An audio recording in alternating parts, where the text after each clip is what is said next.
the last time we played, you had just made a difficult journey. With your ship of silvery Mithra, you had pierced through the blight just as planned.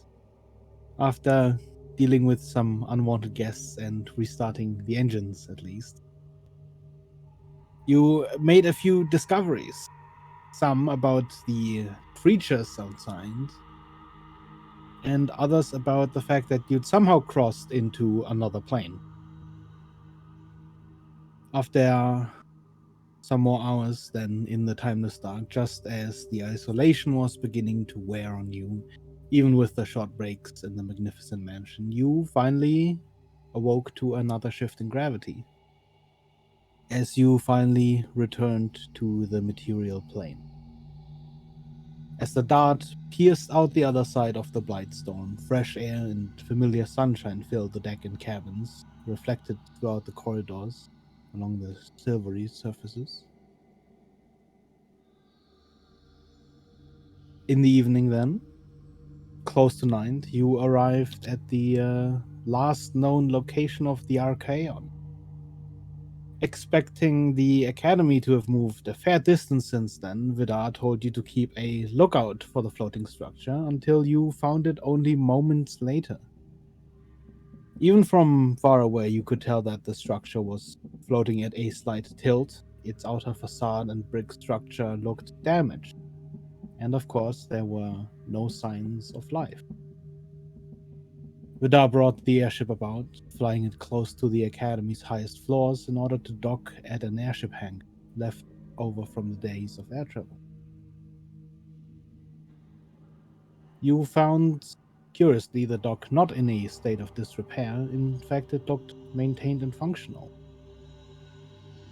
And as you explored, discovering some switches you have so far resisted flipping, and an engine that had been disassembled, you decided to reassemble said engine. As Red and Soleil had a completely non-consequential encounter with a stowaway lunar devil, we ended just as you had opened the gates leading into the academy and stepped inside. And that's where we begin today's.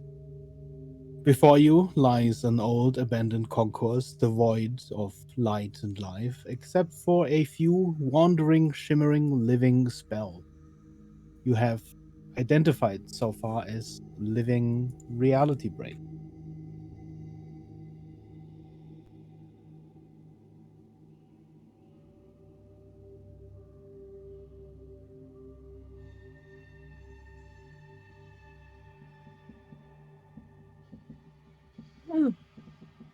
As your eyes are fixated on the moving conglomerations of magic, Vidar steps slightly in front of you.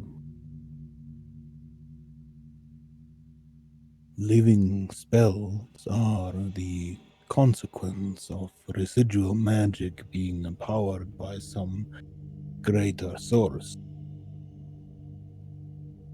They are not uncommon in places of wizardry such as this, but they take a long time to come into existence. Imagine it as a piece of dried meat slowly rehydrating in water. This would usually take decades. Or a strong font of magic. Imagine instead of rehydrating the meat, you boil it. As he restates the analogy, you notice his eyes rest specifically on Soleil. Whatever the case may be, we have several options. Should we leave to the signs, we will enter the grand staircase. It stretches throughout the academy. Usually, you'd walk upon the stairs and the warp space would take you immediately wherever you wanted to go. Now that there is seemingly no power, no magic running through the structure, I imagine it has either reset to its default state or it's stuck in whichever jumbled state it was in last. There is one of these destinations, however, always at the bottom of the staircase. The old alchemy engine, the main source of the Academy's magical power. It causes the structure to fly, the doors to open, the staircase to wind, everything. It must still be running, or the Academy would have begun plummeting. It must be interrupted somewhere. Then on the other side of the concourse lie the observatory and the war room. It was only ever called a war room for posterity's sake. Truly, it was simply an office for the general governance of the facility. There is a chance we can discover what happened there, but we would have to cross the concourse to get there, and again on the way back.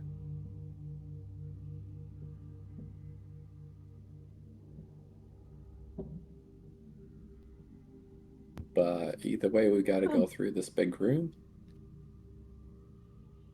No, No? the staircase lies to the side. Oh. Only the war room and the observatory lie at the other side. Oh, I see. Maybe here?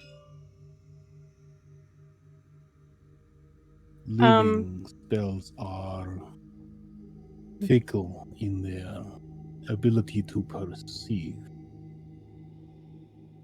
A distraction or some such could certainly work. They are not extremely intelligent.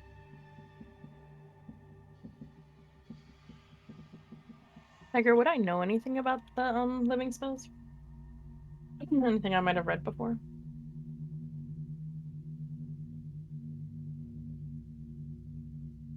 Give me a history check.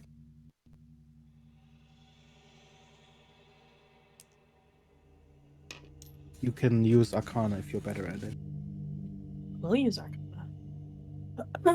That's a 17.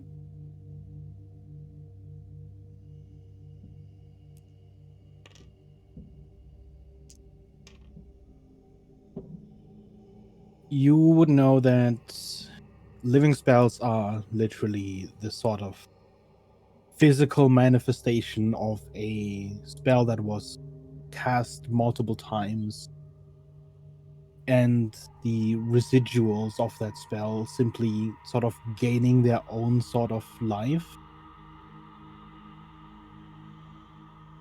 They have many of the abilities that the spell itself would have had if it were cast. Oftentimes, when one of these living spells, for example, would die, they would release the stored spell as if it was cast. Mhm. They are similar to a construct in terms that they are not really alive.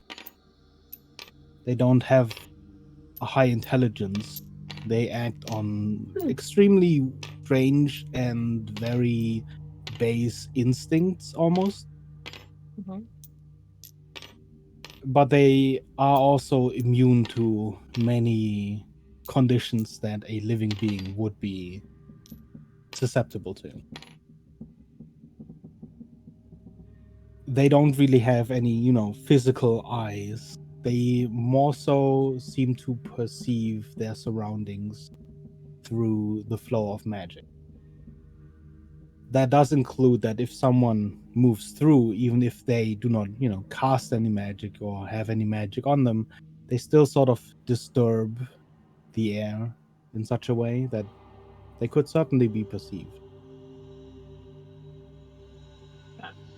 Thank Other than that, you. every living spell is somewhat, in terms of, their actual abilities, extremely different from one another, depending on which spell they were. Right. Thank you. Would the stairs be like off to the side this way, or like off to the side this way? There are Or openings to anywhere? the side up here. Okay. So we wouldn't even have to descend into this No. lower level. Okay. At least for those 2 rooms. Right. Yeah. But there also might be spells in the other. Well, you said it was a war room that's up here? War room and On the other side, you observatory. see another long tunnel. Or across the hall. Otherwise, it's the stairwells that would potentially be able to get us to the arcane engine.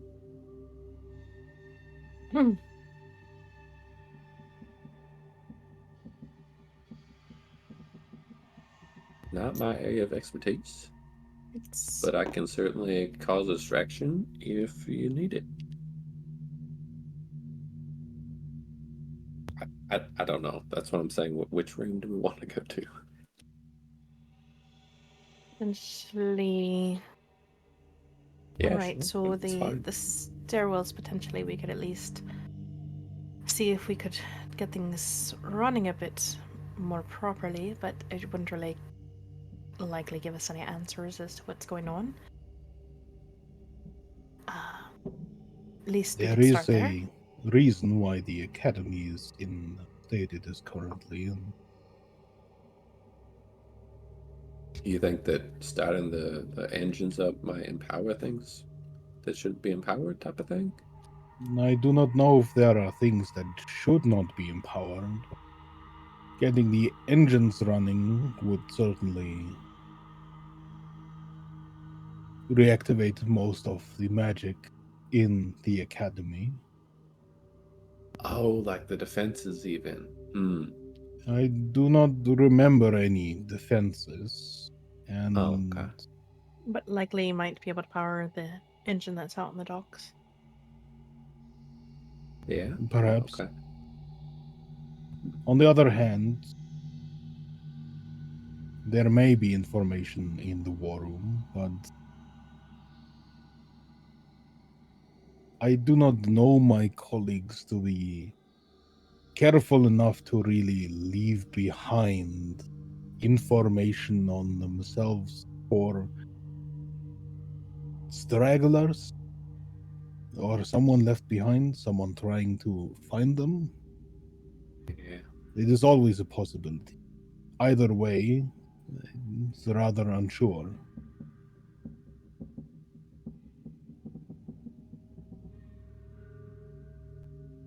One way to know.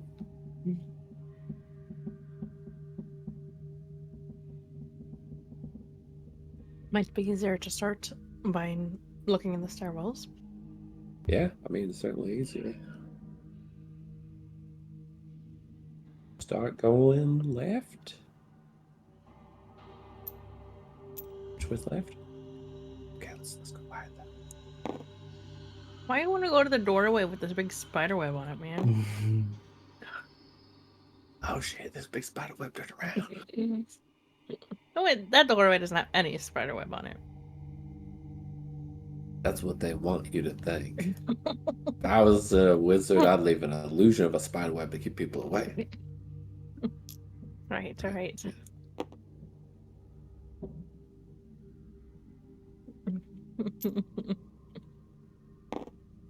Think they fly? Flying spiders?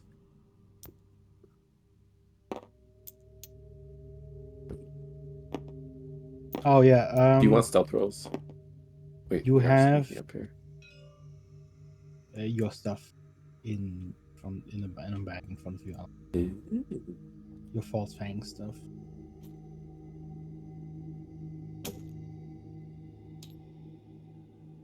If you are sneaking, I would certainly like some stuff. Yes, at least trying to be somewhat stealthy.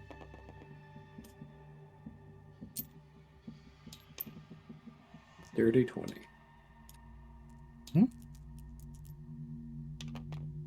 Yeah, you can flip through them. You changed the state, I think.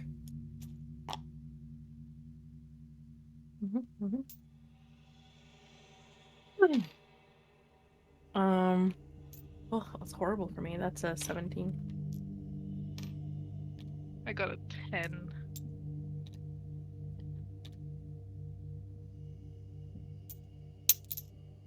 Mhm.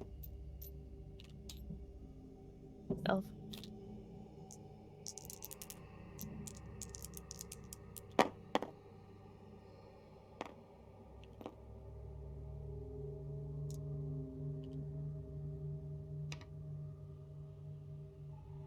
Not necessarily.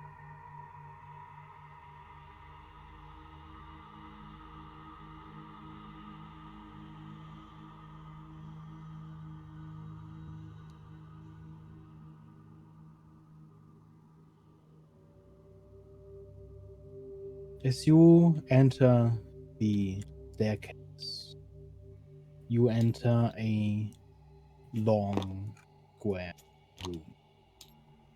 When I mean long, it stretches almost endlessly down into the dark from where you're standing. Other than the staircase running along the sides and just the darkness beneath, there's really not much to see in here. But how far down is this war room? The war room is on the other side of the concourse. Okay. How far down is Down this engine? here at the bottom, I would estimate perhaps 700 or so feet. I ain't walking these stairs. Can I glance around and see if there's any signs of additional living spells that we can see? Give Maybe me a in the perception roll.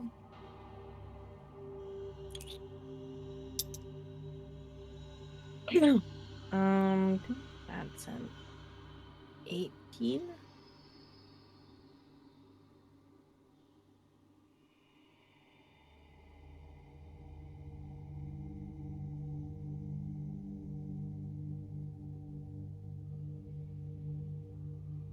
You lean slightly over the rail that extends along the side. It's a very solid rail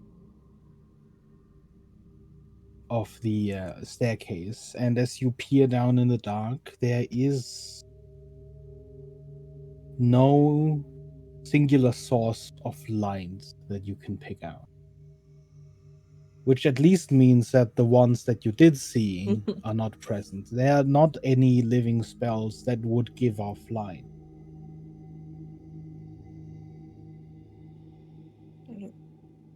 We could potentially fly down. It think we ought to. would be the fastest way. Only other places of interest along any of the floors would be the operating theater, the library, perhaps the vault, but I do not think any of these would hold any particular information. Should we It does not look perhaps- like the wizards left nothing behind.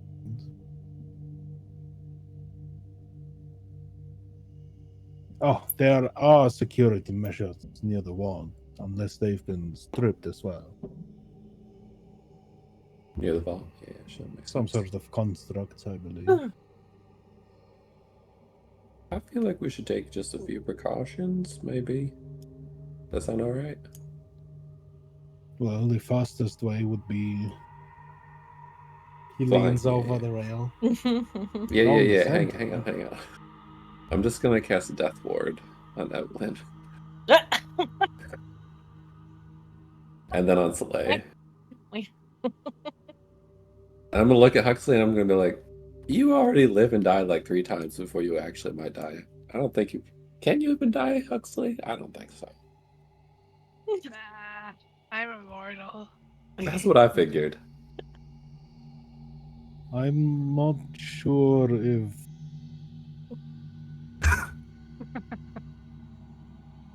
Imagine the scenes. So angry. And then he's gonna cast Death Ward on himself. 8 hours. 8 hours. Is there any an activity from him casting a spell or anything like that? Yeah, I don't know. That's a great question. I'm just doing it. I didn't consider.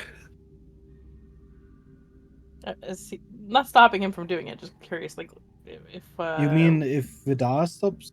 no What I see? no. If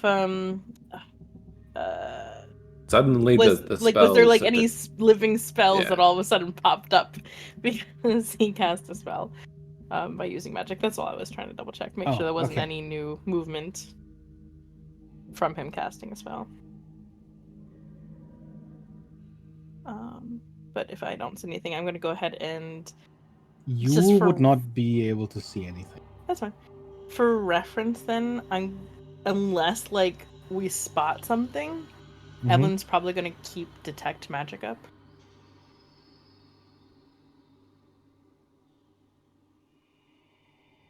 Not that she like recast detect magic and moving forward, keep it up. Unless she spots something, just as a. All right, I can take one person. I should be able to fly myself down. Vidar, can you I might be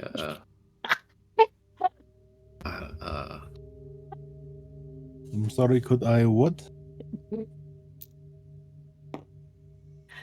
maybe Huxley you should just fly yourself. Maybe. How deep is it? Maybe 700 feet or so. Oh, okay. So this is not a jump down moment. Yeah.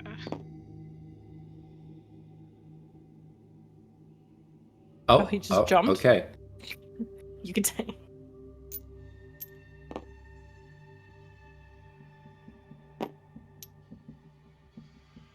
How many times can you cast Featherfall? Oh, that's right, that's right. Well, you can just ride with me, Huxley. But then you can cast it on me as well, right?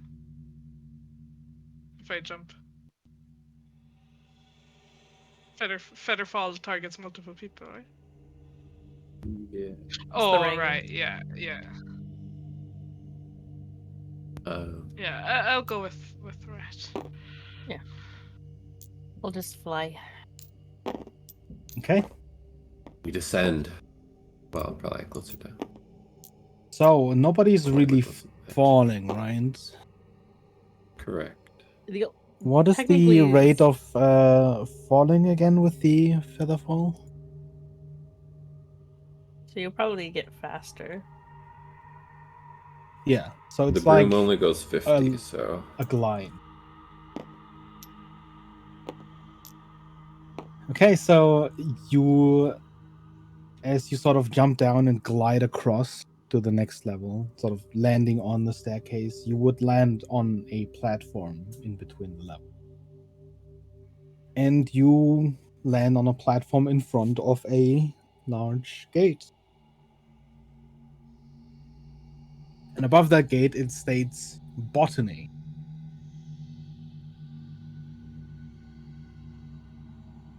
Botany.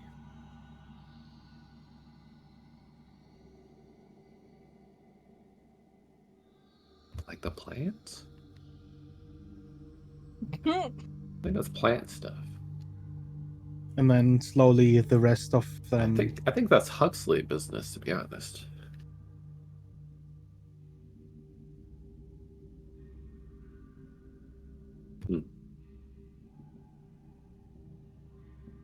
But that's not the bottom, that's like an in-between room? Yeah. Okay. Unless you keep flying past Soleil is sort of gliding from platform to platform.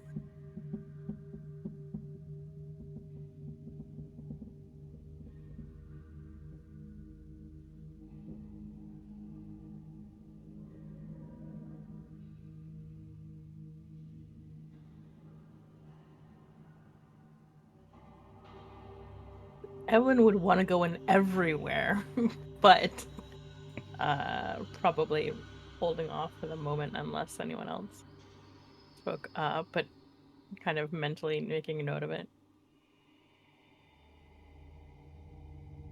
I'm good with plants. I'm good. Gotta watch out for plants.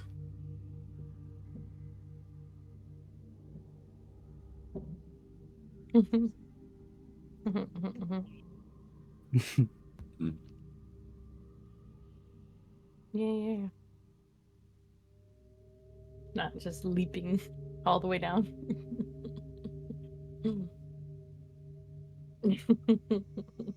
Fair.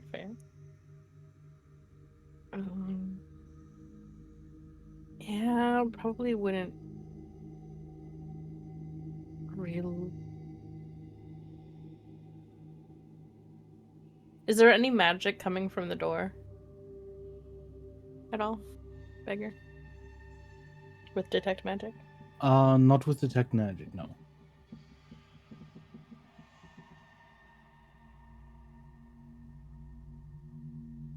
Me as a player, I also just want to go into every single place that you put Well, into yeah, this. of course.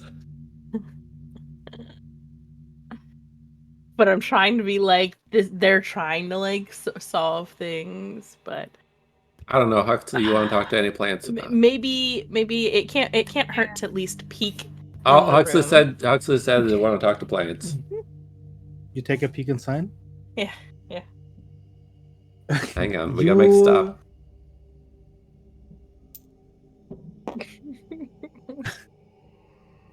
Well, technically, you're like, Where like well, you would be here. that side. Oh. So they would have sailed. I'm Just assuming you were trying to get some glancing. distance, right? We gotta go talk to plants in the botany. As soon as you would open the door, there is simultaneously that anticipation of maybe seeing something really wondrous. And then the immediate disappointment as you see the tunnel entirely blocked with these writhing, thick roots Oh. cracking throughout the walls of this. Do these look familiar?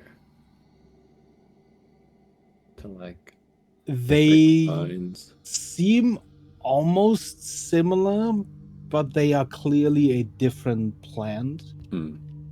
But it does remind you somewhat, the whole roots cracking throughout a structure does evoke some memories.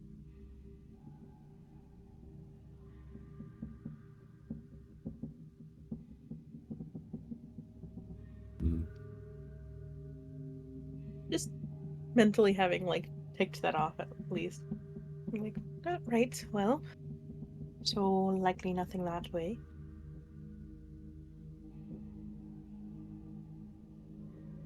Bummer.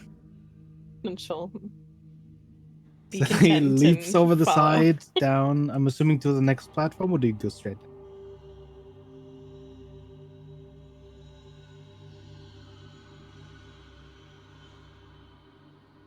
Yeah, you can definitely sort of land from platform to platform. Which means, can someone roll me a 1d6, please? Ooh. You jumped first. You rolled d6. What did you find? Is it a different door or is it a trap?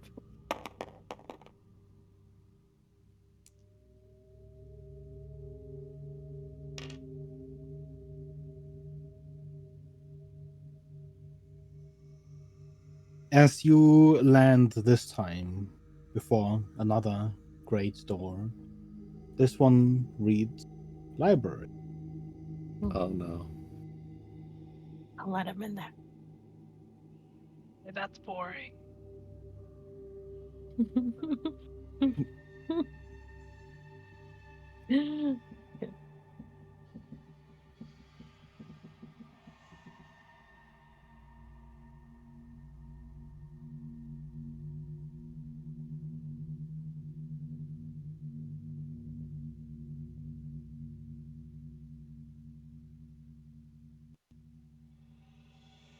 Mm-hmm.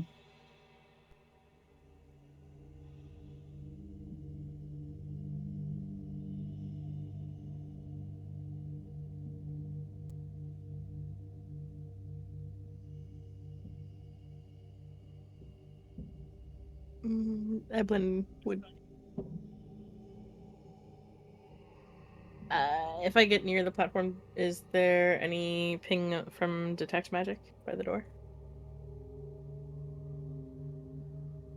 You do sense magic from the door. What kind of magic? Transmutation. Transformation.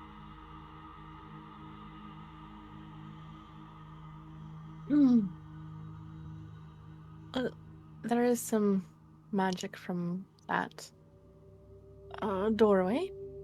Can't hurt to check, but perhaps cautiously.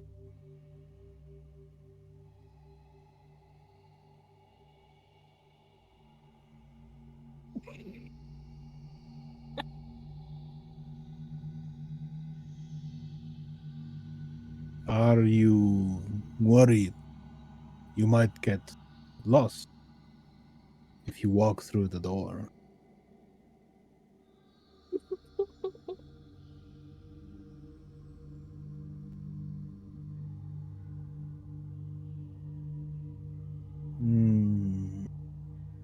If I remember correctly, this would be the Demi-Mages of Enchantment's domain. They're unlikely to cast any sort of protection spell that would kill you. They're more of a mess with your mind kind of a wizard.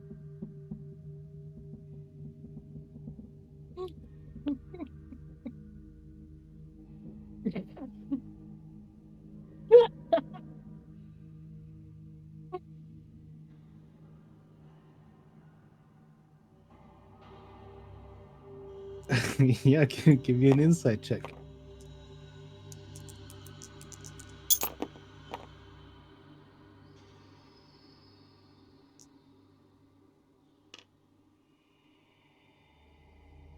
There is this sort of, I wouldn't call it prejudice. It's more of a, you sort of expect Vidar to always be messing with you. So it becomes really hard for you in this moment to really determine if he's serious or not.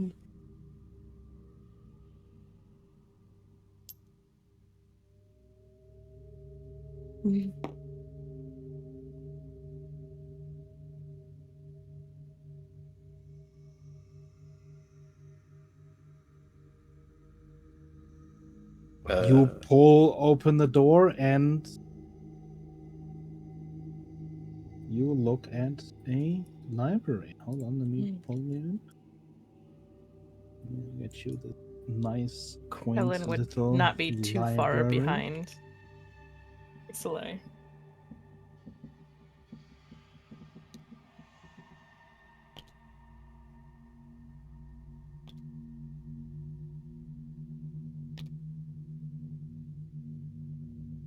You enter right after him? I think so. She's too curious for her own good. Okay. Red, Huxley, do you enter as well? Enchantment, huh? I'm gonna start playing a counter charm. And then Transmutation. That's not what Vidar said. Let's say, yeah. I mean, I appreciate that you detected that, but... True. Staying with Rhett, so if Rhett goes in, I'll go in. Yeah.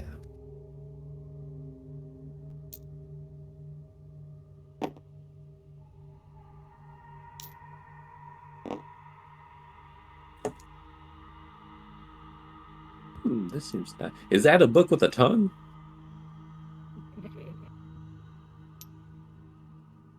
Just as soon as I look at that. And teeth. Huxley, I think we ought to talk to the book. Oh gosh. We're gonna fly down there. Is there anything that pings with detect magic as we come into the room? There is one thing that pings with detect magic. Mm-hmm.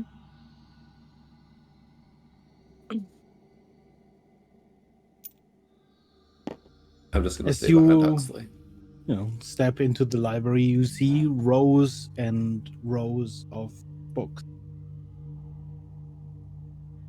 You see many of them have very elaborate sort of bindings and titles. But there are a few, especially along this side. As you look, they seem to be entirely blank on their almost as if they're either new books or completely untitled books. But Evelyn, if you get close to them, they would also be She's gonna go look because you don't pinging have with blank. detect magic. Oh, okay. Yeah. She'll get at least within 15 feet of him to see if there's anything on the cover or not with True Sight.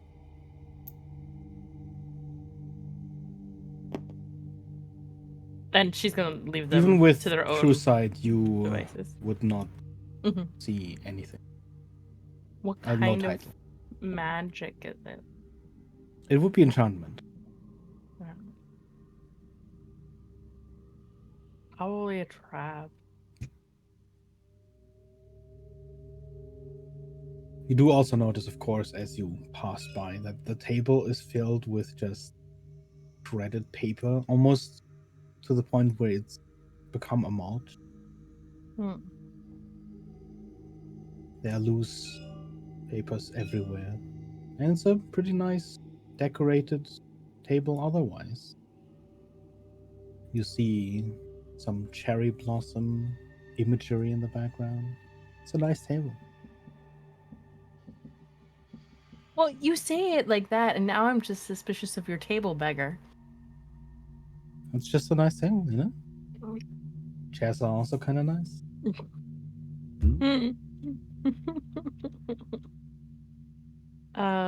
She'll hold off at least from looking at the books for the moment and glance over any of the paperwork on the table to try and see if there's any relevant notes to anything that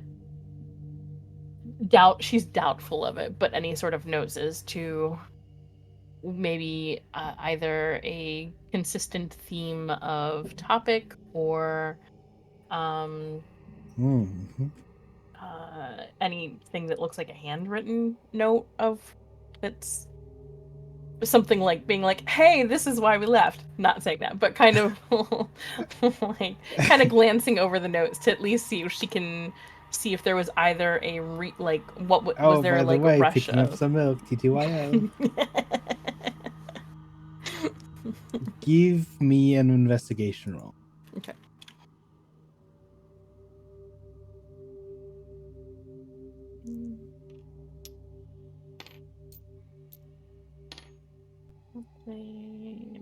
Investigation 26.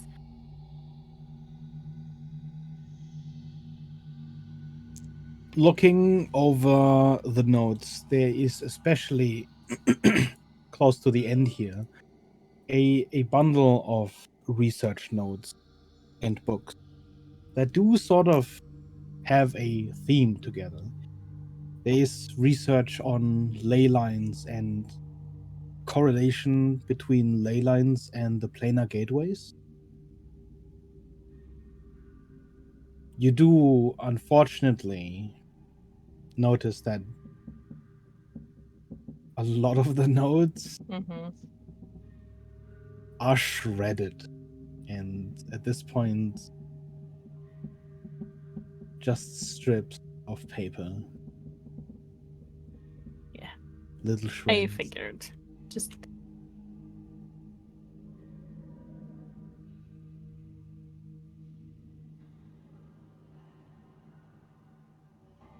Yeah, that's not how mending works. I can make it a piece of paper, but it won't. The words back. What did the book say, Huxley? What does the book say? Huxley Does said it- hello does to the it book. respond? Did you say hello to the books? Yeah. Yeah. No, to, to oh, this to this book specific. specifically? Yeah. Yeah, I mean, you say hello. You can clearly see this sort of bookmark hanging out of this book, made of, paper, and it does look like a tongue, but out of paper and folded. It is not wet or anything. Same with the teeth. Unlike other mimics you've encountered, because you do have a certain amount of experience with mimics at this point. The teeth are similarly made of paper and just sort of almost loose on the rim on the side of the book. It almost looks like someone made an arts and crafts project out of this book to make it look like it has a mouth. But as you speak to it, it does not respond. I'll touch it. How do you touch it? Like one finger, like quickly touch it. Okay, so you just poke it? Yeah. Yeah, you poke it and it like shifts a little to the side from the force of your poke. I think it's dead. What kind of magic is coming off in that book? Enchantment. Everything's I'll enchanted. flick the book open.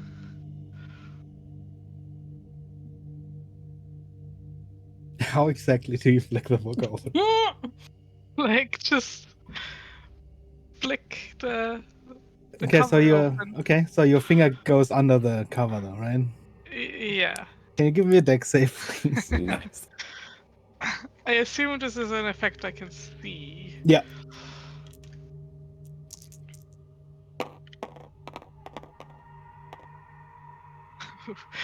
Almost 2 nouns. That is plus 2, so 19. Okay.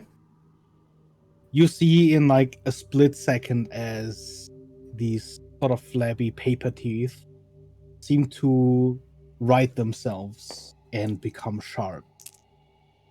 And you pull out your finger because as soon as your finger basically goes under the cover, it starts sort of snapping open and shut, chomping back and forth. And after a few seconds of just chomping, it stops again. It's alive!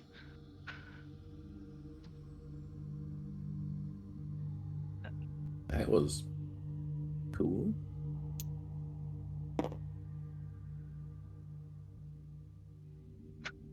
I'll try feeding it a piece of paper. You take a piece of paper, you hold it in front of the mouth, and as soon as you go underneath the cover, basically, Shred it paper. starts chomping and shredding the paper into tiny strips.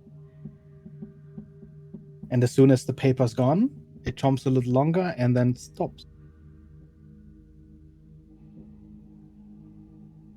Very cool. A shredding book. Can we keep it?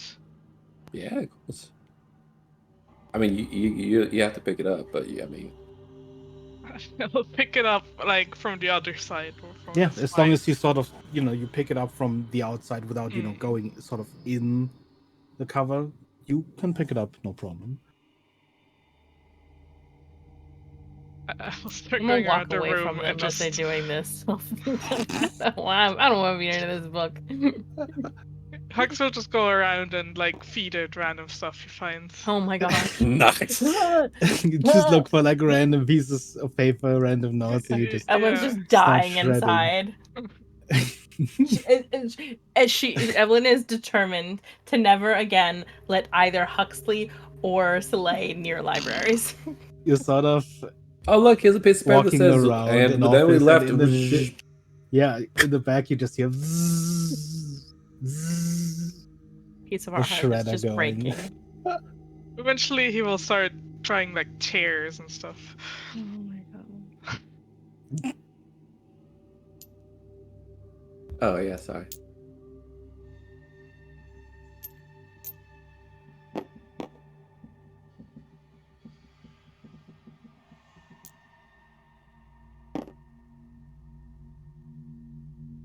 All right.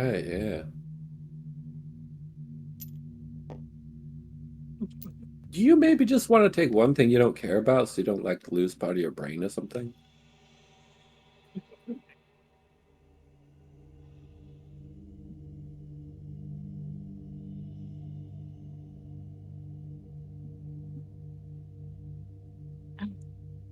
What does the paper say?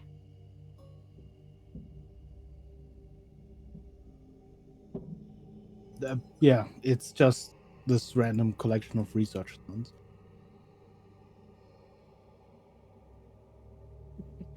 You can relay them to April. Does it sound like anything relevant, important, interesting?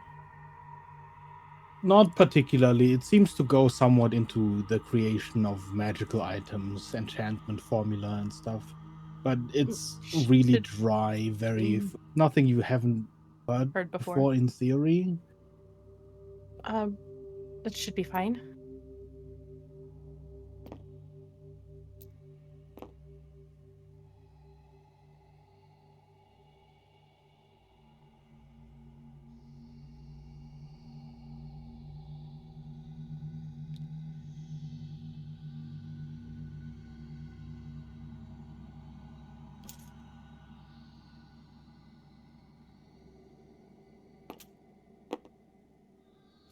I want you to roll me a d20.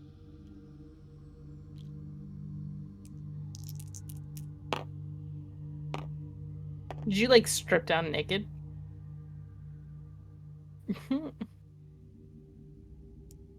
What if those are the ones that go missing? It's true. That's why I brought the piece of paper to cover up. It'll be fine.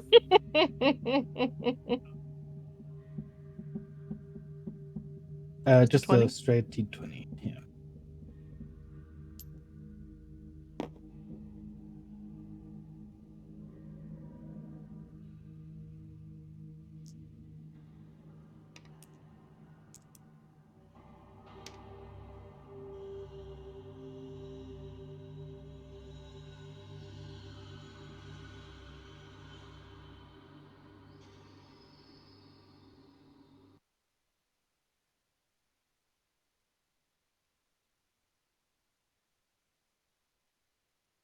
You slip. And you see the familiar surroundings as you. Except there's a door.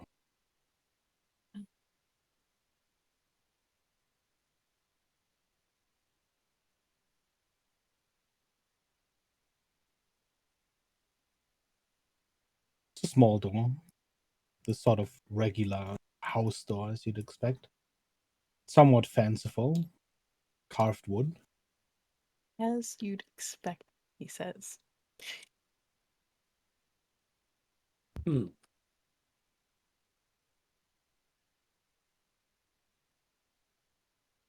It's just a door. Yeah, on the other side is the other side of the door.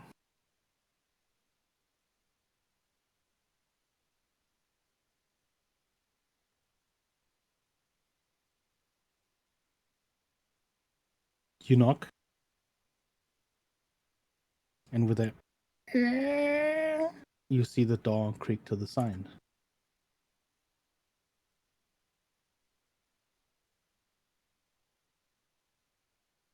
You just see the other side, really.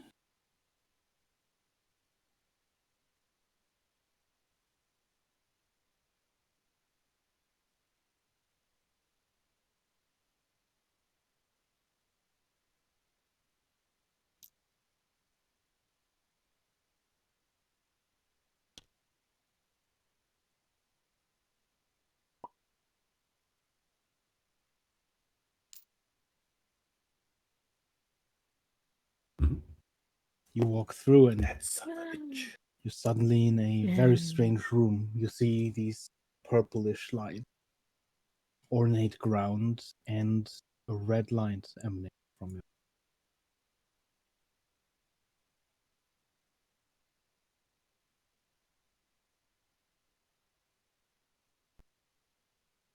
You were not supposed to be here yet.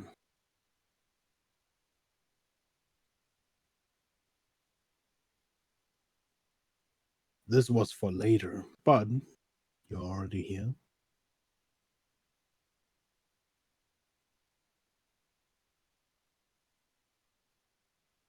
Sure, just don't fall in the hole.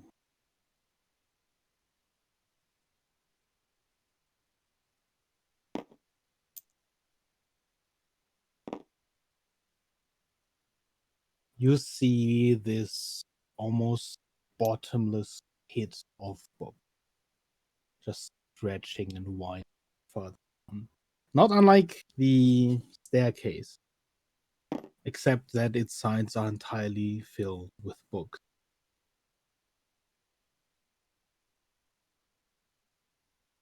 As you look at the backs of these, you do not see titles.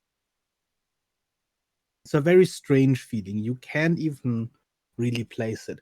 It's almost like you're seeing an image, but your mind can't quite pin down the detail. It almost hurts to look at. And there are a few books right at the top which seem strangely familiar. Almost as if you should know them, but you forgot.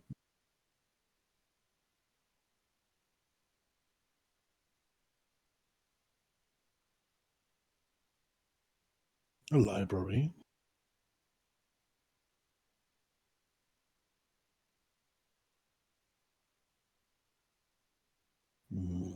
Knowledge.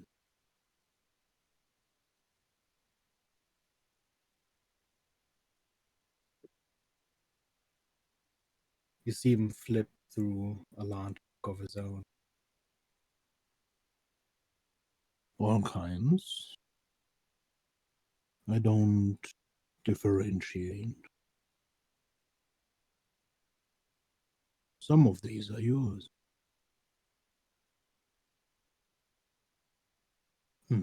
Yeah, top row. Not always, though. Only when you're looking.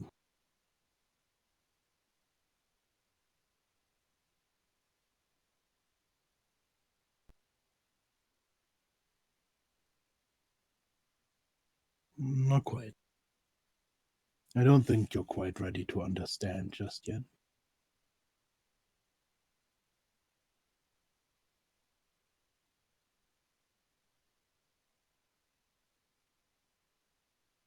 Did you come to give or take?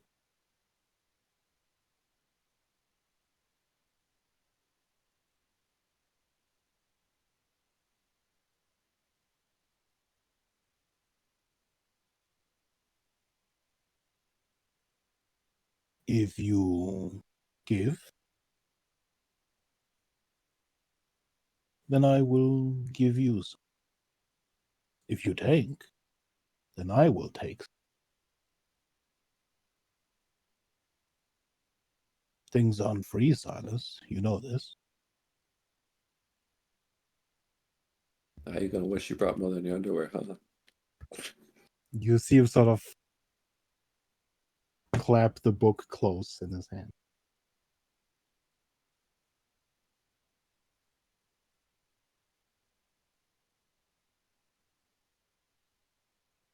That would be taking. Some people find it more comfortable to give. Easier to know what you lose. Until you've lost it, of course, then it's like it's never been there.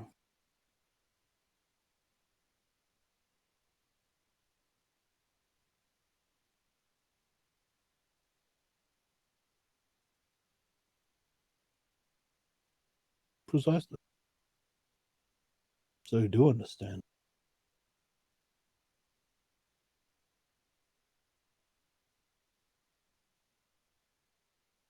Ah, but we are not trading in pieces of paper, are we?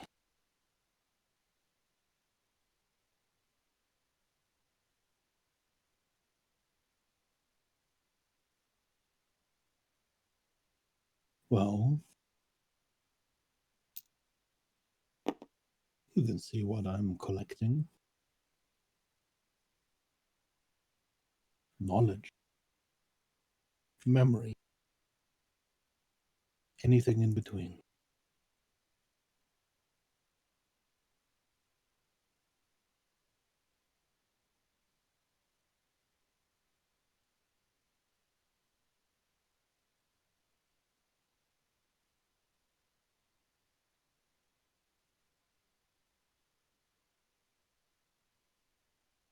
It'll be mine. I will be the one to observe it. And only when someone observes it does the unobservable become a thing.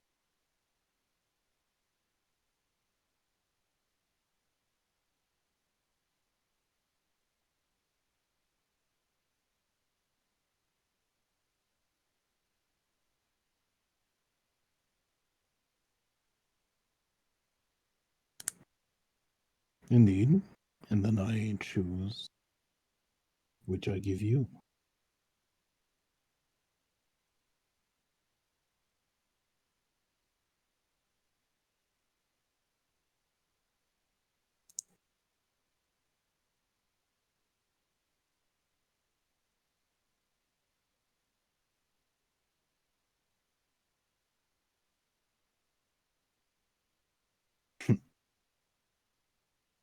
If you come back later, I won't be here. Like I said, you are too early.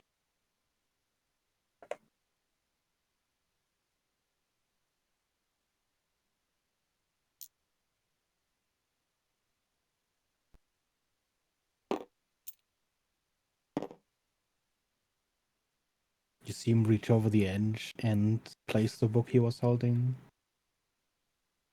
into the bookcase. It almost seems as he places it down as if the space almost warps a little bit.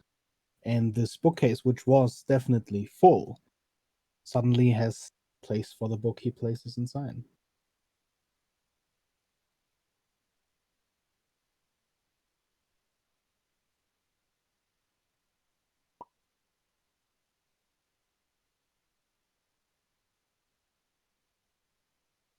Hmm. But if you know such knowledge, then do you really need it?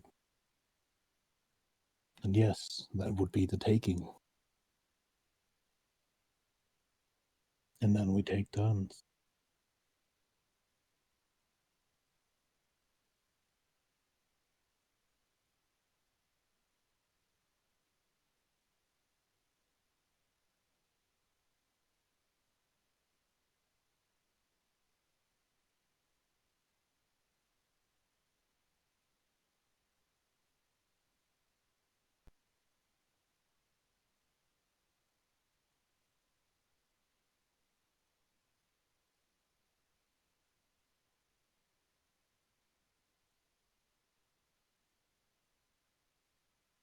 You see him hold out his hand, gesturing to the bookcase below you.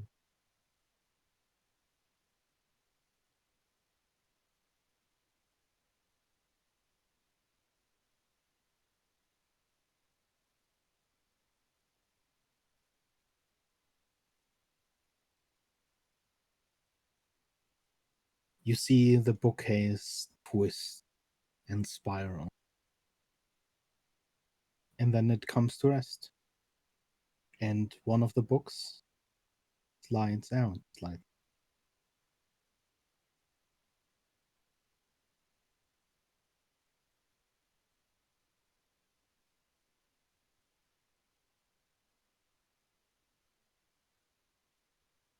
Yeah, you can.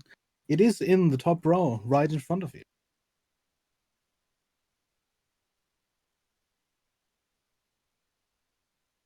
Mm-hmm.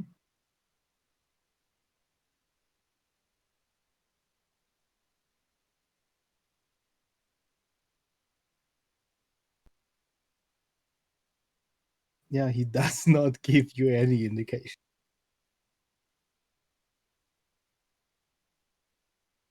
As soon as you grab the book, it vanishes in your hand, and you have exact knowledge where Lorana is.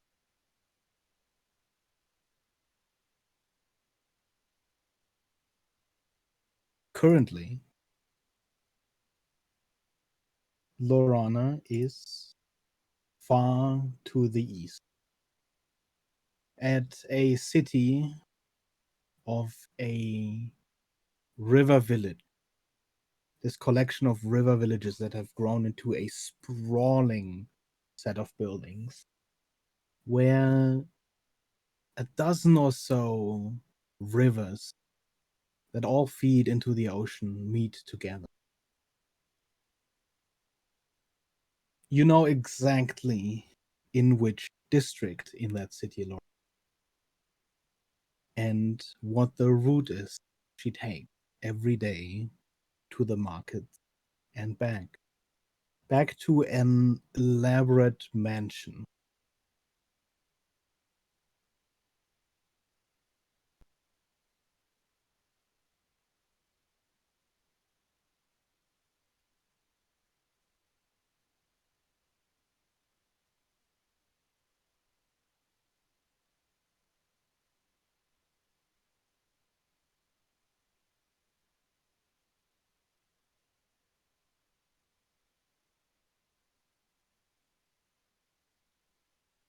Hmm. And are you happy with what you know?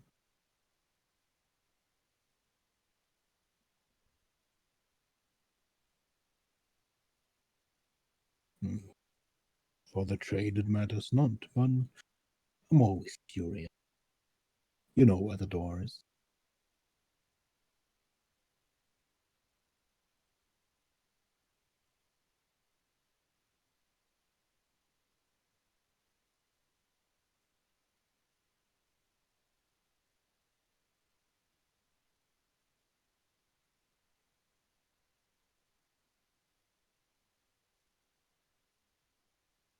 No, I've already taken it. Do you? And you see this smile on his face. Not remember?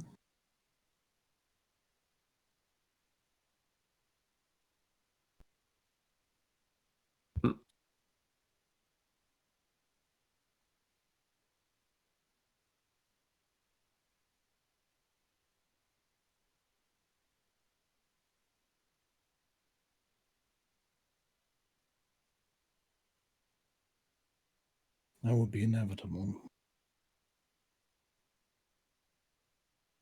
Soon and never. Depends on who's watching.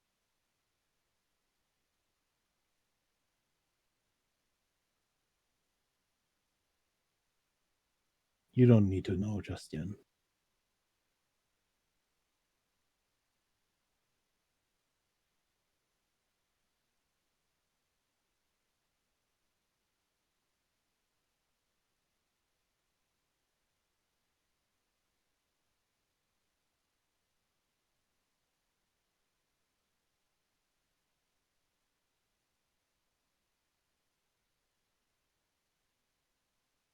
Don't forget to close the door. Jeez.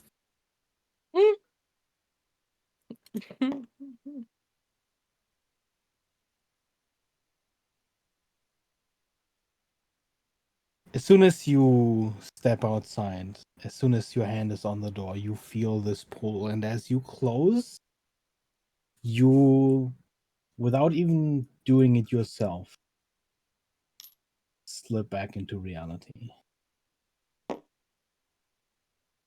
So, How long has he been gone? what Just like a do second. you guys do for about 2 hours? Panic. Jeez. Okay. Initially, Evelyn would have probably gone ahead and reached out to touch one of the, just like the spine of one of the books that are magical. Like after Soleil initially disappeared. Mm-hmm. And worked on casting Identify with just leaving a finger on the book for like a minute. think as identify soon technically. as your Yeah, hands touch okay. the book and you think about casting identify, the book suddenly has a title. How to identify books.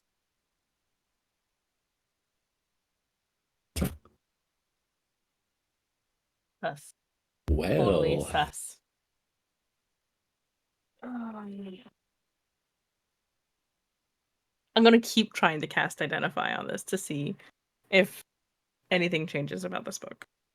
Like if I learn anything after Okay, casting you identify. keep casting the actual spell. Throughout the casting process, you see it sort of change every now and then. The title changes to enchanted objects, items, magical items, sort of almost going through these variations as you cast identify. And as you're done, you realize that this entire bookcase is one single object. Each book in here is simply part of the bookcase. And it is all enchanted with the same magic. It's bound to a sort of... It's almost like a bookcase of holding that you can reach at one of the books, and it will pull from whatever is in this bookcase of holding to deliver you pretty much the exact passage of whatever book you're looking for. So if you had pulled out the book of how to identify books, it wouldn't have been an entire book about how to identify books. It would have instead gone to the book about identifying magical items, flipped through until you reached the subsection of identifying magical books. And that is the passage you would have read had you then opened the book you pulled from the bookcase. Mm-hmm. Without really saying anything to anybody else, she's gonna think just about immortality. You see the title flip again and change to Theories and Practices of Immortality. She's just gonna pull the book out and start kind of reading. Yeah, you start avidly reading. Do you read for the whole 2 hours? She's gonna read until somebody interrupts her, at least. After about an hour, unless anyone else wants to do anything. For the first like 5 minutes, I'm poking around. I'm like, Mhm. you see any books about like houses of devils and Oh, the then Leth and those guys? if you say that out loud, Evelyn will gesture to one of the other books that's magical on the shelf that she's at. Right, so if you grab that book and think about what you're trying to find. Oh. So I'm thinking about the line of Beleth, apparently. I think that's how you say it. You think about the line of Beleth, and indeed a book appears with the writ, The Line of Beleth. What's that at? We're gonna be too invested in reading books. We're gonna forget You about pull it you out, today. and immediately as you Maybe. pull out the book and you open it, you see pages. The book you have in your hands right now is a greater book called The Bloodlines of Demons, Devils, and Other Fiends. And as the book sort of on its own, like, a wind had blown over it, flips through pages, it lands on The Line of Beleth.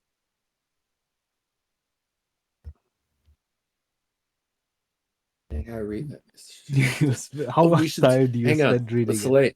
Oh, wait, he's not back yet. Shit. Last time he disappeared for a bit, it's probably something similar. Oh, you think And so? what Once point in before. time should we be worried? I don't know. Hang on. I'm gonna set that book down. The slip. How about the slip? I'm Soon gonna reach as for a you book set about the the slip. book down, it's blank. Oh shit! I'm gonna pick it back up. Is it a book about the slip? It's still blank. I'm assuming you put it down on like the table. Oh no! Like If you put on it back shelf. in the bookcase, then as soon as it goes into the bookcase, it goes blank. And then as soon as you pull it back out again, do think about Soleil in that moment. Yeah, I'm like, oh, how to find Slay in the slip. I want a book about that. You find, as you pull the book out, the title changes to Unexplained Vanishings. Okay. First of all, This is my favorite bookshelf, by the way. Ever.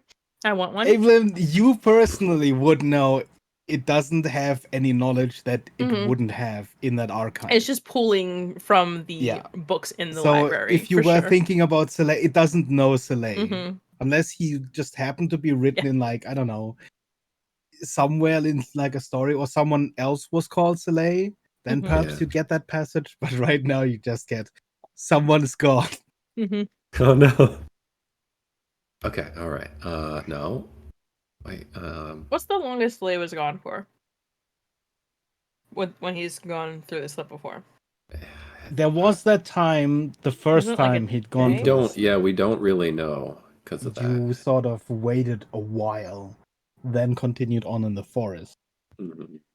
and then found him and Tifi in the forest. But we would assume That it would have been was- roughly at least an hour. That It he was gone. several hours, I believe, because you waited for a while. There was the first time he disappeared was for a few hours. Yeah, I guess. Okay, let me think about. Is the slip the Everyone name of is the saying this place? all half distractedly, by the way, only like absent-mindedly responding to people while she's reading her book. I'm gonna keep pulling books about like the slip until I find.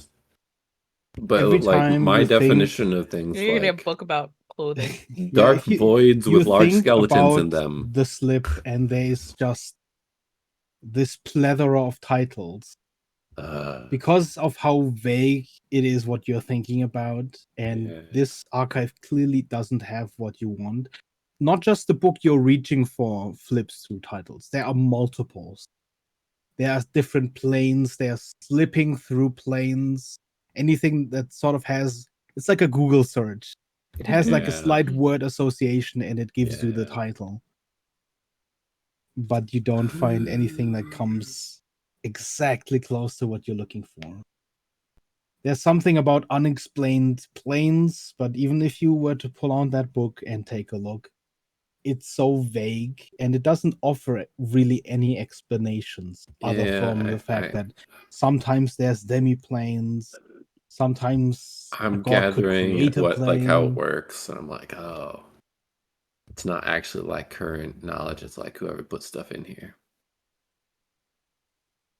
It's just the books in the bookshelves. Yeah, it's just like a faster way to find books type of thing. Well, I guess might as well read about the last one. Guess Slay's gone forever. Vidar is like, what the crap? Ooh, is there a book about Vidar? Oh. I look for a book about Vidar. There might be. You think about Vidar, and there is a pretty long row of this bookcase that turns into solid titles. Oh, These titles do not flip around, and they don't seem to be specifically about Vidar, but they are all books that Vidar has a credit in writing in. this will for sure bring Soleil back. I gotta tell him about this.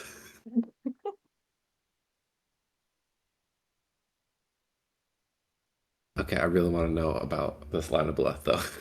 Yeah, okay. My curiosity, fine. Like, listen, Rhett give it a good solid try at being helpful to his So friend that's gone, but his curiosity after overcomes him. about an hour of you guys reading, Vidar starts also sort of like looking at the book. At what point do we think Soleil is not going to return? carry on. How far am I into my book?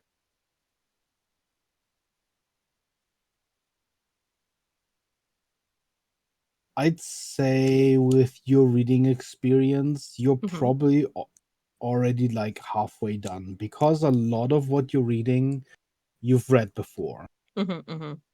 There's a lot that goes through the beginning of old rituals of Right. seeking out gods to grant immortality, then curses, spells, lichdom, which is a subject that you've also been through, but know somewhat extensively the same stuff that's already in this book.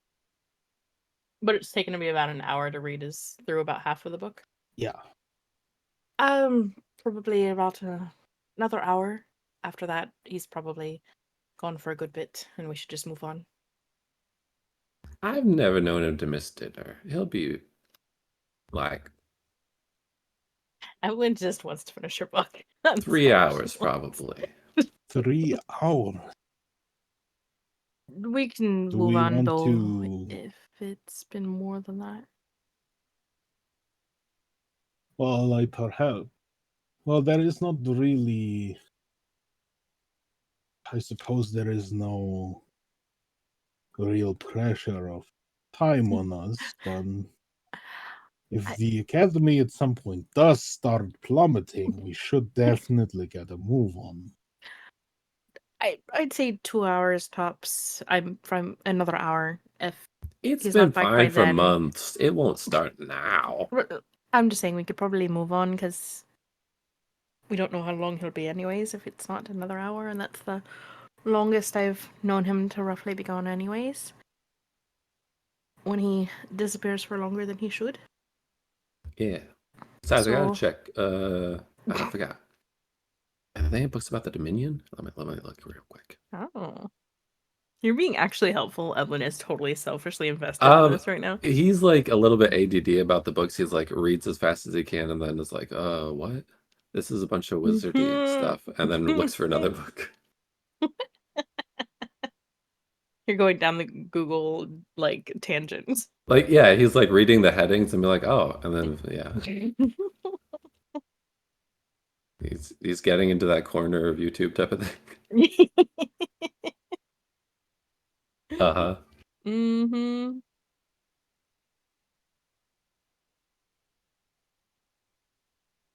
Does he find anything on the Dominion?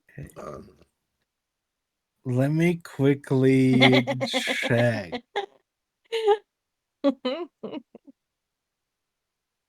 Or the God of Nothing. Oh. Same question if you can't find something on.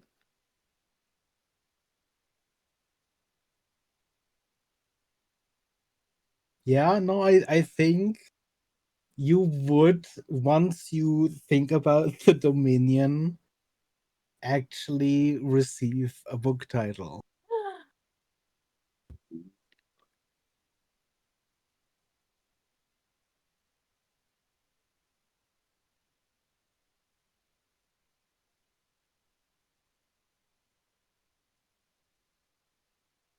This random library is the most helpful thing that we've had in ages.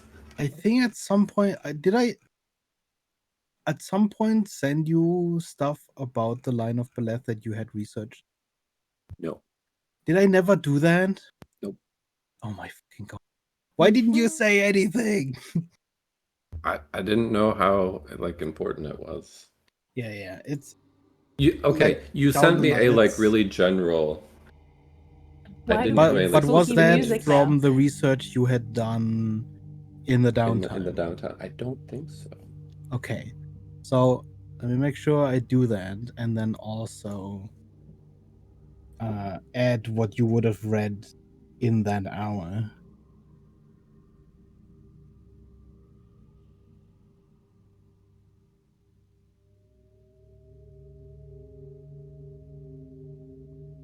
Yeah, it was 2 pieces of lore about the line of Black, 2 pieces of lore about the God of Nothing and the shelters or something.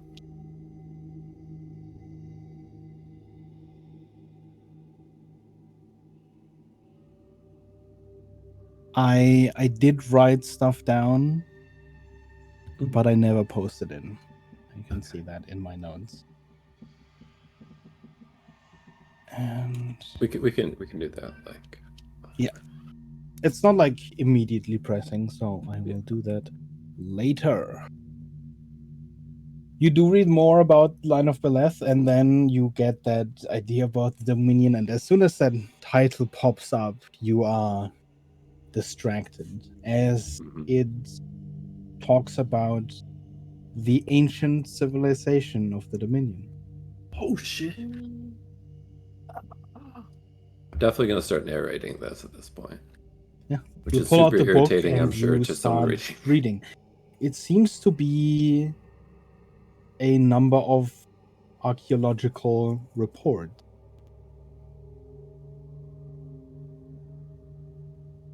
Hinting towards a lost city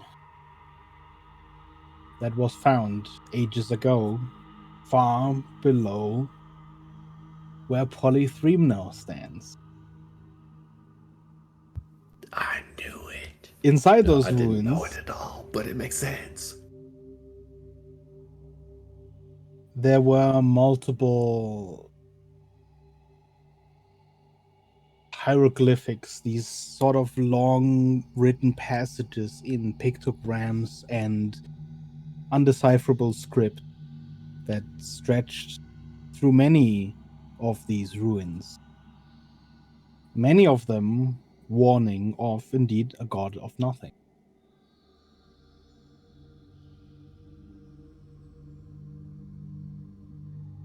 Warning of a god of nothing? Mm-hmm. The notes that you have are unfortunately not very extensive. They detail many of the findings down there, artifacts, ruins, a general layout, a general map of the area, but none of them give you direct translations of exactly what you found. Hmm. What you are holding is simply the sort of summary book of reports, but not the actual findings. Are there any names of researchers or Yeah, even who this book is written by? Well, I guess I should ask, when does this book have like a date in it as to when it was written? Because if it's like 500 years ago, it's not really practical for me to work the names. Type it's of not thing. 500 years ago, but it does actually come somewhat close.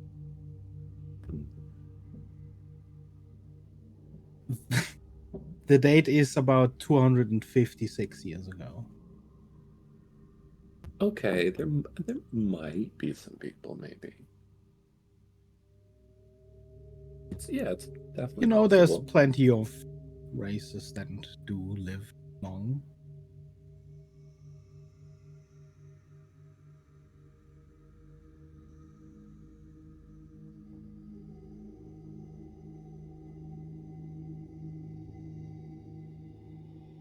Does he find any names of Yeah, in that authors case, I or do. Does Yeah. let me researchers?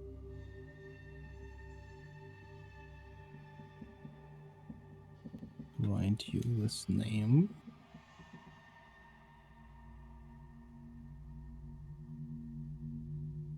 Man, That is the name of the author.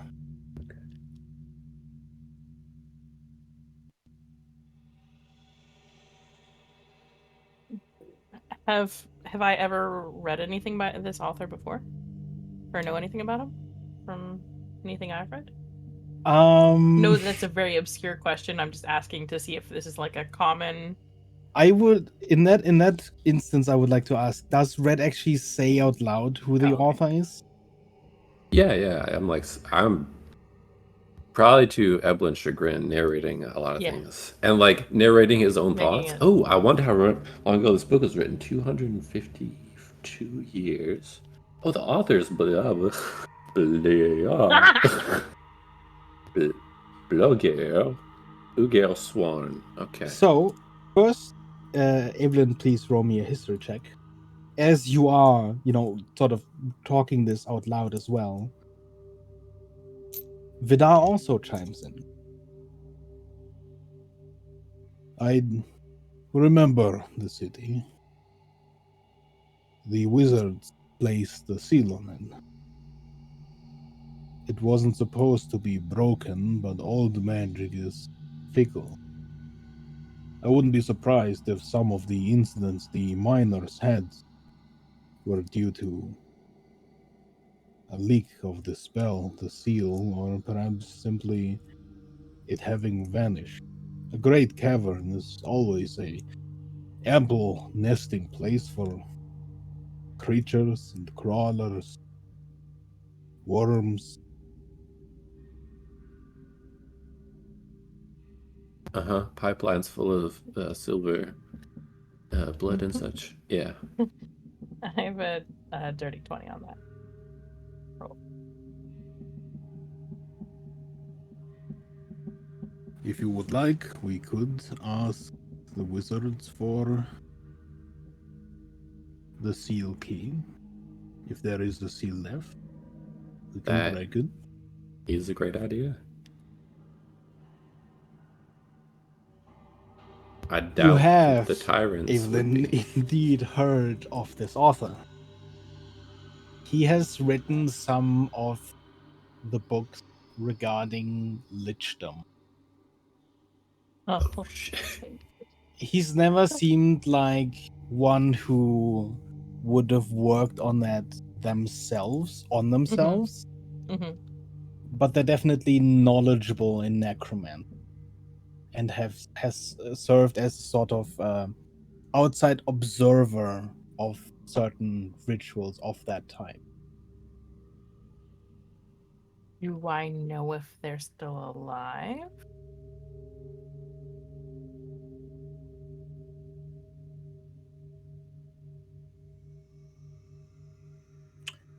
I don't think you would know at this point. Okay, that's fair.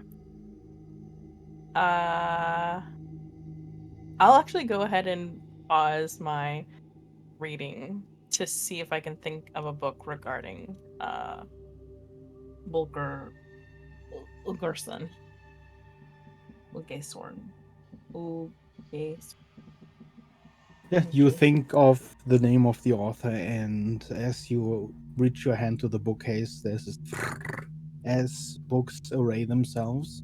There's about 5 or so, all sort of regarding the subject of necromancy. There's even a sort of detailed history of the use of necrotech in wars, and some other somewhat familiar subjects to you. Is there anything specifically you would be looking for? Trying to see if there's any sort of author's note as of where he resides or if he died, kind of a thing. Like, this is his obituary or something along those lines, trying to In see. every one of these books, as it goes to the details of the author, there's simply a sort of short section about accomplishments at the Wizards Academy of Polythreme. There is no date of birth to death, implying that at least when this book was published, probably still alive. Okay. But in terms of a location or a life outside of that, the only real thing you find is that there's sort of always a credit to the Wizards Academy at Polythreme. So it was definitely a wizard in Polythreme.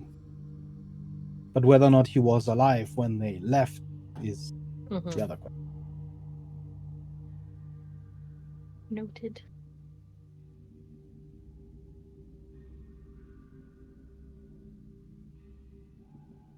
That's interesting. Something interesting, yeah. Good to know. Is At least a place to keep in mind, something to think about. Oh yeah, wonder what happened to Rhett's on another tangent, and he reaches for a book about the retirement and accidents of Reginald Quartermain. Oh, As soon my as you think gosh. Reginald Quartermain, Evelyn, even as you're still looking sort of at the row of books, the entire bookcase fills with this array of books, all of which have the author credit Reginald Quartermain. The entire bookcase is full, and you see that at the edges, you see sort of a book push in, and at the other end, a book push out. There's this almost scroll happening because of the amount of books. There is every subject you can think of in these books. If you think about subjects of magic, even going across multiple schools.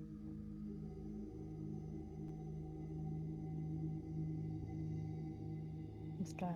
Who is Reginald? Is it possible? Is there anything in like specifically you are looking for? Yeah, the retirement of, or the accident causing the retirement of.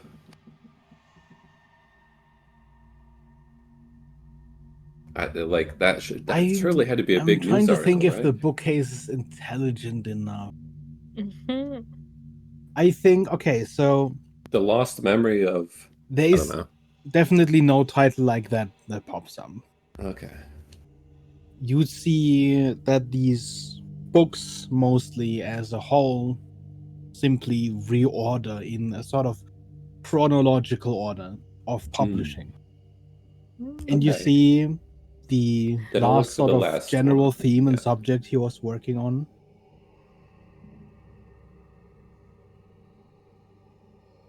The first, I would say, 5 books before the end are about time magic. But then it gets to a point where the book titles are really long and almost hard to understand. And let me actually write this down for you. The last book title in the list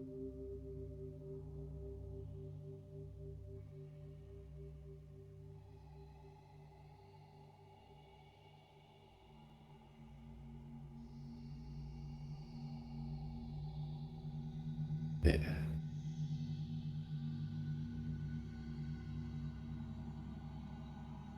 Man, I wish Soleil was here to talk about this. is The Unknowable, Unobservable Entities and Their Observation. What the fuck?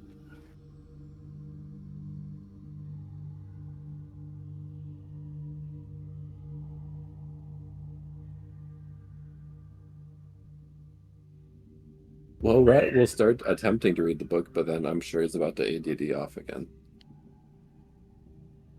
Are you talking about anything that you're?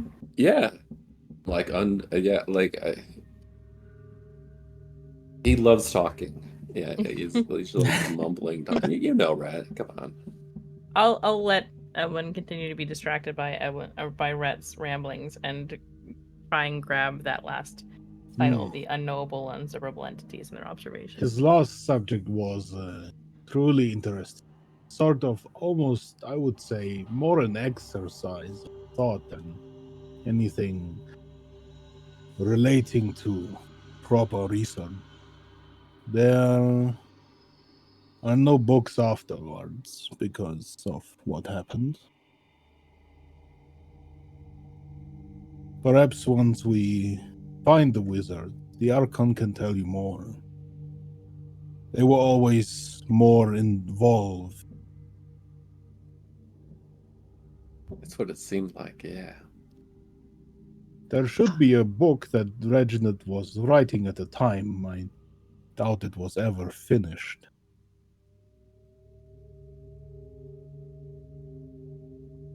Edwin will try and think of the incompleted works by Reginald Quartermain. I don't think it'd be As in you here. think about that, nothing happened. Okay, that's fine. It's probably like If holding I up a table remember leg in correctly, the Quartermains. title was something similar to the last book. I think it was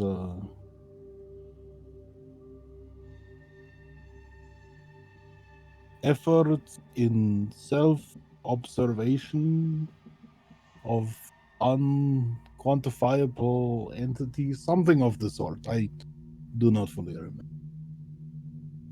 I'll attempt to think of that and see if there's anything that comes up similar. Nothing pops up. Yeah, that's fine.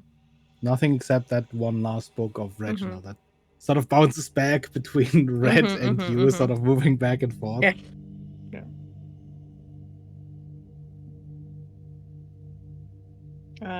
Evelyn will at least try and at least go back to that book then and try and speed read, skim through it, kind of get a general feel for what he was. It's surely been another hour at least. As you read about it, it does seem like almost a sort of prologue, almost like a preamble of the actual book he was trying to write. There are a lot of thought experiments written down in it, simply like theorizing without any real experiments or any actual fully formed theories of the matter. It's a lot of spitballing, basically. It's highly theoretical, and it's really obtuse at many points, to the point where at some passages it does start to sound like the Reginald you know today.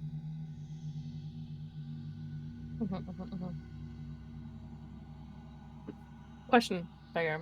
At any point in time, does any of this sound potentially like that jerk face person that can stop time, that is observing but is like unobserved generally, and shows up and stops time and steals things and tries to make me kill a boar and then promises me knowledge?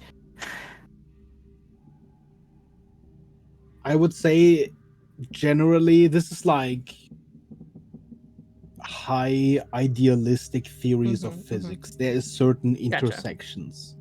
They're not detailed or direct, but time being sort of not necessarily experienced as a line to some entities is among the theories that come into play in this book. But I would say it's too vague to That's really fair. make a direct connection. That's fair. It's the sort of, once you get into, this level of thought experiment, these things are like repeating ideas that pop up. Makes sense.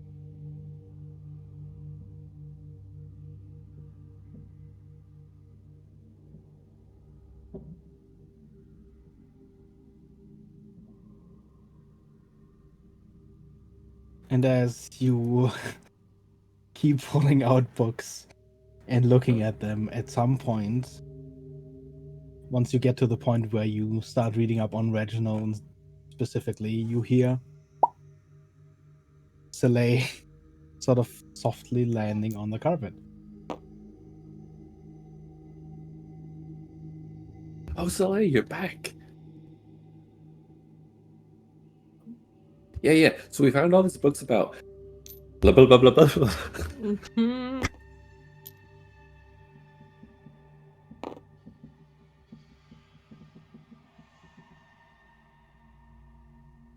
Yeah. Oh, we should see about Lorana and her family or something. It's pulling from the information in the library here itself.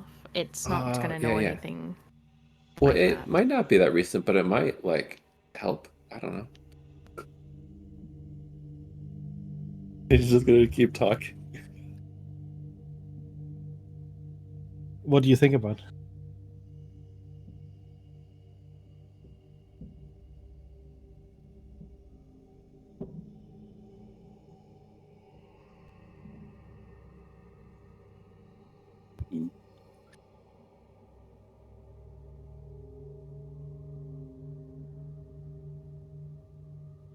when you think that, there are multiple books that pop up, which usually means whatever you're specifically looking for does not exist as such in the archive. You see a book generally on gods, godlike entities, and worships and faiths of the world. There's a book on the Garden of Souls specifically, and there is a book generally on oath breakers.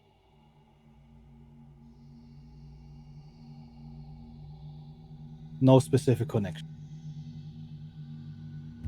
Oh yeah, see, I need to look up anything like. Oh, I'm gonna look up a book about cursed little creatures that are black and can shapeshift. It flips almost immediately to a categorization of symptoms of the blight. Yep, I knew it. Where All right. as you flip through, there are like sketches and images of some of the creatures encountered early on when the blight sort of started spreading. And the one that matches closest to your description would be just the curse blunt. You don't find anything that looks in any way like a Huxley, but from that general vague description, that is what you would get. Okay, so bad example, but also, I think we already knew that.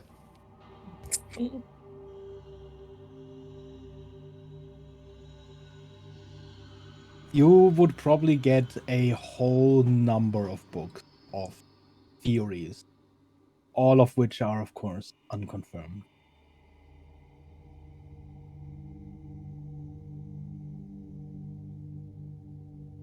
Also, wait, you were gone so long. Were you back in that plane or you soul The things you skeleton were stuff. describing before? Would you like The- to put on your clothes again? Oh yeah, sorry. Did you lose your paper, it looks like? No? You still Did have you? the piece of Do you still paper? have it? Then you didn't lose anything this time?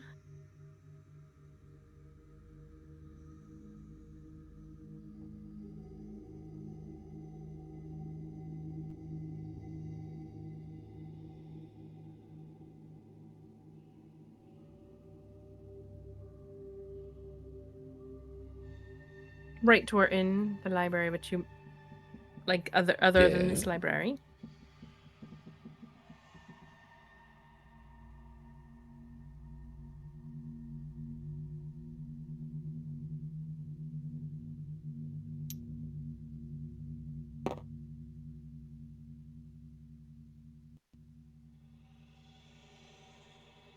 A wizard? Wizard's library. Where?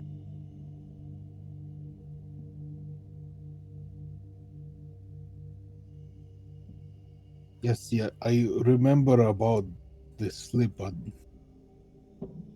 it was just there when you slipped.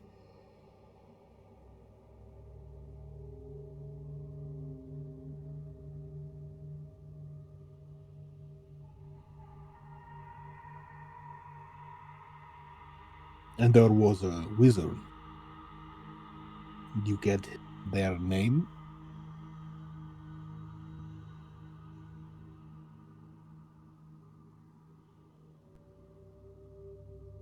Hmm.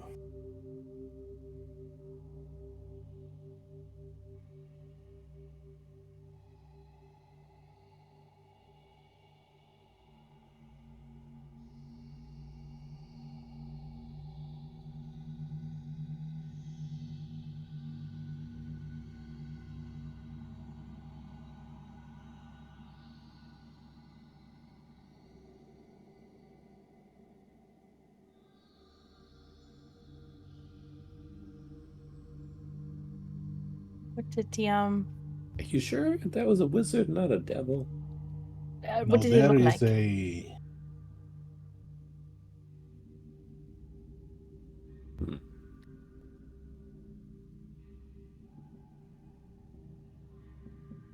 If you forget something, there is no way of knowing what you forgot until you remember you forgot something. What is worrying is you are saying this. I feel like I forgot about something.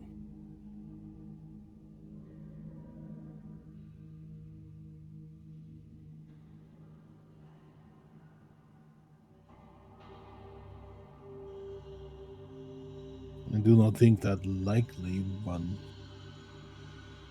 there is a definite worrying through line through all of this. Perhaps in my research I did find something. But then how do you protect against such interference?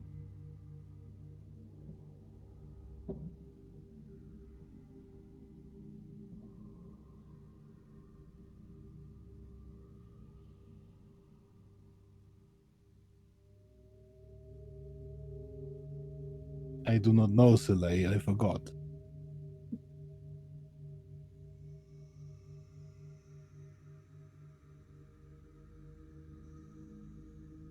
What?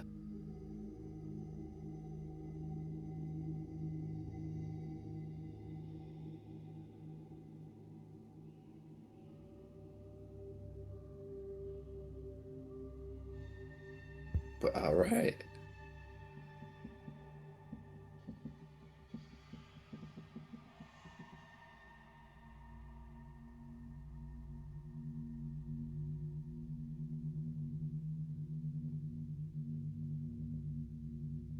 But I guess, yeah.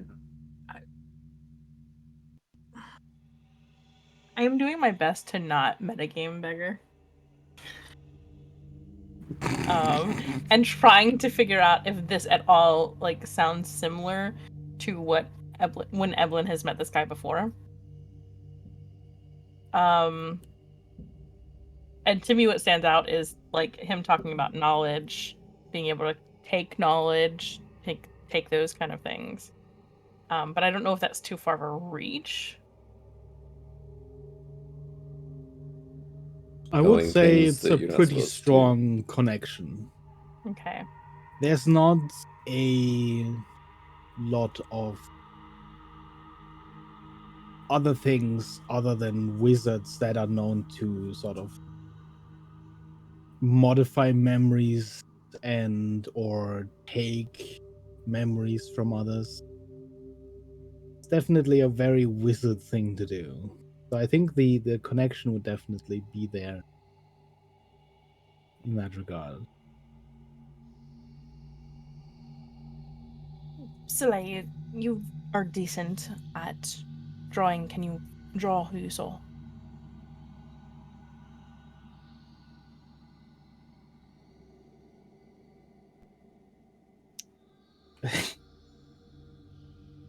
You flip open the book, you take out your pen, and Soleil, you realize you forgot what he looks like.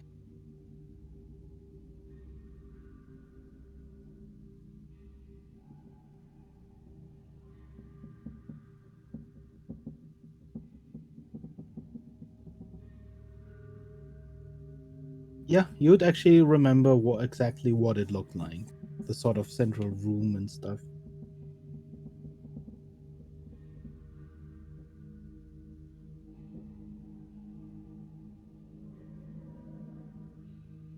Mm-hmm.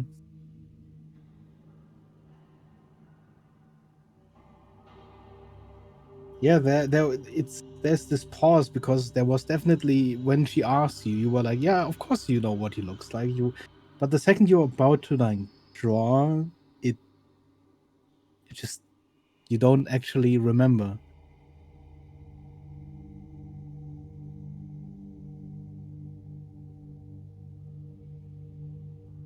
You're sort of trying to think about you remember it's obviously, old guy wizard, but as you try to sort of make the image in your head, you just keep thinking of, Reginald, Haribald. You just see like old bearded men. but not like the details of his face or the details of his clothing, just sort of long robed, hooded. It's very vague what you remember.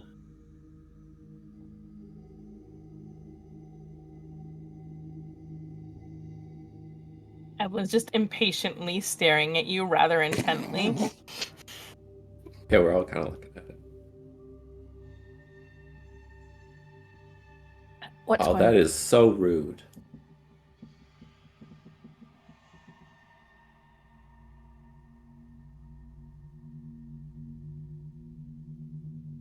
Oh no. We're not playing these games. Hang on.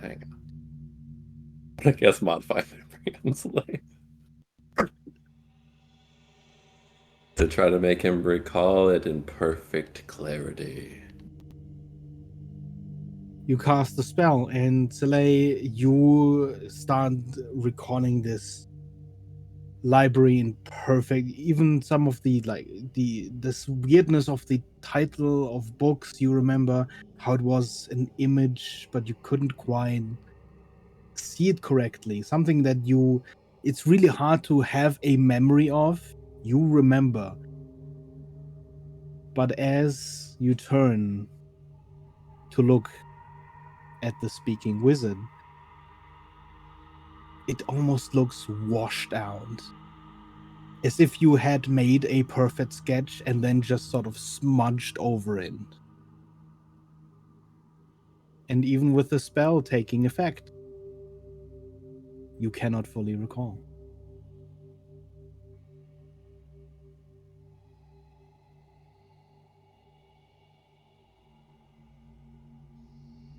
So rude.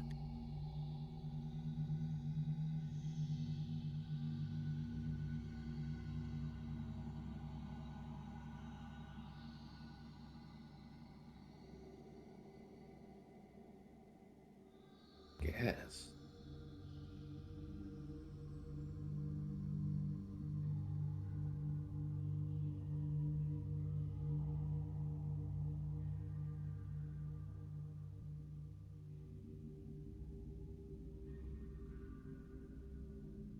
Yeah, you can't trust somebody like that. That totally sounds like a devil, though.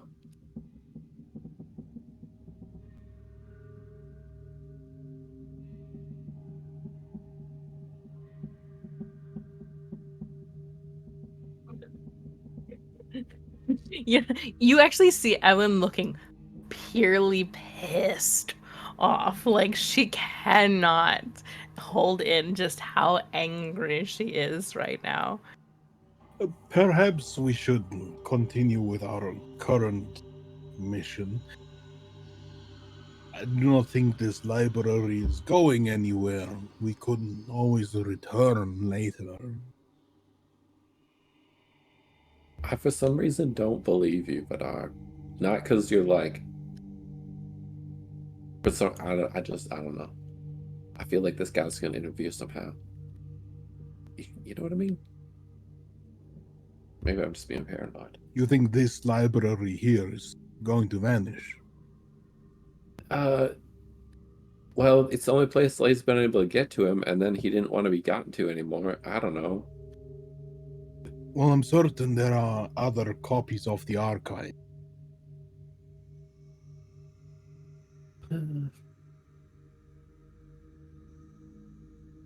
If anything, I'm sure Orvaith carries one with him.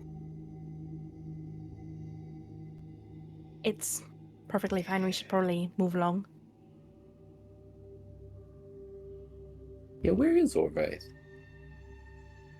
One of the reasons why we're trying to look. So we should probably just move along. You sort of all start turning towards the door and realize that there is no door. Where you're fairly certain you entered is just more bookcase. I'll reach for one of the books and think about the exit to the room. Nice. You receive this row of books where just details various titles like escaping from trap rooms. Specifically trying to think of narrowing it down to the library in the Arcanum, like There is Like a- no specific book Mm. about the subject. Mhm, The mhm, only mhm. book that sort of flips over is Trick Doors Mhm, and mhm. Tramps. There's one book that's just getting lost in the library. I hate it so much. I was We're just gonna gonna have to start find food if we're in here pacing forever. I want this book around, that it has kind of food. curiously moving around the room to at least see if anything flags with like true sight as she kind of walks towards the edges of the room. Kind of come up towards the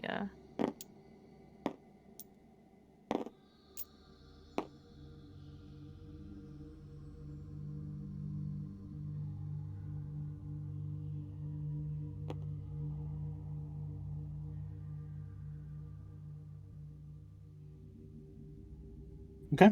Yeah, you can certainly find general information. Almost like this sort of detailed tourist book of the general area. You find several snippets of information. It would probably take you like a little bit longer to categorize. As in the meantime, as you reach this bookcase,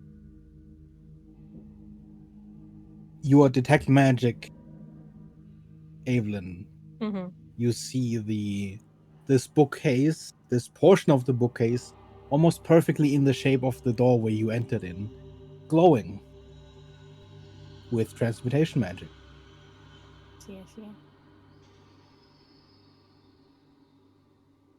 Can I ask Huxley? Do you find anything while you were shredding? Anything else good? I don't know. I think he decided to like shred bookshelves after a while when he. Oh, Yeah, as soon as you get to chairs, it takes a while. It's not as easy as the papers.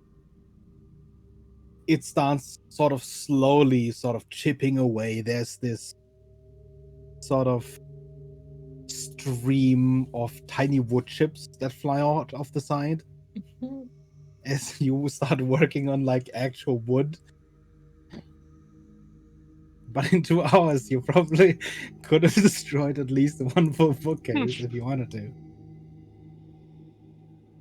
yeah, I think he like goes from paper to a chair, and that's really exciting. And then eventually, after a few chairs, he will try a bookshelf. So yeah.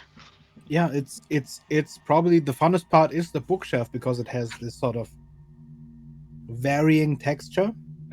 You get through wood with the slow, and then there's this suddenly goes fast, and it's because you get through the books, and then before you get back to the wood, it's very fun. You have this just pile of very burnable tinder right next to you at this Sitting point, on just like in a pile of stuff. wooden chips and shredded paper. Just grins at Rhett as he comes. So fun. You see What? this entire section of just books over here, where you're fairly certain there was a bookcase containing books. There is not anymore. Oh. Okay, yeah. So about the bookcase, not okay. All right. What? Nothing. Just please don't shred that bookcase in the middle. I suppose it's not as much messing with our minds as I think the gate turned into an actual bookcase. What it seems like.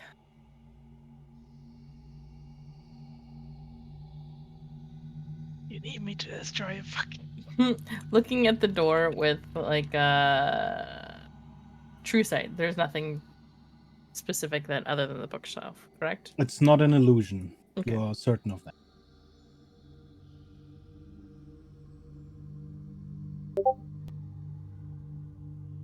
Hate doors. Mhm.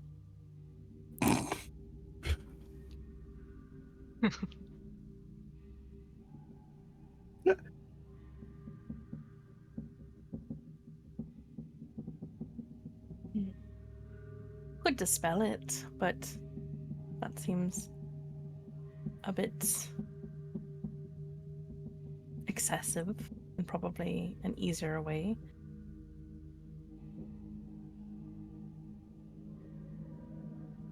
Do you want to do the honors, or should I?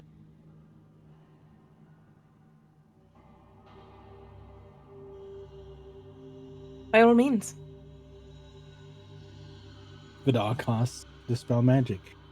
Mhm. There's this sort of almost like a tremor that rocks through this bookcase in front of you as it starts crumbling. The wood splinters, the books start falling down. There's almost this avalanche of material, almost as if you had cast shatter on a bookcase, where it starts crumbling down, revealing behind it the door. But the material does not vanish.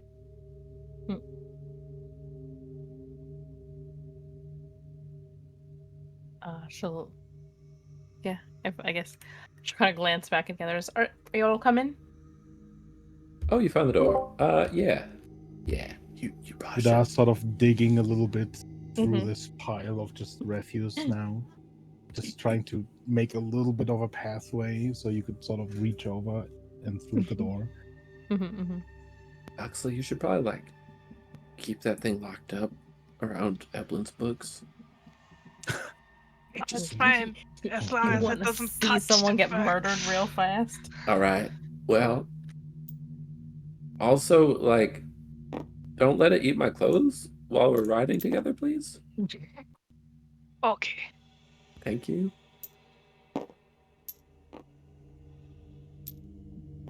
Mm-hmm.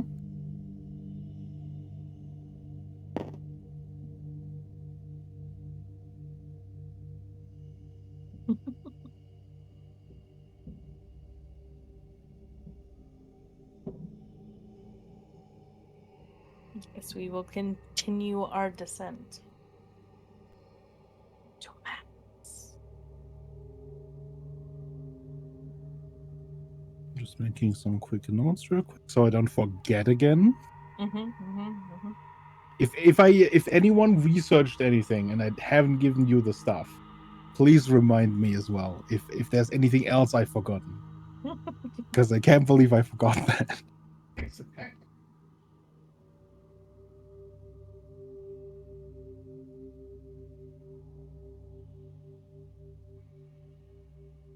Okay.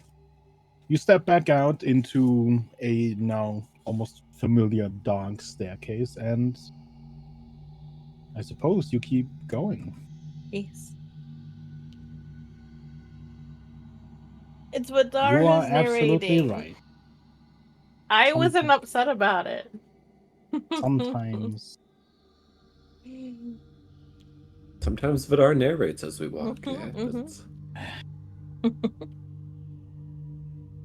not going to So, complain about more Vidar. do you at this point you jump down the middle, or do you keep going platform to platform? I think Soleil's probably still going platform to platform. Is the Soleil still leading? He's, I think, the one that technically descends the fastest. Yeah. Mm-hmm. Mm-hmm. New.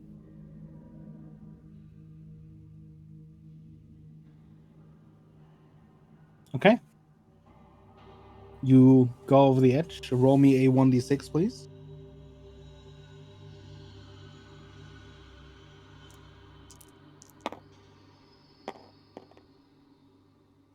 Ooh. And as you do that, I would say let's take a 5 to 10 minute break. Oh, you broke the game. Because I Thanks. gotta go pee. Nice. And probably refill my drink, and I will be right back. Okay.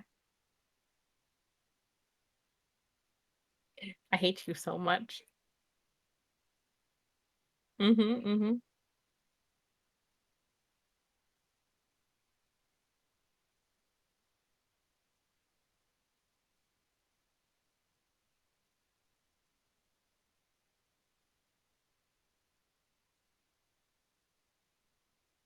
Oh.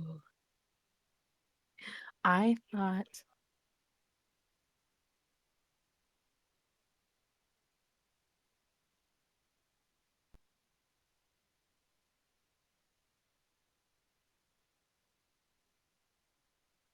Beggar was gonna say that you no longer remember how to draw.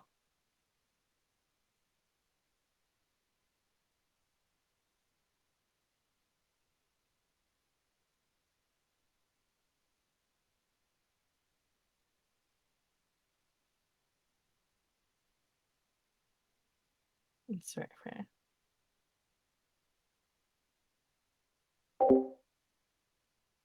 Select. And it reads Magic Item Vault. Come on.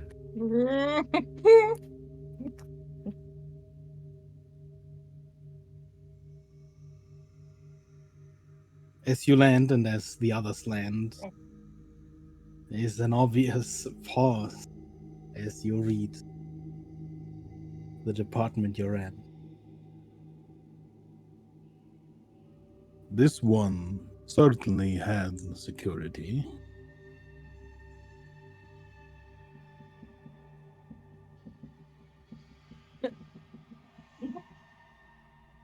Is anything ping with detect magic as we get anywhere near this? The door does not glow. It's entirely possible that there's not going to be anything in there if they left intentionally. And planned, at least, with enough time to gather things. I can't really imagine they'd leave anything.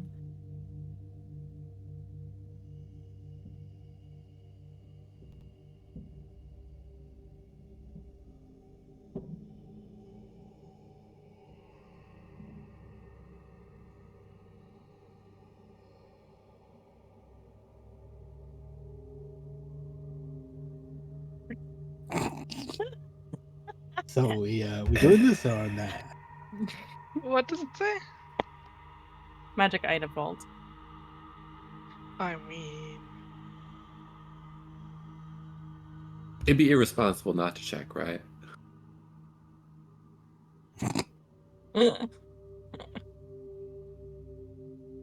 Oh boy. gosh.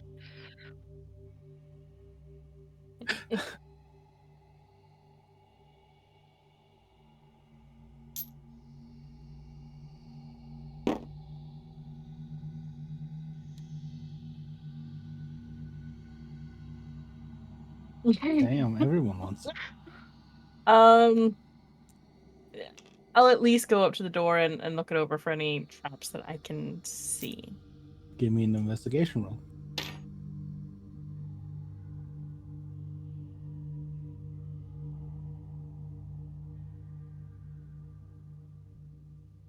And I do have my true sight goggles on if it at all matters. Mhm. Oh, horrible.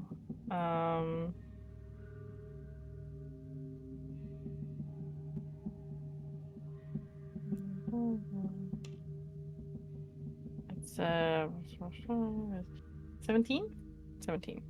You do not see any trap or hidden mechanism. Wait. I have advantage on this roll.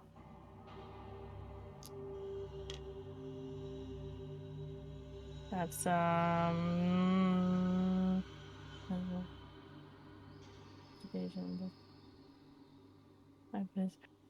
24. If it matters.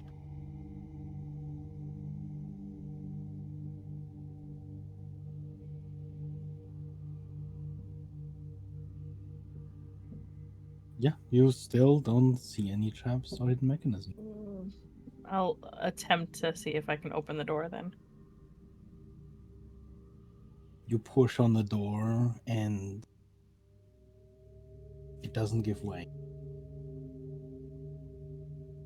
This one would usually open if there was any wizard present, but without any magical power running throughout the academy,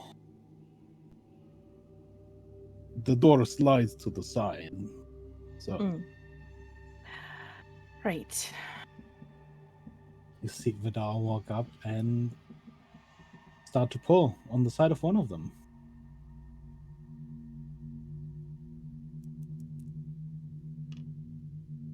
Yeah, I'll help. I'll wait. Vidal rolled a 13. Can anyone top that? That will be a strength check. That's an 11. Do I see all of them just standing there struggling with this door? You see like Vidal on the left door, Soleil and Dread on the right door, just pulling, and there's this slow creak, but these doors look heavy. Wait. Can you hold my book? I really rather not touch that. Okay. I'll hold We'll it. put it. Okay, I will give it to Rez. Okay. Here, switch me. If Hugs will try to open the door. Give me a strength check. Straight. Okay. You could do athletic.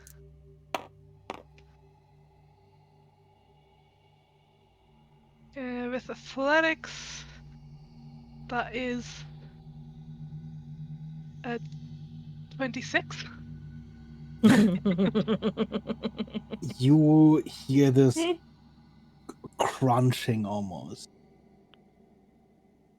Evelyn, to you, this is probably one of the worst sounds you could hear because you can definitely hear everything a breaking. delicate magical. mechanism Yeah. sort of getting just wrenched apart. And with this pretty violent screech, the door is just pulled to the side. Reminding myself to never Hux. let Hux anywhere near anything I've ever created.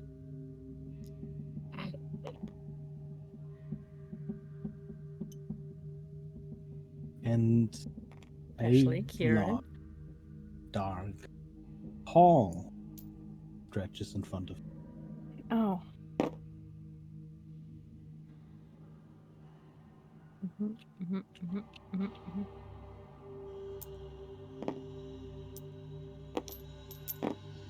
They would never. They're definitely not moving now. Yeah, no, you see them stand there scanning.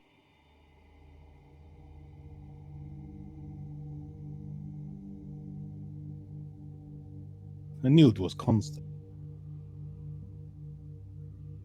Looks like iron golems.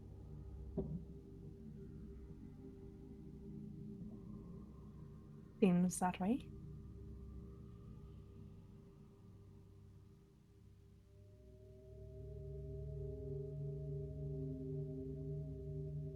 Well, we checked. The defenses are still up.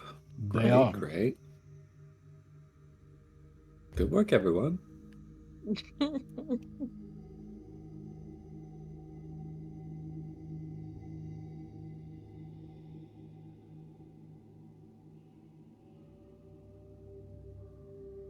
Is there any signs of like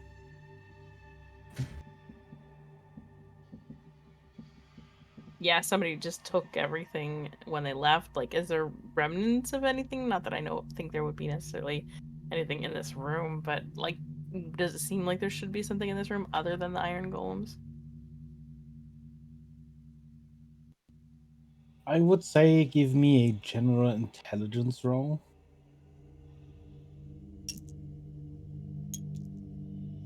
That's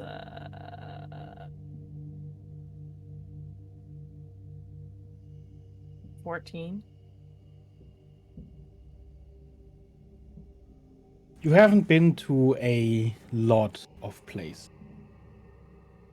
But so far, everything you've seen, even though it's sort of disheveled and definitely abandoned, nothing points to the wizards having had to leave in a hurry. Mm-hmm. With the library especially, you know that while they left definitely plenty of things behind, but in general, it doesn't look like they left everything behind. Right.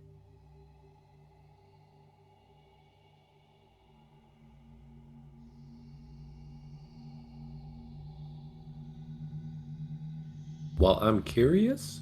The vault door, you can see from here, is definitely closed.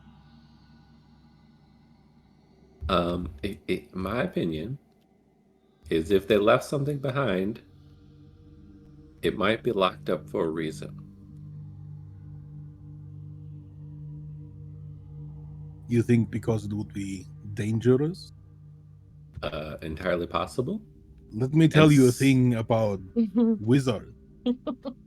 If something is dangerous, that makes it all the more enticing to research. Well, exactly, but maybe they're coming back to research it after retrieving something, type of thing. You know? Perhaps, but it has been a while. And I would count ourselves lucky the alchemy engine is still keeping it afloat.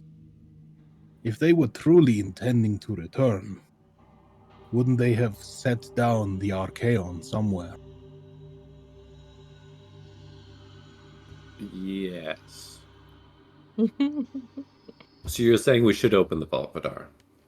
I was not trying to imply that we should open the vault. It sounded like you were. Do you have anything in the I vault? was just trying to help you characterize what my colleagues are like. Oh, okay.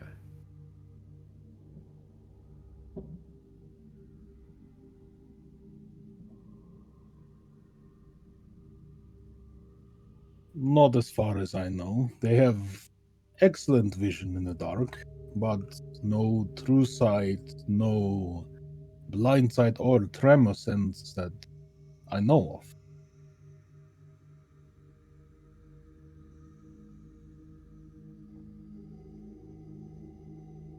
I mean, yes, but also I don't know how to crack a vault, and there is a literal vault door. I know how to Yeah. crack a vault. Oh, There would usually be a key somewhere. yeah. I guess I personally never stored anything in here, but you'd probably go to the counters, ask for it to be opened. Okay. Yeah, Take a let's try that. quick look.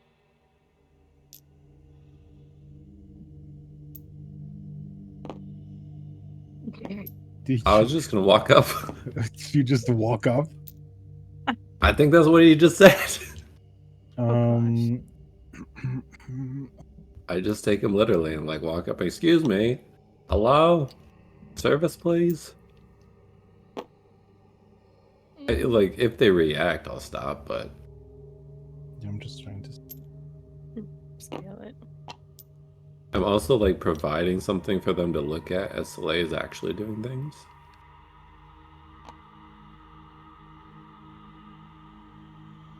Okay, you walk up to the counter Is there like to a little ask for service bell? service. Yeah. There is no service bell, and there's also clearly nobody behind the counter. Well, I was just standing there with like a hand over her eyes, like rubbing her temples. With your this passive is what they've perception, been Soleil, for. you definitely notice this light creak, and you definitely see one of the golems sort of looking towards Red. Doesn't seem to be moving, but it certainly sees him at this distance. If I know Soleil's over here, so I'm gonna like go around toward the side. Okay. I don't want to, like, engage them, but these also look like booths. I'll, like, walk over to the window here, I guess. Mm-hmm. Continuing to be obvious and hopefully drawing their gaze away. At least move somewhat closer to keep an eye on them. It's not fully closed at the top. It is open at the top. There is sort of a glass wall that goes to about 10 feet up. But you could theoretically climb over. The only doors you see are here at the end. You see doors of these iron barred grates that you could get through inside. But you can also get over.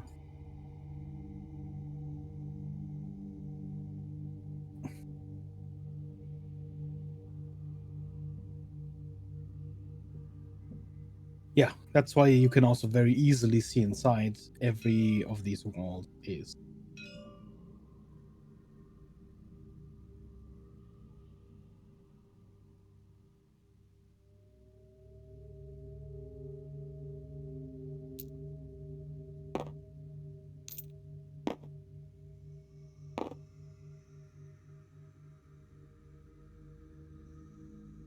Okay.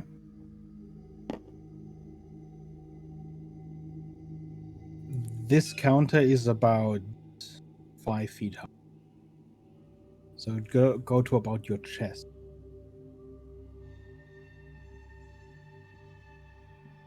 I mean,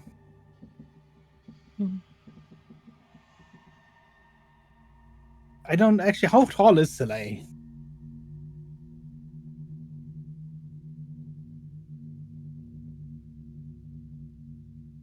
Yeah, okay. It's probably about your neck, probably a little higher than your chest.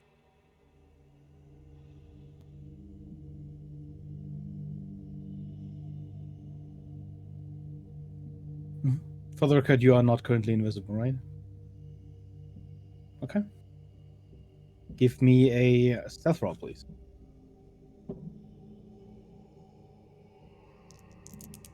No.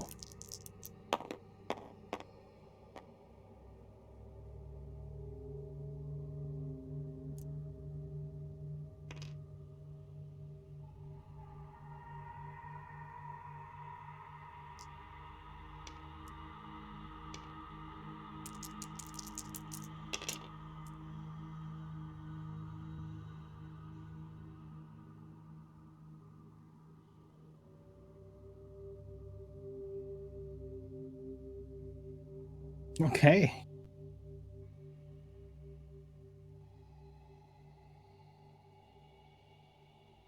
Red. Mm-hmm. You notice as Soleil vanishes and reappears, because you can still see him from the side. There is a moment where one of the golems sort of swivels his view away from you, but then it starts just scanning again.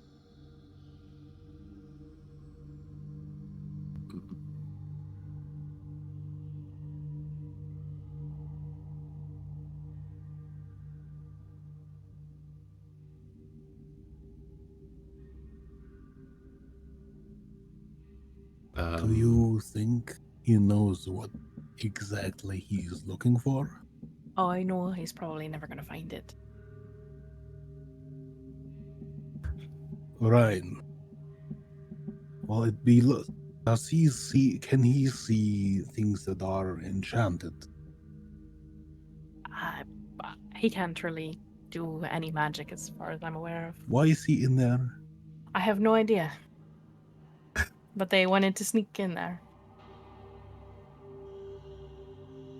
Okay, Soleil, you're just looking around. Seems looking like I've through been drawers. successful in my. Okay. Give me investigation. So there's no service at the desk. But Soleil snuck in there. I don't know if you saw that.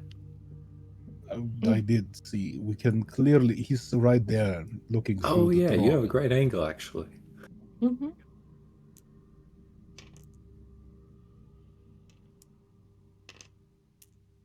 I assume he'll let us know if he finds any keys. Well, it'll probably be enchanted. Oh, Would be an easy thing to look for. but you didn't. Wow. Oh. It's probably not the first time you've, had to let your sleight of hand play, looking through someone's drawers. You very deftly sort of, pull one out. Whenever you feel sort of a resistance where you know it's going to make a sound, you stop, you try and walk around it. You search through this entire row of drawers. On this side, there is no key. You do, however, find 20 or so gold in change.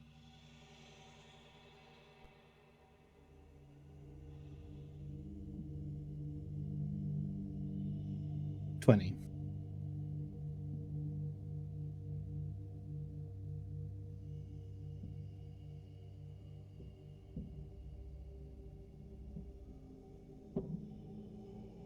If it's enchanted, you should probably go down there and look. I don't think Soleil can see those things. I suppose so. All right, same plan. I will be cheering you guys on from a distance. This is ridiculous. Hello, service. Evan will at least try. There's this she'll- moment where your hair stands up straight at your neck, Soleil. When behind you, you just hear, "Hello, service!" And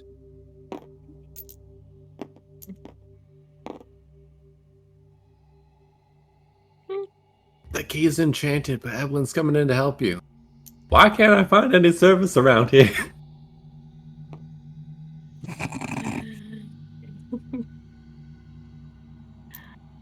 um, can I? So have the iron golems noticed Soleil at all in here?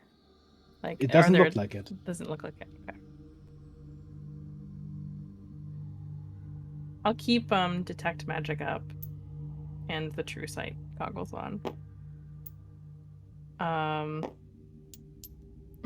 kind of like lean over and look over. Can I see anything in that space from where I'm You at? can tell that somewhere behind this, there is some sort of glow. But you can't really look over it. This is about 5 feet high. And it's obscuring some of what lies beneath you or beyond. Then she will move along to this window. Can she see where it's coming from here? See one of the golems sort of turn its head towards you. She's just kind of standing at the You see a window. glow. It's coming from this weird looking gem. Looks like a ruby set into this sort of square, diamond shaped brass fitting. So, like, could you grab, when you have a moment, off of that stand over there? There's a gem.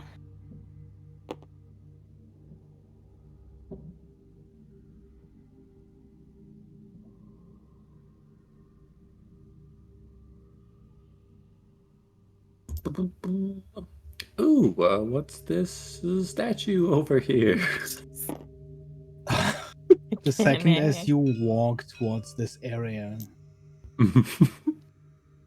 you see both of them sort of walk forward towards you. Okay, all right. That's a cool. Okay.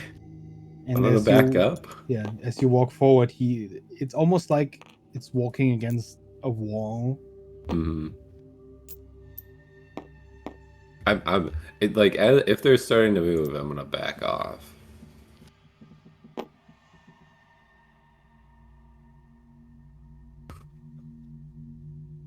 Roll me a stealth roll with advantage.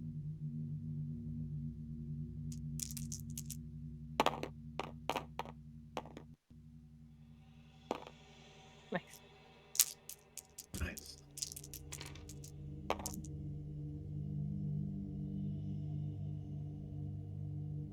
You duck behind this cart.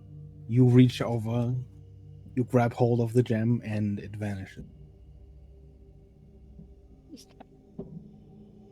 When you stop, Red, and sort of wait for a moment, you see them sort of boom, boom, boom, sun walk back to their spot. Gee, my goodness.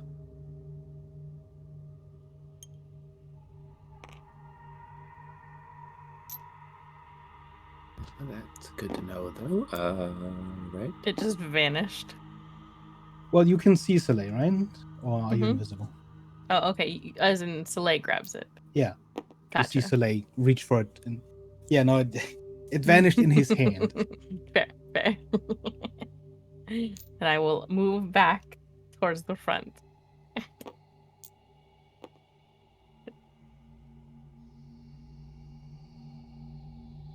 Yeah, there's these sort of, with any sort of teller, there's this window that you could reach through. You slide it through, and Avon, you are in possession of the key. I will cast Identify on it, but I'm assuming it's just a key. The key to the vault. It's enchanted. It is. You identify it as a sort of key item. You can also sort of tell it would probably fit into the same shaped indent in the door.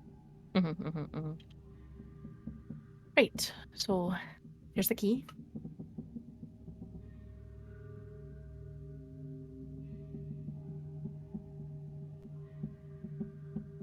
There.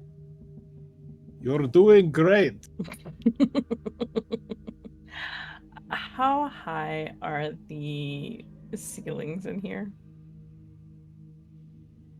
The ceiling of the room, or Yeah, the these ceilings in the walls? room. Ceiling of the room is fairly tall. It goes up about 50 feet easily. You're probably alright coming out of there. I don't think they could get past that point that Rhett was standing, but I could be wrong.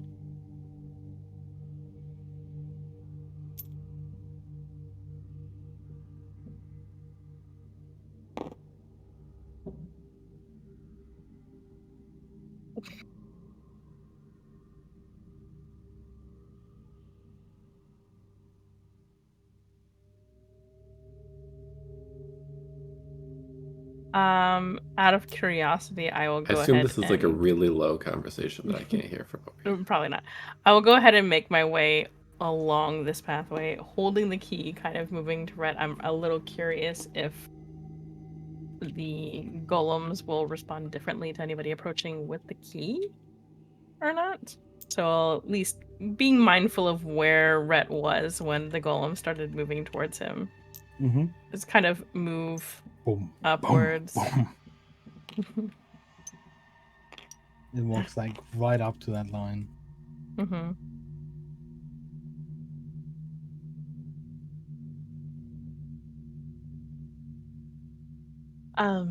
Do you at this point climb over Soleil? Or do you wait?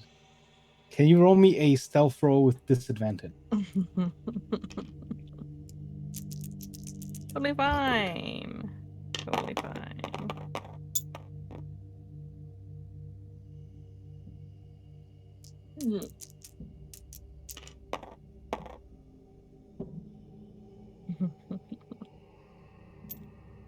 You hear earth-shattering thumping. This time, one of the golems moves forward with speed. Oh. And you hear just unauthorized entry. Can everyone please... Actually, you know what? Yeah, no, can everyone please roll me initiative? Listen, we didn't do any unauthorized entry. It was just that guy. Yeah, it wasn't me. We're not with him. Surely, in the case of robbery, they wouldn't murder everyone in the building, right? Right? Right? You're soon going to find out where all the wizards went. Oh no! Stuffed into the wall. No, I'm kidding.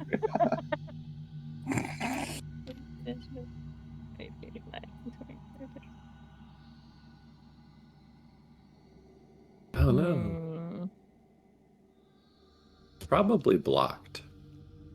That's why I didn't just send a dimension door straight into the vault. It probably would end very poorly.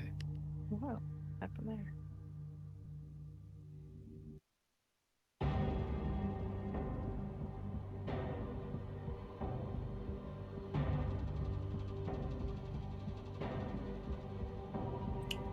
That's crazy. Jeez. I guess we were all ready. Jeez, We you all guys' knew this initiative, was... what the fuck?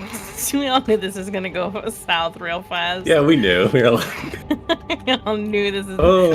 setting up for failure. Evelyn, you see one of the golems. This one started stomping forward. You heard him utter that line, and you see him gunning straight for Soleil. As you see Soleil sort of, just getting over the wall, falling back down on the other side.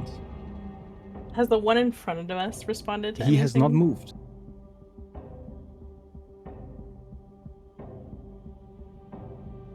Do I abandon Soleil? But he's also not devices? looking at you right now. Right. At least not directly. I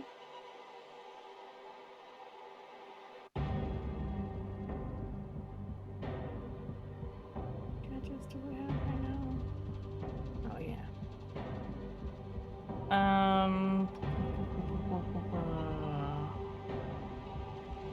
I will go ahead and back up and to the side, like 15.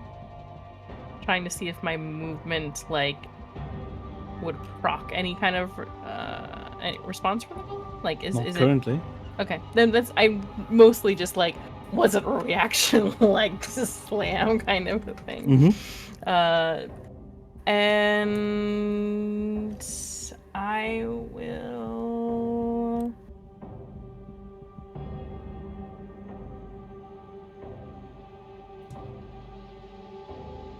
What size are these guys? Large.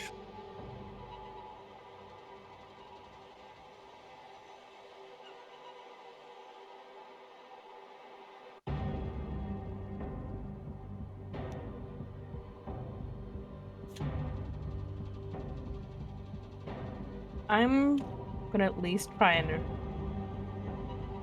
maybe minimize the damage. And cast oh, how far do I need to be?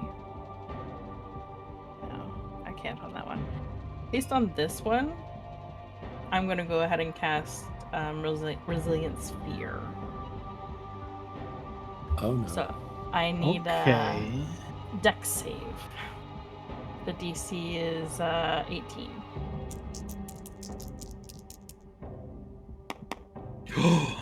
Stop that! Stop that right now, sir. With its magic resistance, Rude. that Rude. with the advantage, that one is a nat 20. As Rude. the sphere What is that starts to stupid take modifier on hold- Dex? I'm so angry. It has a -1 actually, Ah, which freaking still A. puts it at a 19. No, But it's as fine. you see the sphere take hold, something about the golem's construction, it's sort of almost devoid of magic. Your sphere collapsed, Fair. and you hear hostile action. Shit. And this one now also turns towards you. It is going to I'm- move towards you. I'm gonna at least use the rest of my movement to fly upwards.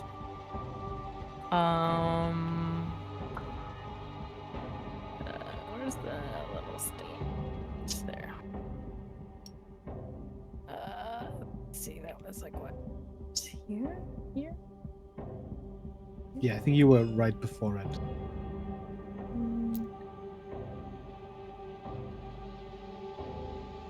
So I'm 15 feet up currently. Mhm. I don't think I can move further than that.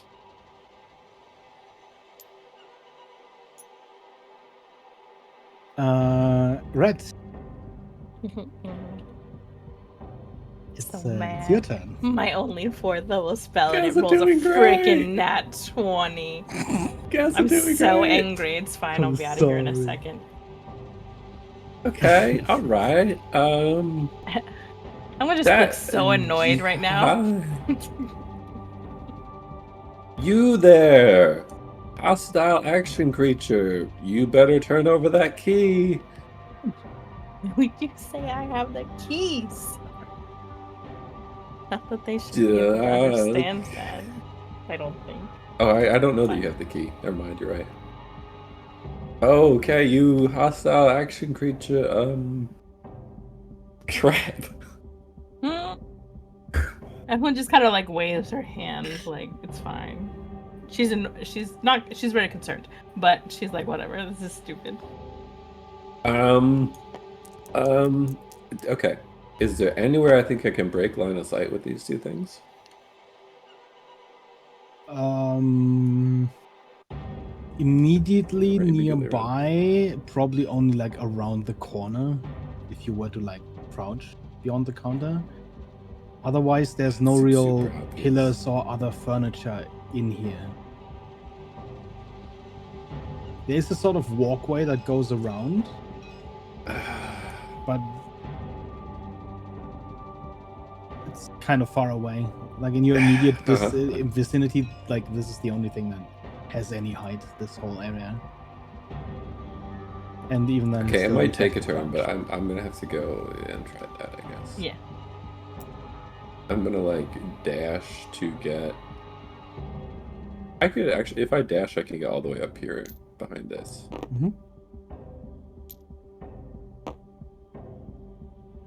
I'm gonna give an inspiration to Soleil as I go by and be like, well, you got fast Well. legs, kitty cat. Go, go, go. And I'm just gonna duck down behind here. But not taking any hostile actions, I don't think.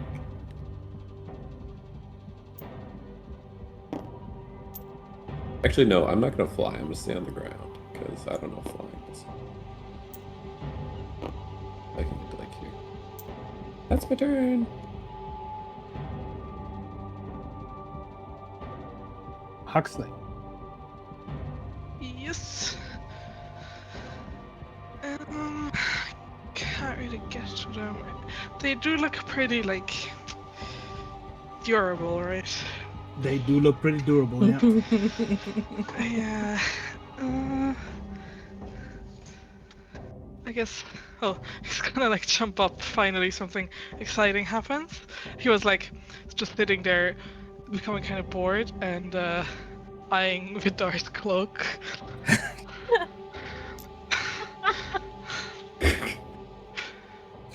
But then he's gonna jump up and run to there and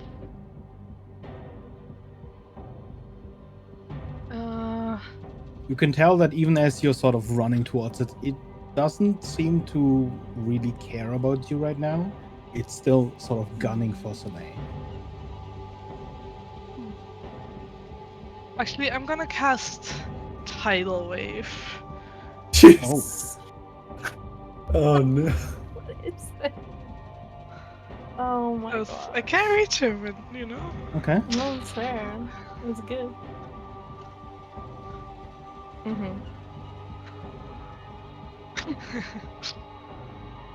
So he has to make a dex save. And yeah, it's a magical effect, so magical resistance. Yeah. DC 15. Dex, that's -1, so that's a 7. He fails. Nice.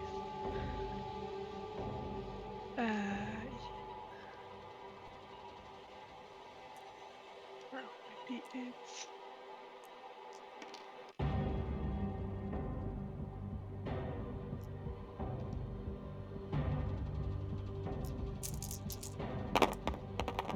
Takes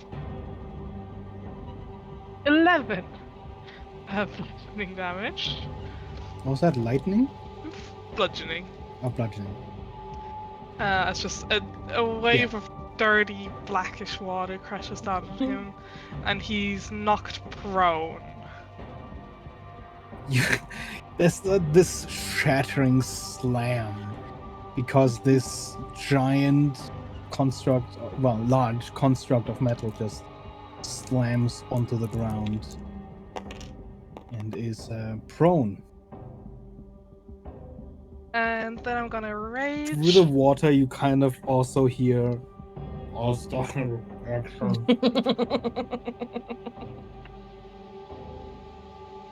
I'm gonna rage, and while raging, these like kind of wilted flower petals and vines start growing around me, or wilted flowers, I guess.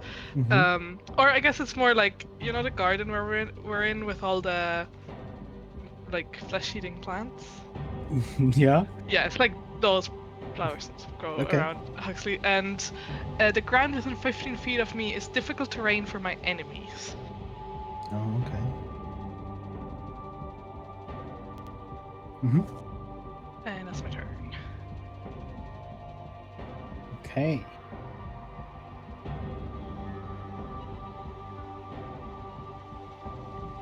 Then, okay, let me quickly see.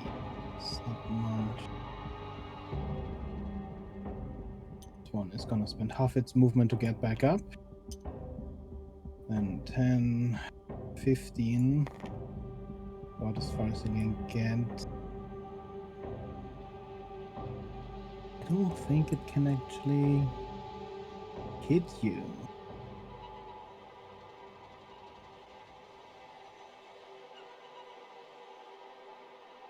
Yeah, it'll have to dash, so it'll dash. And then it's difficult terrain, so it can only make it here, which is right in front of you. And that's its turn.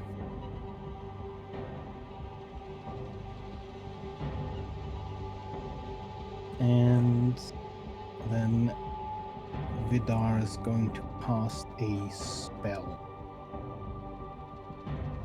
on Evelyn. Are you willing, Evelyn? Yeah. Then he's gonna cast invisibility Much at appreciated. second level.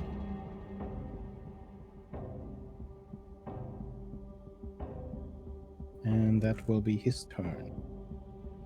Soleil.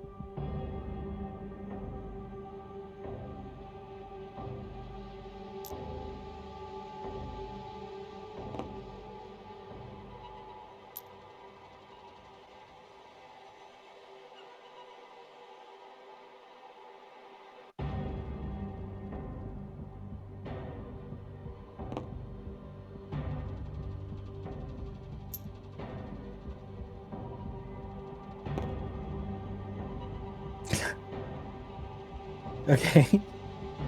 He just wants to ride everything. Give me acrobatics with disadvantage.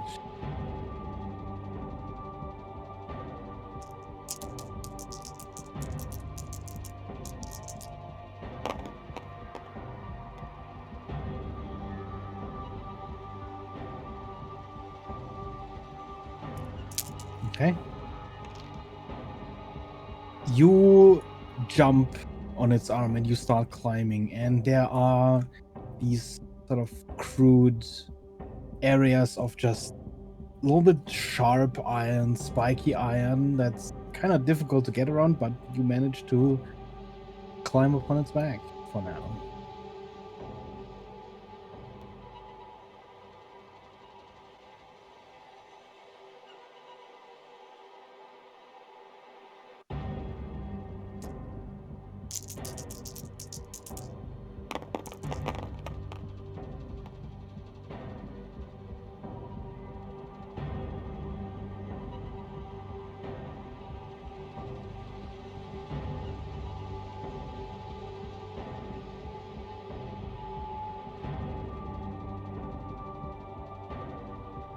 .22 hits.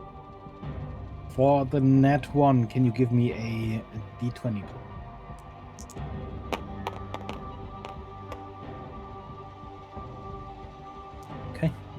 You sort of lose your footing a little bit. You're standing somewhat unsure.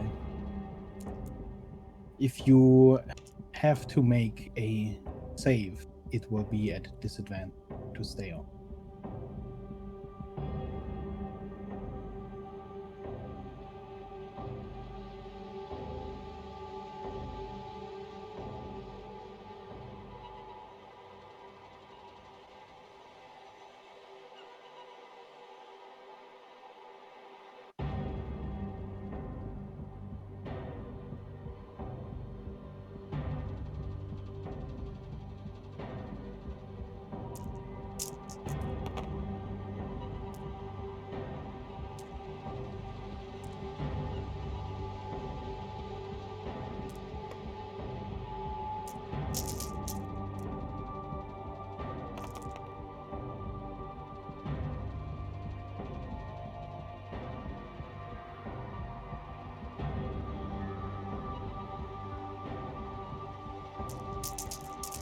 Okay.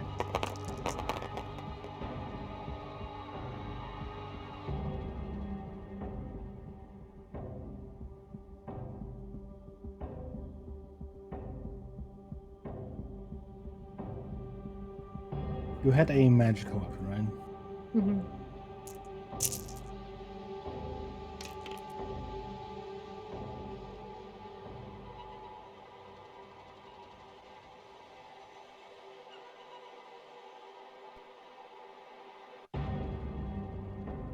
What is the condition? Okay, it is immune to Mm. being frightened. The construct.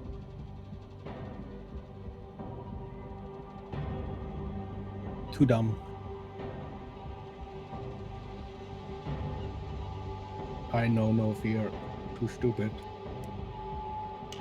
Then, well, since Evelyn goes invisible, 10,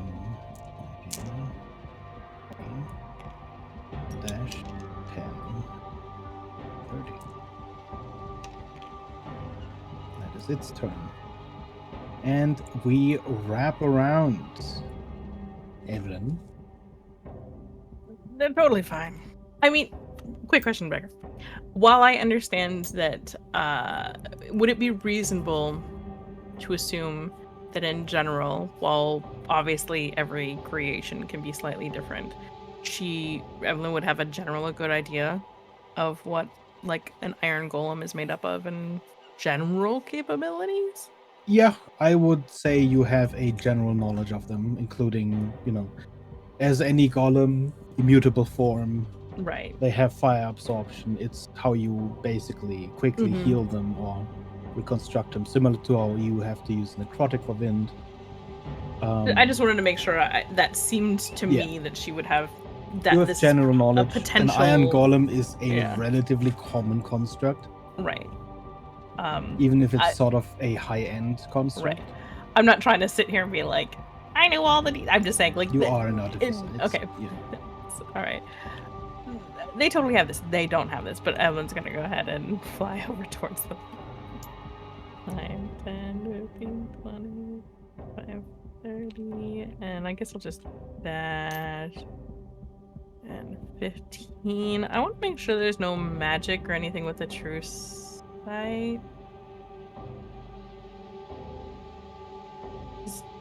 Detect magic, I think, should still be. No, detect magic would have dropped when I tried to cast Resilient Sphere. That's fine. I want to pause to at least make sure there's nothing showing up with true sight. With By true this sight, you gate? see nothing at this. And I think I had to dash, so. How high is the wall here? This gate? About 10 feet. I'm at least gonna go up another with my remaining movement. I'll go up a little higher so that when I do move over this gate, I'm closer to like 20 feet over the gate. Okay. So I'll be like 30 feet up right now. Okay. And that's my turn.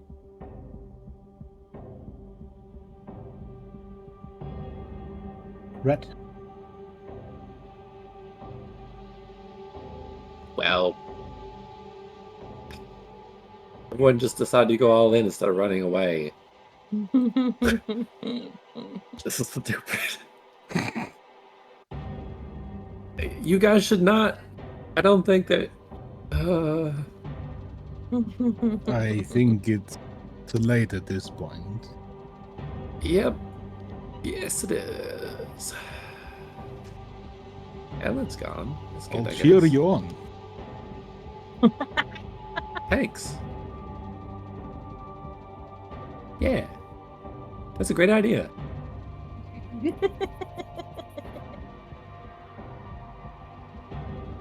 Go, guys, go. You got the... I'm gonna cast Enhance ability. I'm like slide down, so hopefully I can't be seen. I cast Enhance ability for dexterity checks on Slay.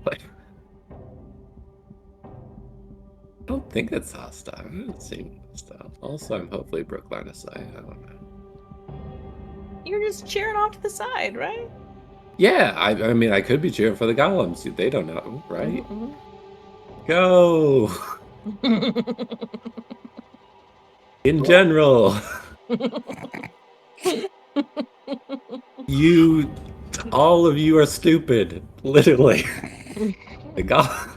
In a slow stomping walk, you see it turn its head towards you, but it just keeps on its course.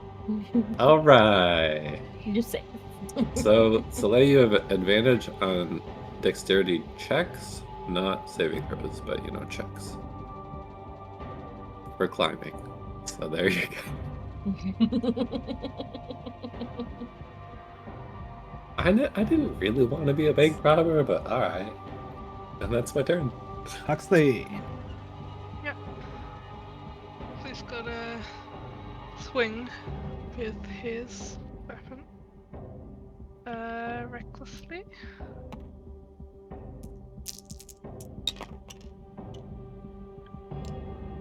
you can roll those again if you want to.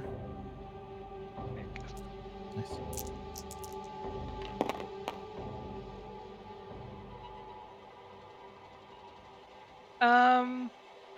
Dies a 16. It does not. Do it again.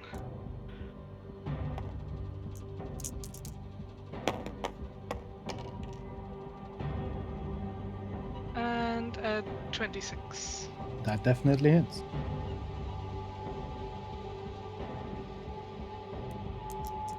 Or 24 piercing damage. And that is magical, I'm assuming. Yes. Yeah, immediately as you swing at its leg, you pierce through the metal. You can tell then this thing is gonna take a lot more damage before it goes down, but you've punctured a pretty deep hole into the metal. That is my turn. Okay. Then it is... Wait, hold on. I need to quickly check. I think that's also concentration.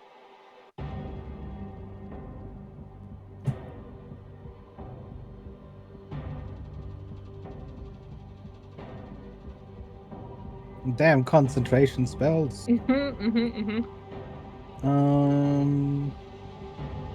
The die is not gonna do anything for now.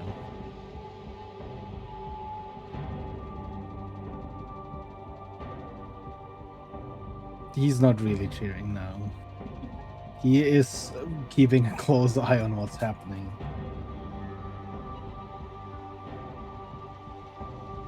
And his eyes keep darting over to the vault. You did this. You guys did this. That means it is the Golem's turn. And he's gonna first swing at Soleil.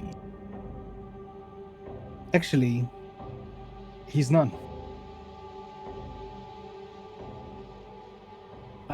Because there is a sudden explosion of Oh, just no.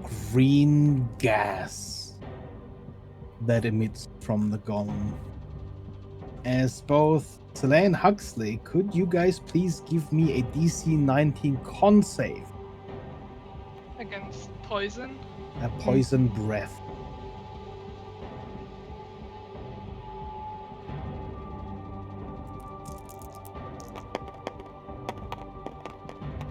Not 20. Nice. Okay, you both take half this damage then. I think. I don't know if anyone has resistance. It's half or damage.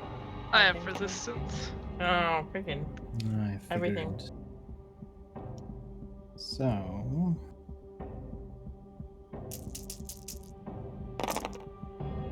Soleil takes 20 points of poison damage, and then Huxley only takes 10.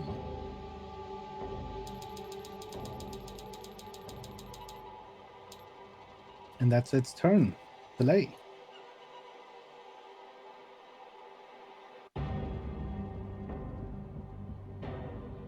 You rolled so poorly. That girl. Listen, okay, it happens. It's only a little bit under average, okay? Average is 45.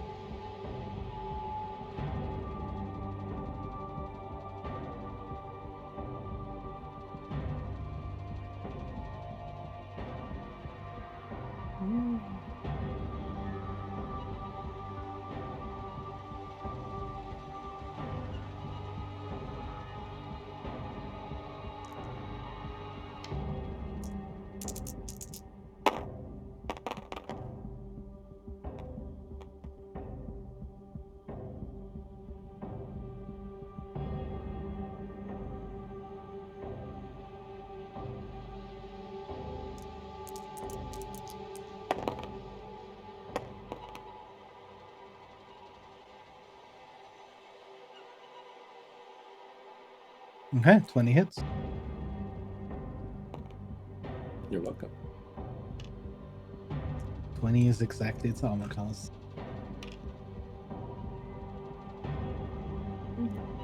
Did you think that was their AC? Mm-hmm.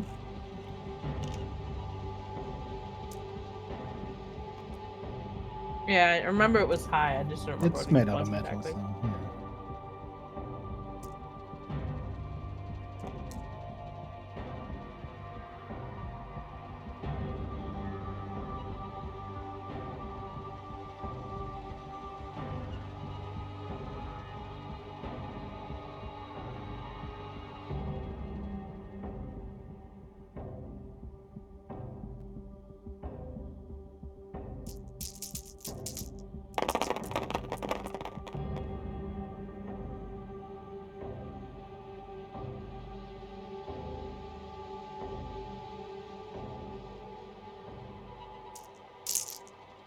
$55.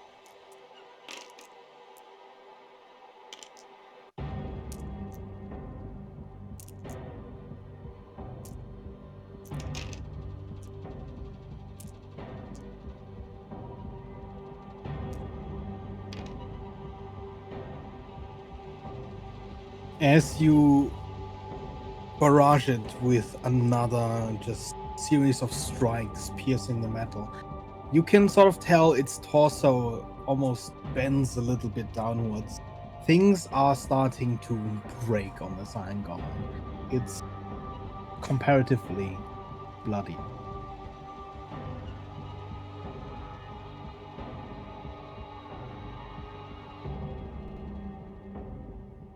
Which points?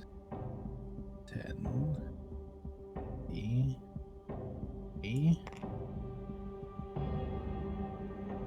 With a reach of 10 feet, it should be able to reach Soleil.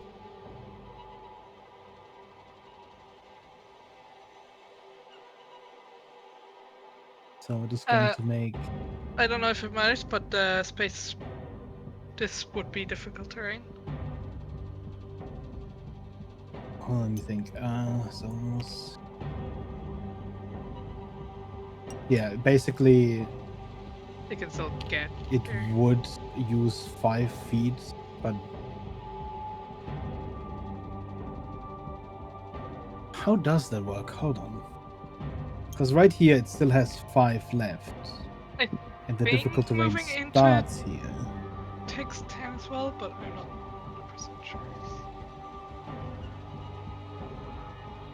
I feel like it would need 10 to actually move into that. So instead, it's gonna do Poison Breath, which actually I think only hits Soleil. It'd be worse. It's like just one space out. Can you give me another con save, Soleil, please?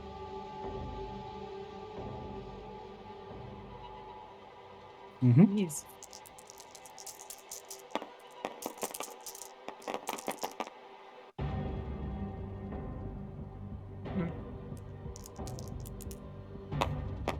Indomitable.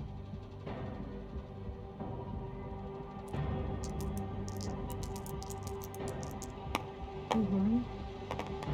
How indomitable is he? Oh, he's not indomitable enough. Got a couple of snips. You wanna? Yeah. Because you got a lot of them. I'm just saying, might as well. We're already like, it's like you are at the slots machine. And hey, look at that. So you only take half. So you take 21 points of damage this time.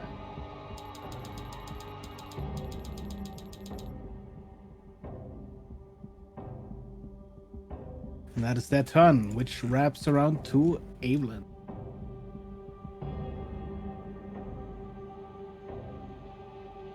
Is it my turn or Soleil? It's your turn.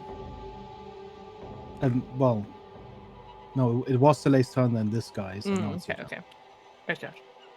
I will fly over, hopefully, and move up to fly down and move right up to the vault door and try and put the key in it.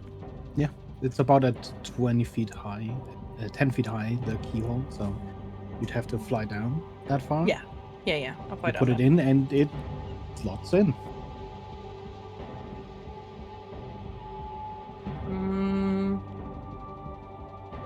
Does it look like it's like a turn thing? It looks like there are multiple turn things. Mm-hmm. So that was probably a free object interaction, yes? Mhm. Can I use my action to try and start turning one? Okay. Give me a strength check, please. Sure.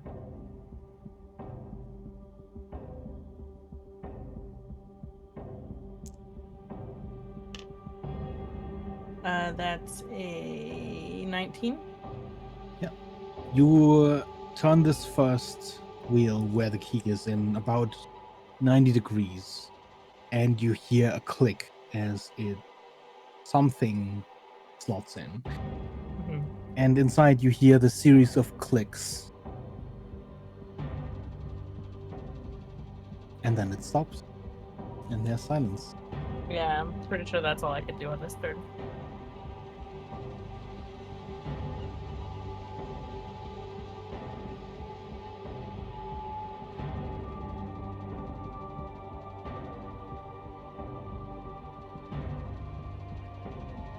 Red?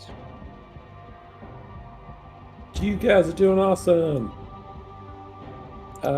Don't be heroes though. Use your teeth if you need to, or Actually, don't worry about it. You won't die immediately, so you're good. Take another bardic inspiration slot. You're riding it good, but you don't have to. You can ride other stuff, but I mean, yeah, I'm good. That's what Red is unconvinced. Huxley. 2 more attacks against this guy.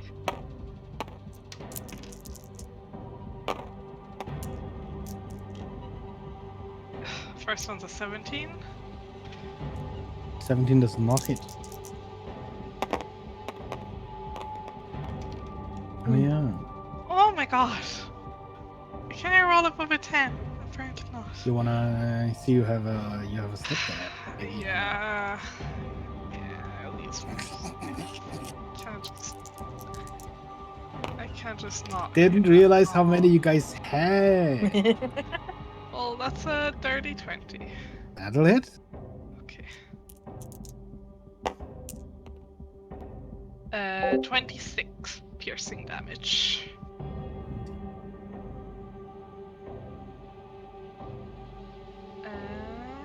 That's my turn. Again, pretty much close to where you made the first hole. You put another one in its leg, and its entire leg is starting to buckle slightly. It is definitely close, just falling apart. But it still stands for now. And if that is your turn, then it is going to punch you twice.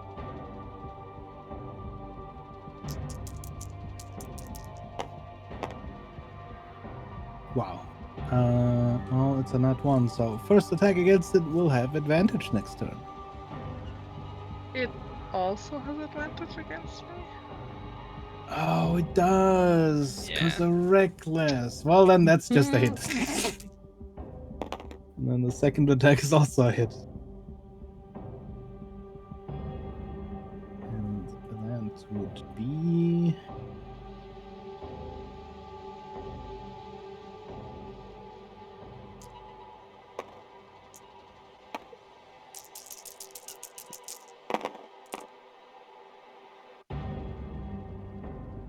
$39 points of damage. This counts as magical damage.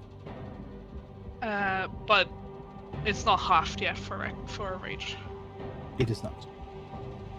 So Oh, yeah, I think rage doesn't matter if it's magical or not, right? no, it's just Okay, yeah, it's bludgeoning, so... so 19. Yes. Also, could it make a dex save, as I will use my reaction to use my rune-marked bracers finally. This is a magical effect, right? Is from a magic item. I think, Oh, yeah, probably still probably. counts for magic resistance. What save was that? Dex? DC 15 dex. Yeah, well, it fails anyways. It's a 13. In that case, it will take 3d8 lightning damage.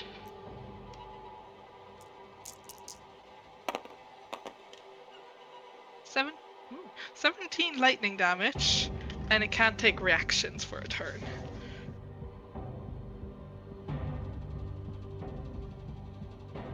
Okay. The lightning ripples through it, just short of reaching all the way up to where Soleil is. And you see it shudder a little bit. For now, it's still standing. But it can't take reaction. And it is actually also Soleil's turn now.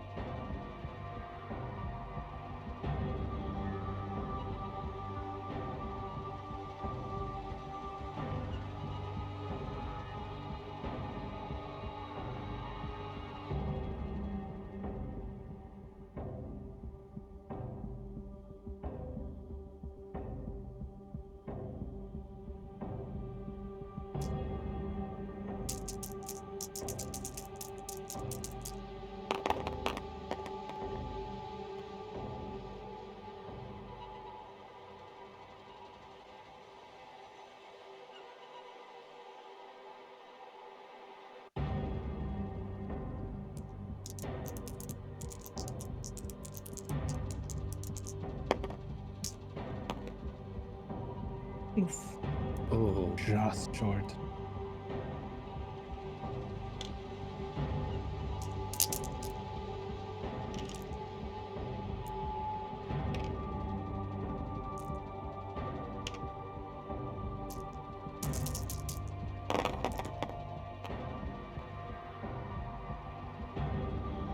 Oh, you got a double. A job.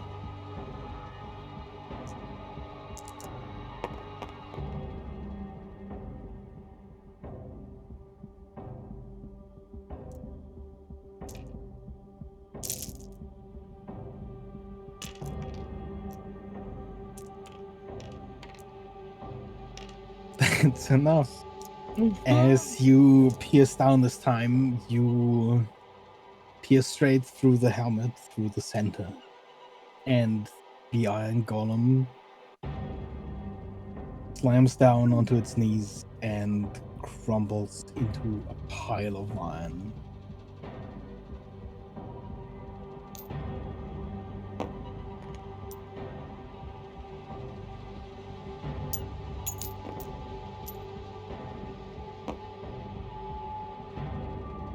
It falls relatively slowly, so it's like a slow elevator.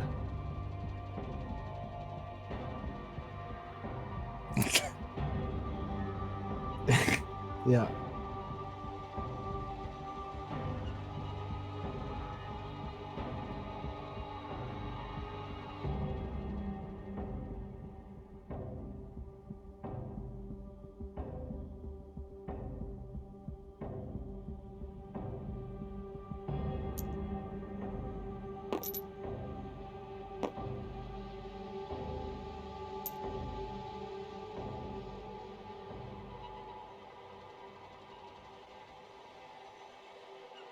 Okay.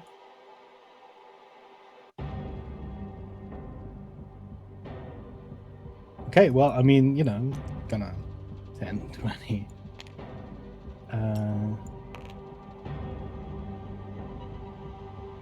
Huxley, run away.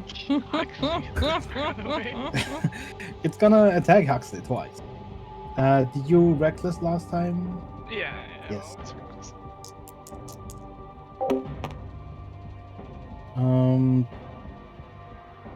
21 hits, I'm assuming. Oh my god, yes, it hits. It's got plus 13 on its hit.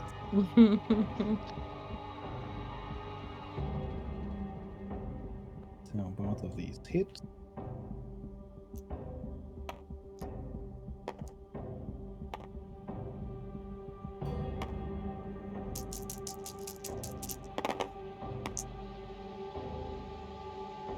That is 36 points of slashing damage, which half would be 18. yes, 18.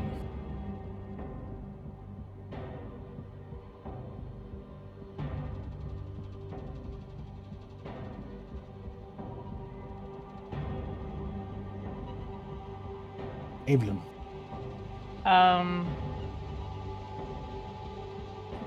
I'll go ahead and land. I'm assuming I have to turn potentially the second set of whatever, so I will try and turn that.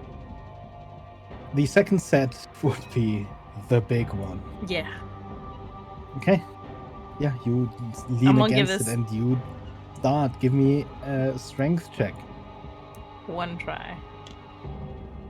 That's a 14. It does not budge That's fine. even a millimeter. That was my action, yes? Yes. Does that count as an attack? I wouldn't call it an attack.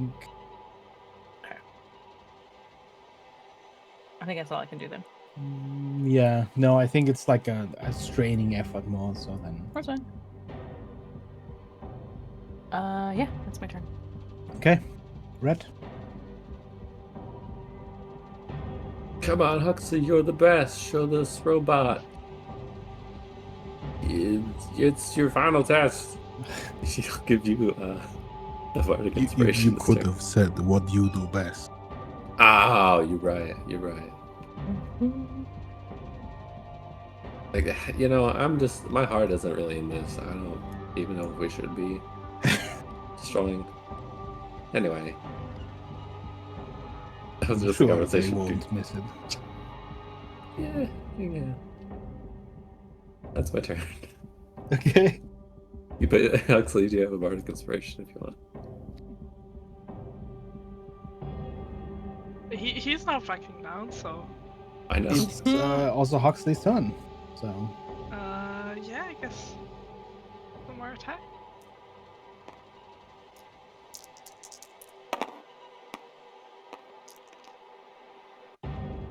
$21. That'll hit.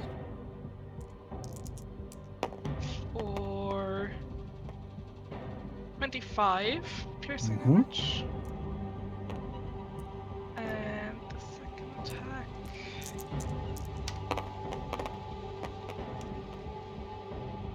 is a 25 for 26 piercing damage. Okay. 51 damage. Yeah, it's just like the last one. You start puncturing holes. And then it is Vidar's turn first, who is going to drop invisibility on you, That's Edwin. fair. And he's gonna cast haste on Huxley. Badara's a better bard than I ever was. Well, he's, as the wizard. I know. What do you mean he's a better bard? I don't think he don't even knows how to play an instrument. Yeah. Slay.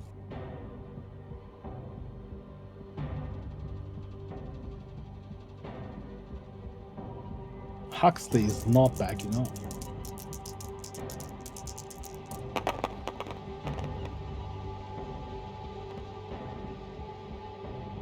Ooh.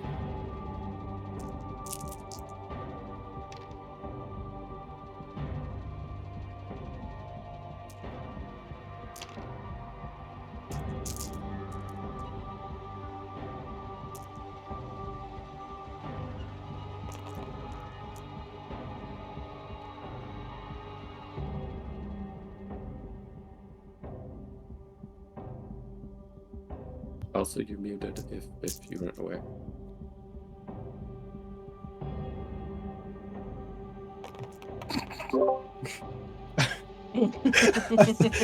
There was this pause on the dice. I was, oh, he's been muted. All right.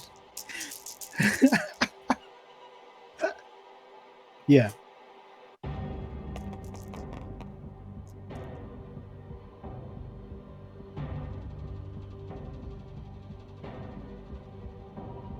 Yeah.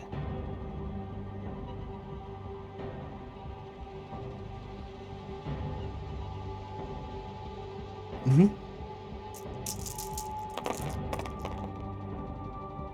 I think you had a crit, didn't you? Oh, yes, the.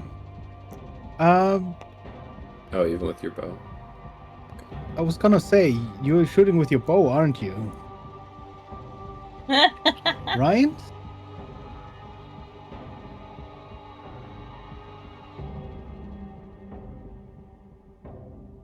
Mm-hmm. Nice. All dice. Yeah. Yeah. Yep.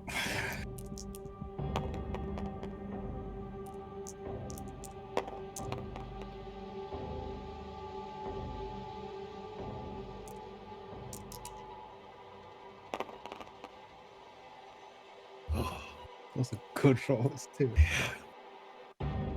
God damn it.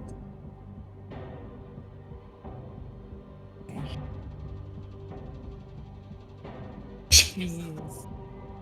Fucking fighters, man. Ridiculous.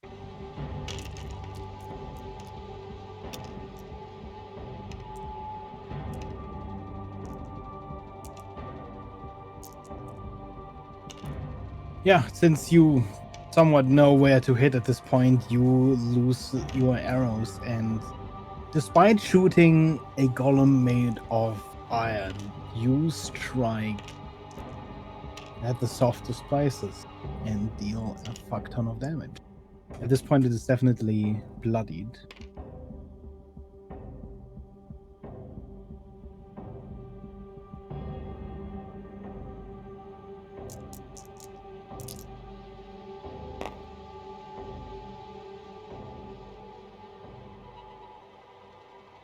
That's a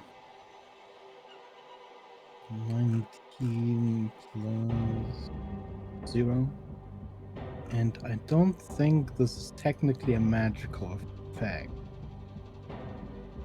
Then it fails the second one.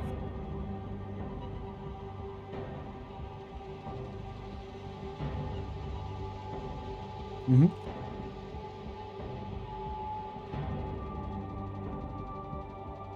Fortuitous timing because it's about to attack Huxley. So it just rolls regular. That is a 20 and a 26 to hit though. Yep.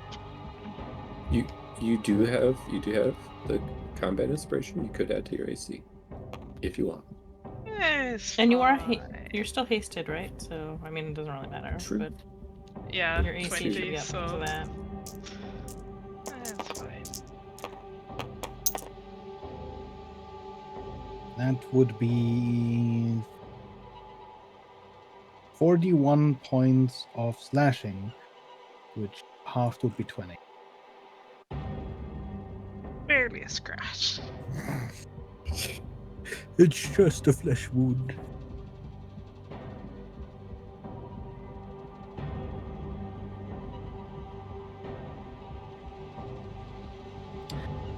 And Evelyn, it would be your turn Yeah. again.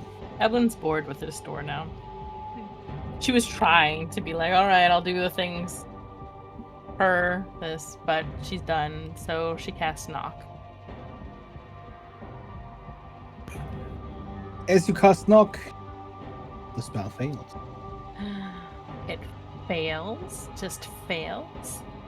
It fails. That's rude.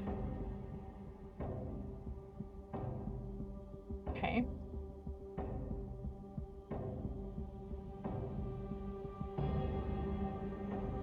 What is the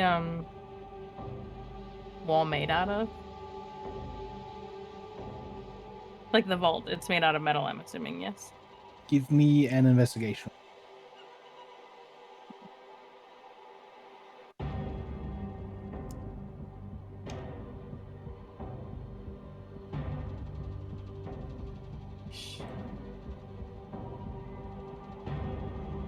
Uh, 27? From its color, you can sort of guess that it's partially adamantium, but it seems to be alloyed with something that you do not know what it is. It has a sort of purplish color. The wall around it made of the same material? The panels of the wall seem to be made of a similar material. You see the same sort of blackish Okay. tint of the adamantium, and Right. this slight hue in the light shimmer when you pass over it is slightly purplish. Alright, I think that's everything I can do again. Okay. Rhett, I'll probably wrap that up soon.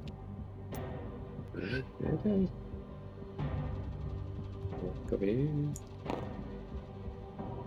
Oh, you already beat me. All right. I'll be there in a moment. It's my turn. Huxley.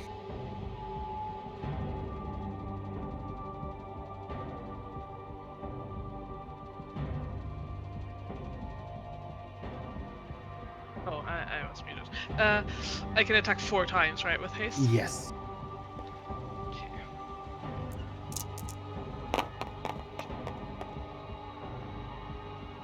Ooh. It's a nat 20. I mean, for Hugs, it won't double it for that much because most of my damage is from the Yeah, it's true. modifier. Oh. Sorry. Wow. Well, that was like the game just saying, fuck you. 22.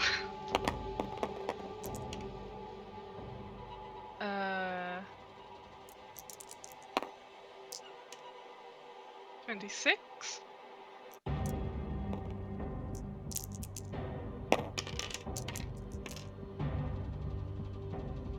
Now that I have inspiration, I hit all of them. Yeah. 27. You could have used it on the damage on that crit if you wanted. Oh. Yeah, 2d10. could I have done that Sure. in retrospect?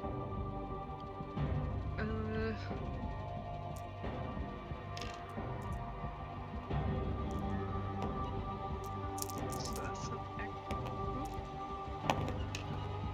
an extra 9. Mhm. So 31, 26, 27, and then last attack. It's now probably gonna be a miss. 24. So another 22. So Do you want to describe how you do this? I mean, I have a pickaxe and, or yeah, like a pick. So I will just hammer down one hole after another, and kind of like fold it into itself. You know, like just Yeah.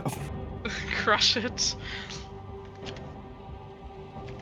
With every hit, you see the metal sort of bend and give way until it just.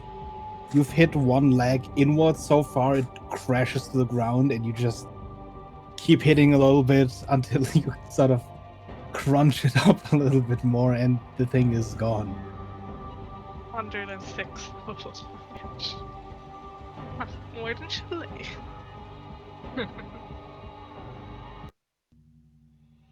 Yeah. Did you see that, Chile?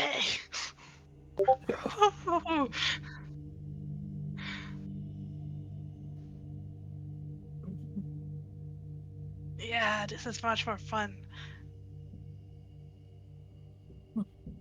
I don't think they ever really counted on getting robbed.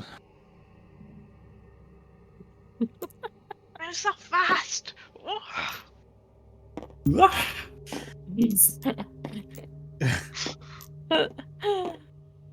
Just like running laps at high speed. You want me to crush them You all too? run like one or I two laps and run towards the door, and then you suddenly feel this lethargy just roll over you.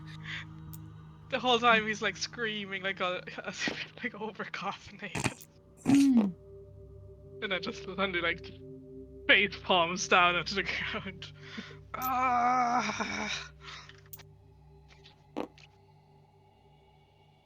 Okay. A hand, maybe.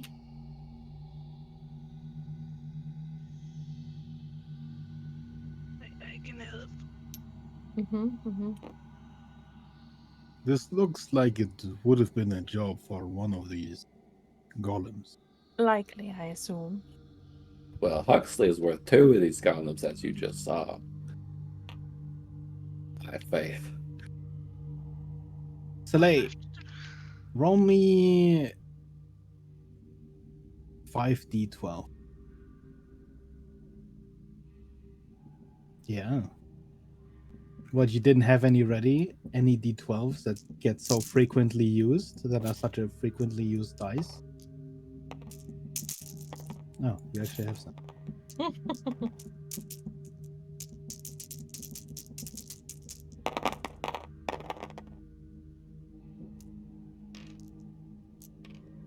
Okay.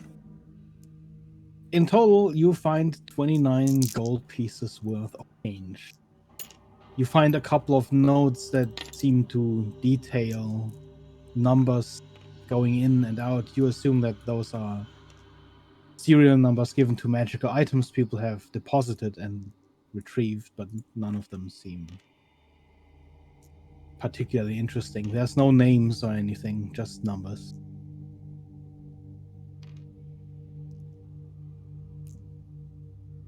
And then whoever would like to try and open this vault door, please roll me a strength check. I'll at least try and assist.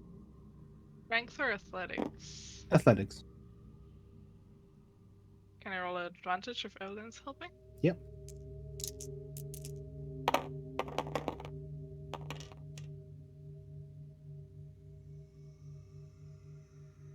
26. 24 is the DC. So as you push, there's this heavy and slow creak as this outer ring comes free. Once it's rolled around once, it's a lot easier to keep rolling, and as you keep doing so, slowly, it opens.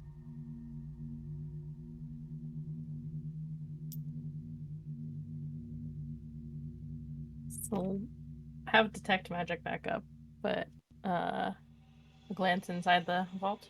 You see faint glimmers.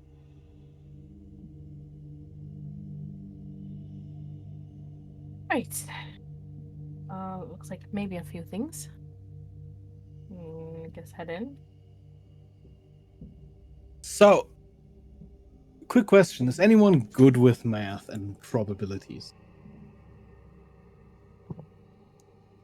If I rolled a 1d 120 and just re-rolled if it was over 100, would I effectively have the same as a d100?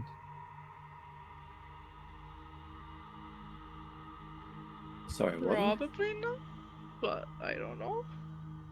Like, if I rolled a 1d100 instead of a 1d... Like, 1d 120 instead of a 1d 100.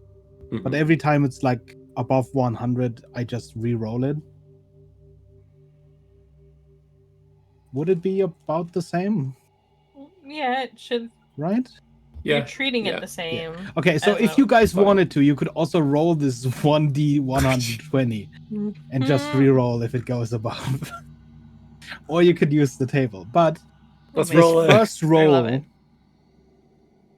first one of you can give me the first roll. I will say you can use your snips on this if you want to once. This first roll is going to determine the table. And then each of you gets to roll once. Huh. So decide. Yeah. Sure. No pressure.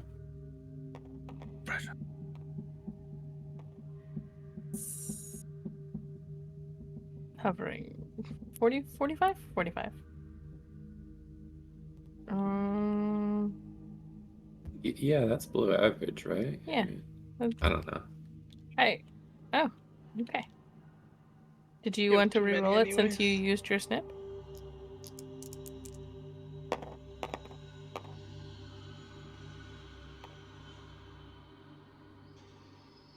Yep, 70? Nice. Yeah. Higher is better, right? Oh, maybe. I Depends think on so. bigger tables. You don't trust my tables? No, it just depends on how We you've don't know organized your if, tables. yeah, we don't know if higher is better. We hope so. Generally higher is better. Nice. I'm not gonna pull a... Yeah, actually, this is a percentile die, so... Mhm. What was that, 70? Yep. 70 exactly. Okay.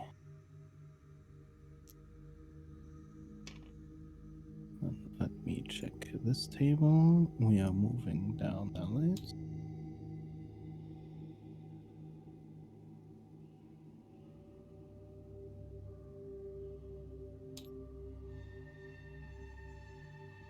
Okay, each one of you can give me 1d100.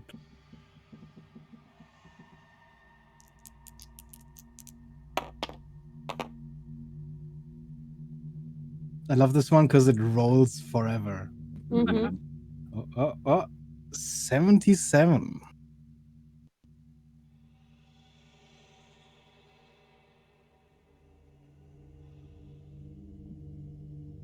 You find a book. It's got like a wizard face on it. Very interesting. Well, you assume as much. It's like an old man with a beard on the cover. Mm-hmm.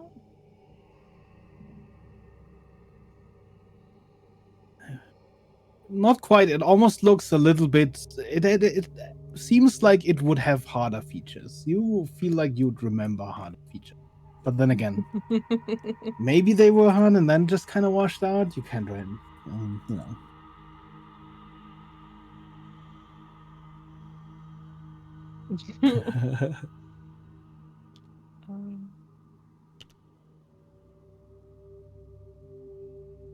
I can grab it. So weird looking.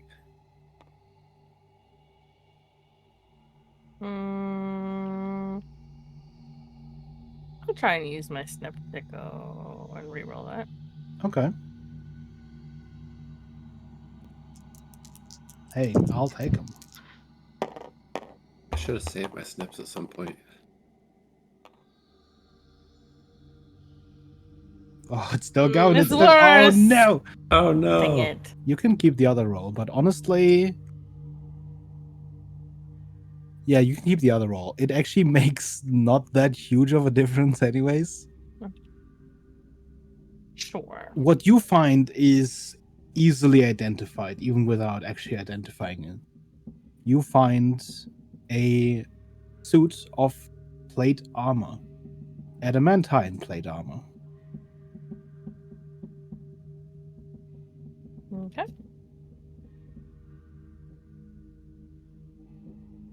Should I roll?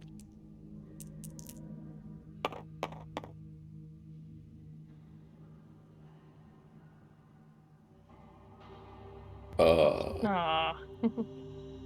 Yes. 29.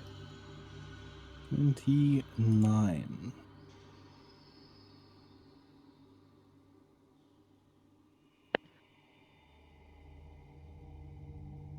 You find a small rod.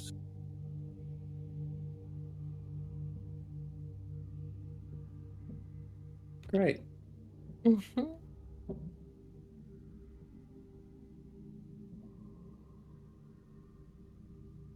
One. Mhm.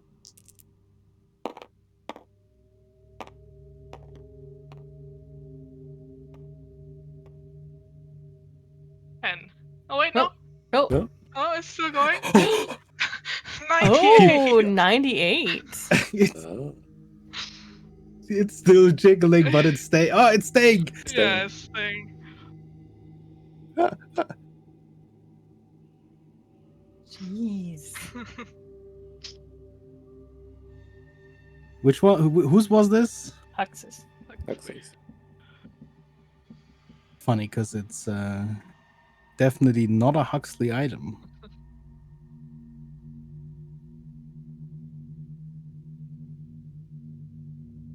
Because it's a concertina. I mean, if I see it's an instrument, I will say like, oh, hat. Oh, This is something for you. thanks. You can have this rod. I think it's good for hitting things. Thanks. Alright, you should let Evelyn check it first, actually.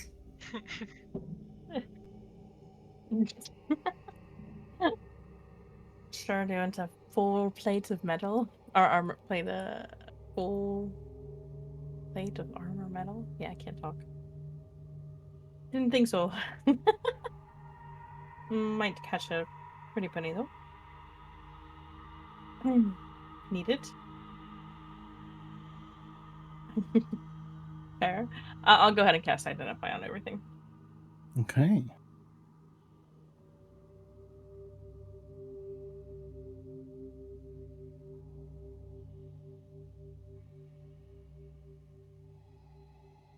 I really hope there's just like a concertina bludgeoning though, and it is a weapon for Huxley. So the concertina is the Reveler's concertina.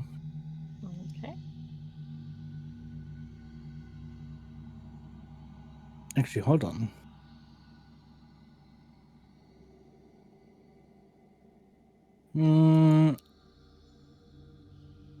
There's not a higher rarity version of this, is there? I don't think so. I don't think this is supposed to be in this table. This table might be off. You can either take the Reveler's Concertina, I would say, or I'll let you move up to the next item on the list. Because technically, you're in a section where it's all very rares, but for some reason this is in here, even though it's just a rare. But if you really like it, I'll also let you keep it, obviously. I guess up to Rat if he really wants to keep it. Let me look. No.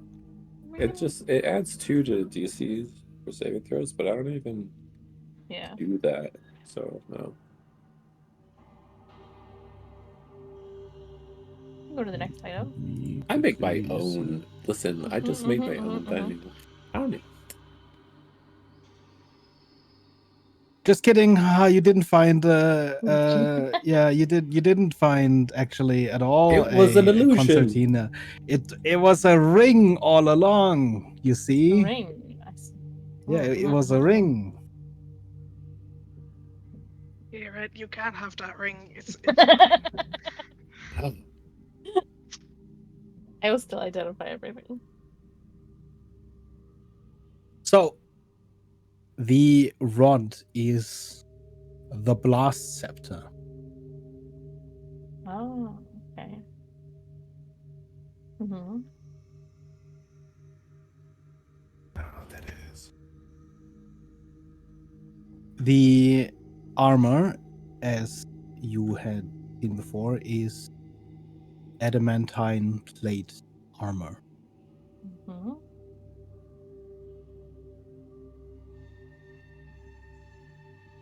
The book is a tome of understanding.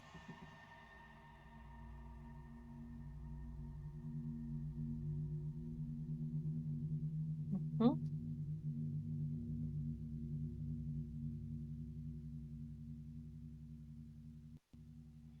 And the ring is a ring of shooting stars.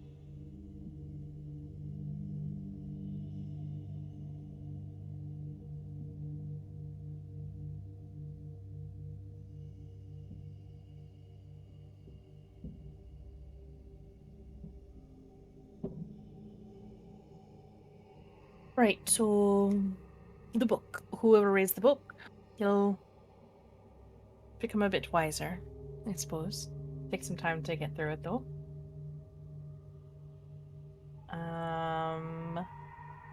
The armor's fancy armor. Make it a bit harder to do some serious damage to yourself. But I don't think any of you use this type of armor, so we might be able to sell it for something, since the wizards have abandoned it. The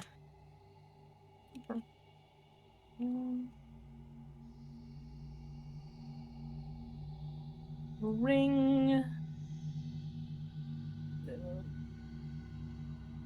does some spells. From it, quite a few spells. Some lightning, and a few different ranged things. It's a bit complicated, but essentially gives you some utility and some spells that are decent damage of sorts. And the blast after that, I think that gives you resistance to fire and lightning and thunderwave at 4th level. Is that the yeah, one? I think so. Is it the same one you're looking at, Becker? For the blast scepter? Sorry, what was that? The The blast blast scepter? scepter? Resistance to fire and lightning, can as an action cast thunder wave. Yes, should be on D&D Beyond. Yeah, had it. Yeah, so the scepter will allow you to be a bit more hardy against certain bits of magic, and you can cast off a pretty decent spell with it as well. All decent things. Nice.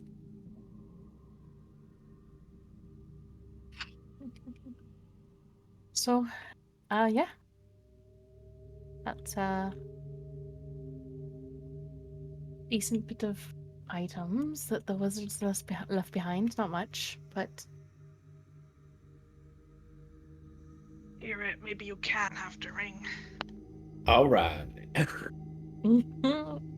it's a long explanation. I'm pretty sure most of you guys can look at, had already looked it up. So You can have the yeah. scepter if you want. I don't know if you want it, but it seems like your kind of thing, like fire and stuff. I don't know.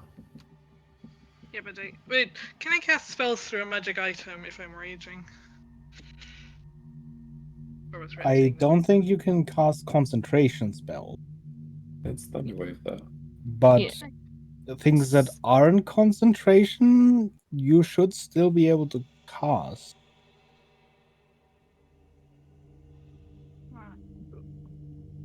It'll give you resistance to fire and lightning damage as well.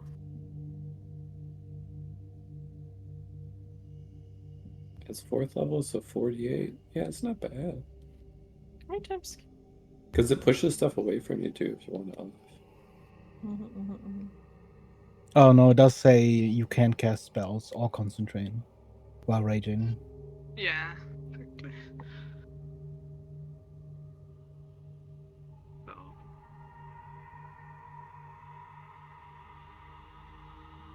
I mean, Is there a limit to how many times you can cast Thunderwave?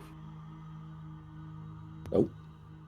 I think you just cast Thunderwave as a 4th level spell Yep. as an action. Yep. Become the thunder. The rod is the Blast scepter. blast scepter. It says scepter, but it's technically a rod. It's kind of weird. Yeah. So thunder damage, push 10 feet away.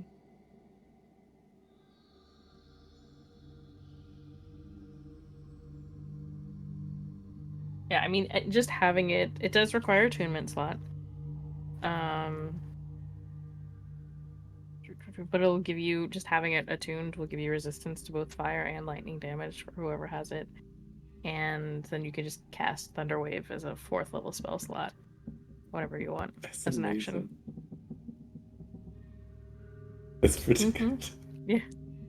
So you just get an infinity, like, 4th level spell slot for this particular spell. Thunderwave.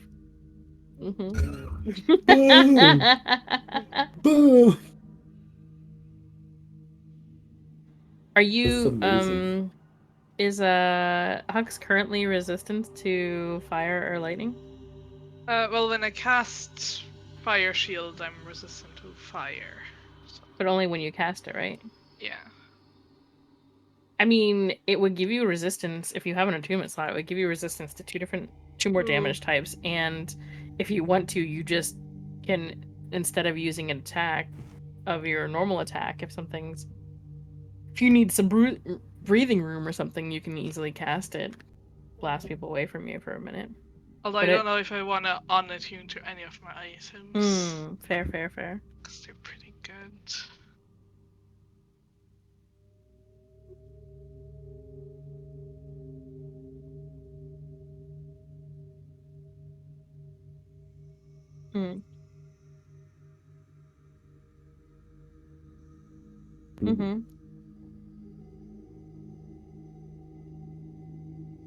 You're the other person that's normally in melee combat, or that's in taking hits most. Between you and Hux, like, you guys take the most damage. So it makes sense to give you guys resistance, and just being able to be like, sure, Thunderwave if something's moving out of your range or something. Yellen gets hit a lot, but I guess No, you don't I'm take not that much talking damage because you can. I get hit a lot, but I'm not tanking damage. My goodness gracious. So yeah, I'm fine with that. That's my vote for one of you two to have it. It makes more sense on delay. I mean, you can also, since it takes attunement anyways, if the situation arises, you can always be like, pass it off. Yeah, trading it around. The book of the Tome of Understanding is gonna give somebody a bonus to their wisdom. The chalet use this? Correct. It's permanently. Yes. Wisdom is not my... And then it loses its magic for I use 100 years. Okay. Do you? Mhm. Yeah. You do use wisdom. Oh my god, no one here uses wisdom. Yeah. Yeah. Right. For most people, it'll only be useful for saves, Mhm. Right. It would. but you yeah. also can cast with it. So yeah, if you want to take it, because you'll have to read it. You have to Yeah, spend it will 48 take hours. Huxley like. I feel like he can read, but it's like first grader level. I Well, you have think 6 days to read it. I think there was some teaching of Huxley reading going on when you were in like Vintius. Like Yeah. at the very start. Yeah, he can read at the level of like a first grader. It takes Yeah. a long time. I'm sure And it's also totally fine. wisdom, you know, About it might. Wisdom. This isn't like- intelligence based. It's not intelligence based. It might be a picture book that It just could shows be. the path to enlightenment. It's like a storybook. It's like a yoga I pose book. understand. Yes. This is how you do the pose, and then Mhm. it might be Oh my the god. path to true enlightenment and happiness. Dora the Explorer. You don't know. Jeez. And that is all you find in the vault. Nice. So, well, can you throw the plate mail into the plate armor into the bag of holding? I can do that. We'll just sell it somewhere and make some money from It's it. adamantine. Yeah. And I think I will actually attune to the ring of shooting stars. Nice. And then I'm just gonna point my pistol at stuff and shoot with it. I love it. I like it. And then maybe also the pistol, but you know, inaccurately.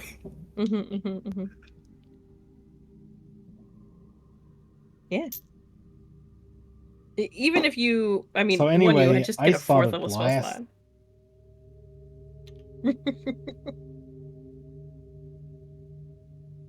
Should be, yes. It should be, I'm just imagining you're gonna like, but it's water deep, so you're gonna like slip into a place and then just boom. here, let me grab the. Oh yeah, he can't see it because It's water. I think I deep. can only see it because Graves has it. I like the idea that the book has either been in there for a century and everyone just kind of forgot about it, or none of the wizards care about Like, we wisdom. don't care about wisdom. Ellen has 0 interest in this book. There's 0 chance you would have found the intelligence version of that book in there. It probably is a picture book, and they're all like, Stupid. This is so Stupid. below me. I'm not reading a stupid picture book. It's like all about nature and stuff. yeah. Do you have the wording for the blast scepter or no? I mean, I can see sorry, it. I could have it. cast I just was wondering if. I could post a uh, picture. That's what I was gonna say. I don't mind taking a screenshot and giving it to you if you need that, Soleil. But I wasn't sure if you already had it or just trying to see if you could add it to D&D Beyond. I should be able to add it to your inventory, actually, I think. Because I can see it. Let me quickly access your character sheet.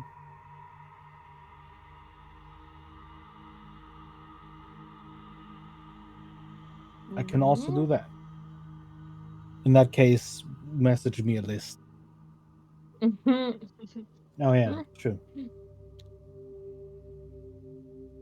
Just you can give yourself resistances in D&D Beyond. If you wanna just like send me a list of what you want to wear, I can do that. I think you can give yourself a spell, like override it as well in D&D Beyond to give yourself Thunder Wave.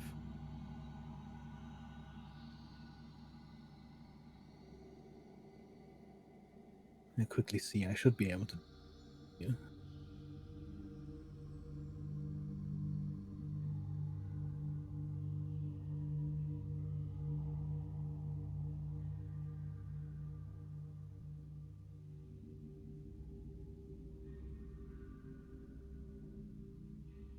You showed up to the wizard's house, broke their toy soldiers, stole Never their mind. stuff. I don't think I can. This is why you shouldn't leave home. Right? They abandoned it. Finders keepers. They're not really being robbed.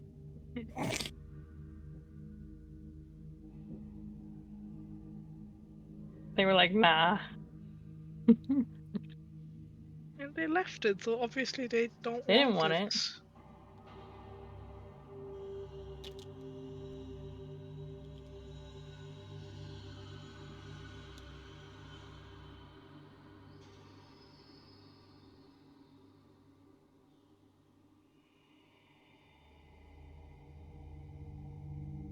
Oh no, that's where the poop goes. Yeah. Oh yeah, that was one thing they discussed last time. Because the blight, like the curse blood, came out of the water system. They nailed all the toilets and like all the sinks shut. So if Magnificent Mansion hadn't worked, that's where the poop would have gone. In the back of the bar. So disturbing. Important to discuss it, I guess. Better than a bucket. Interdimensional.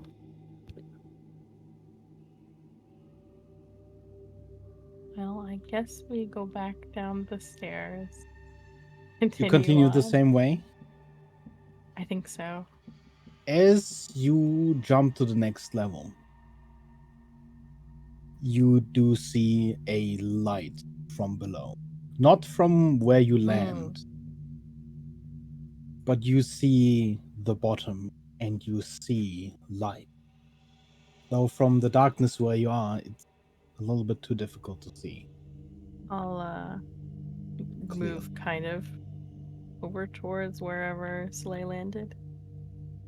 And the door in front of which you land reads surgical theater. well, now you're just taunting me, Becca. We gotta get to the bottom of it. We're gonna...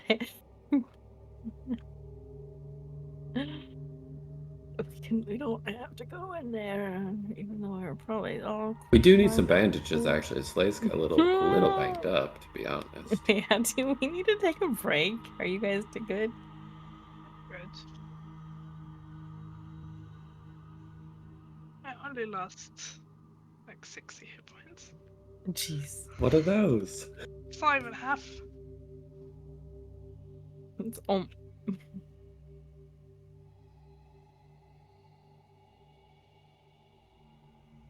Your throat's probably burning a little bit. Like when you spend too much time shouting and your throat gets sore.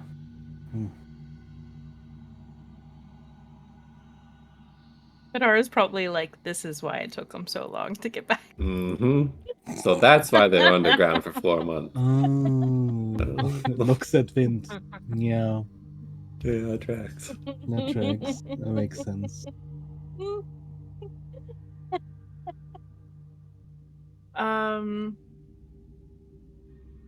I guess we can't really make out much of the light below, right?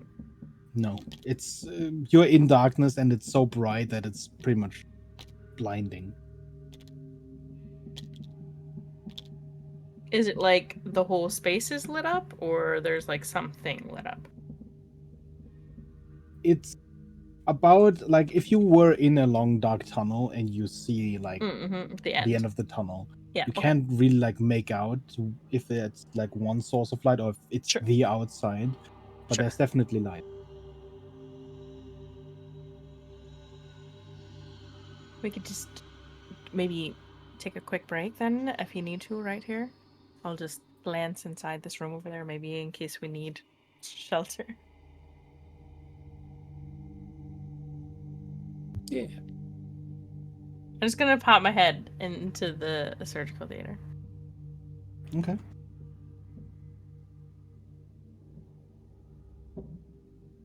Just gonna glance.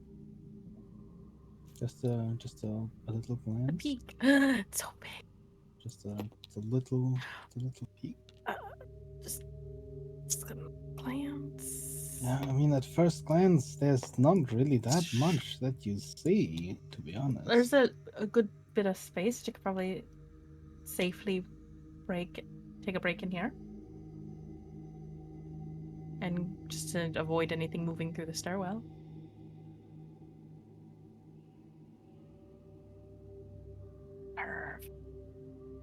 Yeah, you see this little sort of antechamber. It looks pretty nice, you know. It's floors of marble. There's some marble pillars. There's some waiting benches. There's some stairs that lead further downwards, even darker. But We came in this way. Mhm. Mm.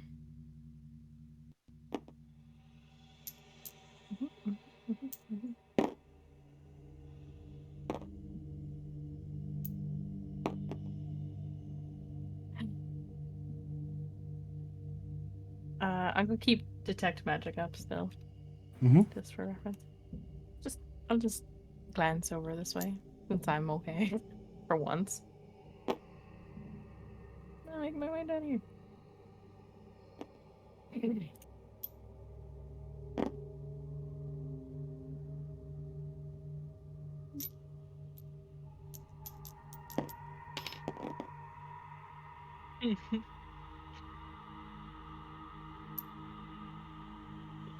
So cool.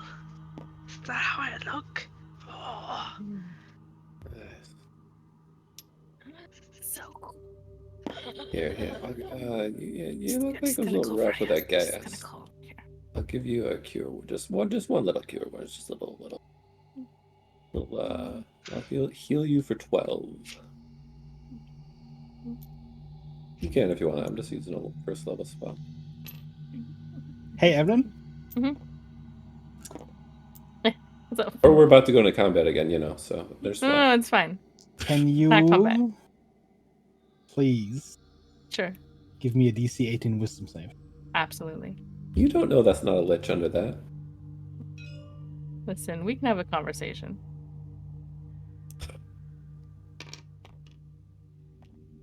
Well, A natural 20.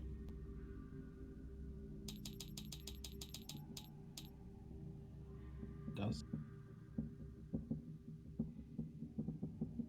The 21. Is there a certain point that I needed to have rolled that?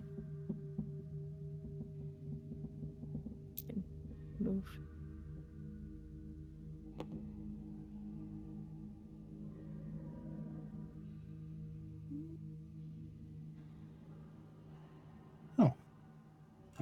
Yeah, nothing happens. You feel something reach out. And then as you sort of step down right here, and then Right there. it's immediately gone as it sort of comes up against a wall of your mind. Does anything ping with detect magic? No. I should absolutely go back to the others, but listen. I just need to go take a glance.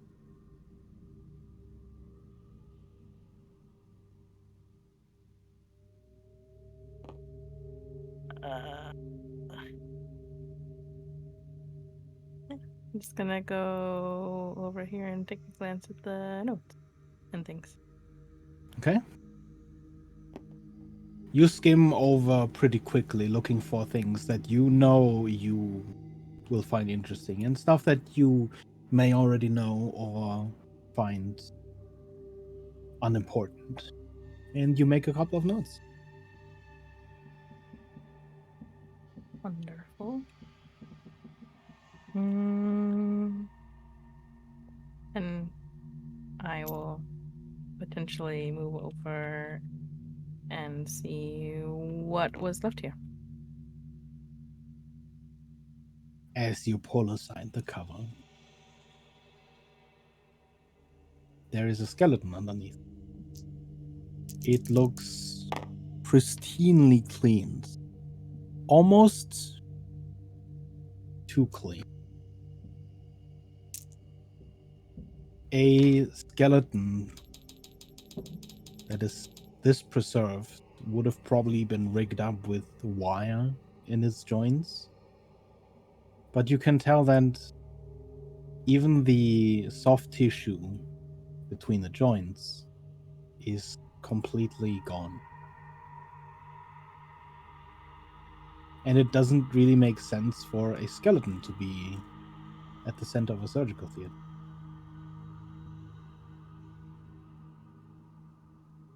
Now I'm just curious, Becker. Don't put puzzles in front of me when we're trying to get somewhere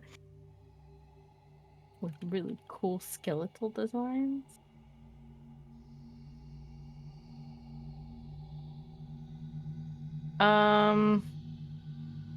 Would I know if like identify would tell me anything from this? The Like, would this be an object? skeleton, you mean? Yeah. The skeleton itself seems completely mundane. So identifying would probably not really. Okay.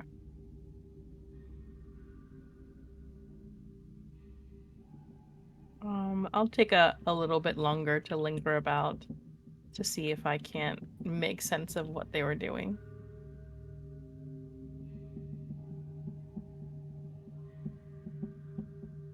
Just because I know this is probably taking some time as I wander around as short rests are happening.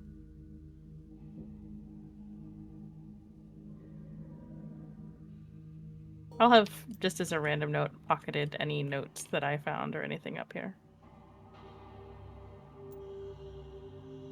Okay. Several minutes pass when, Evelyn, you hear a voice from this sort of tunnel that leads into the lower level of the surgical theater. Hello? Who are you? Sorry, I wasn't aware anyone was here. My apologies. Evelyn is my name. Yours?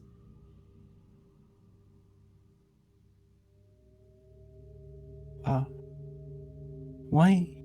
What are you doing here?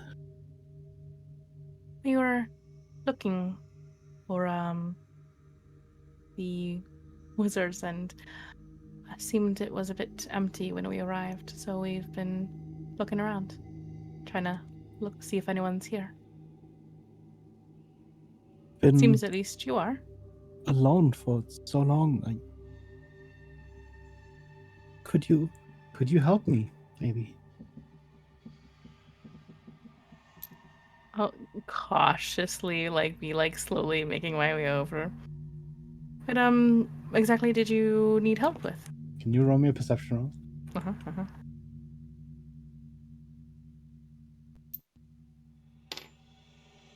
13. Okay.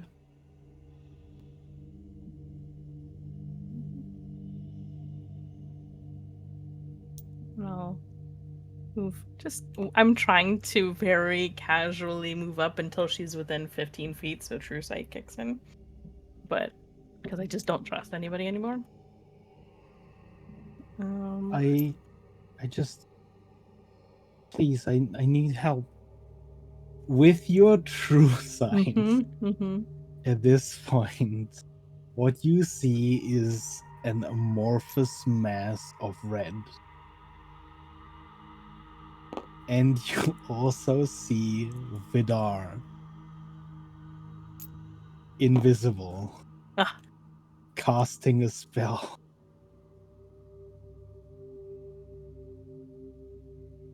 Would you like to react? Vidar is casting a spell, like he's looking at this individual, or where is he casting a spell? Okay.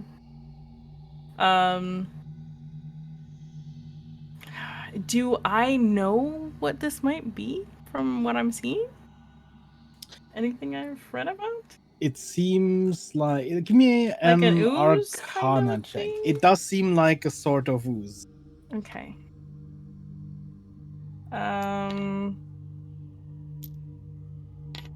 Arcana, that would be a 19, I think. Let me double check. Yeah, 19.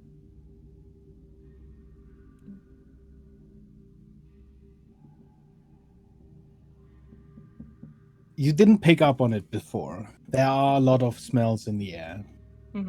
It's a surgical theater. There's sort of this lingering smell of formaldehyde, other chemicals that probably have over the years been spilled and seeped into the wood and the ground and the cracks of every tile. But you now distinctly smell a faint smell of sulfur,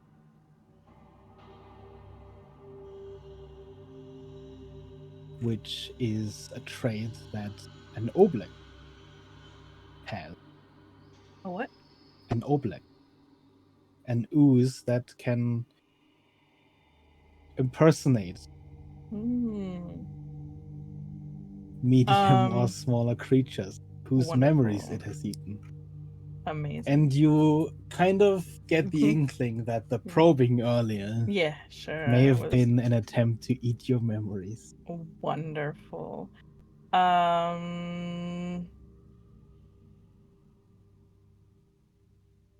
I'll go ahead and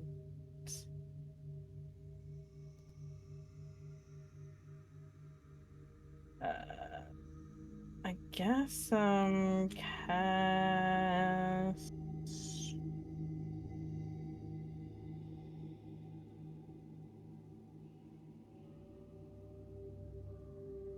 what spells? Sorry.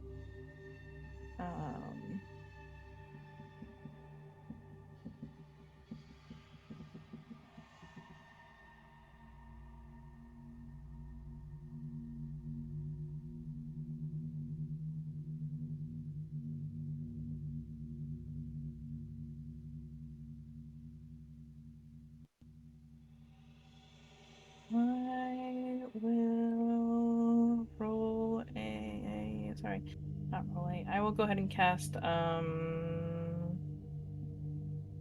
Blur? Blur. Yeah, I'm gonna go ahead and cast Blur on myself. Okay. I think. What does Blur wording say?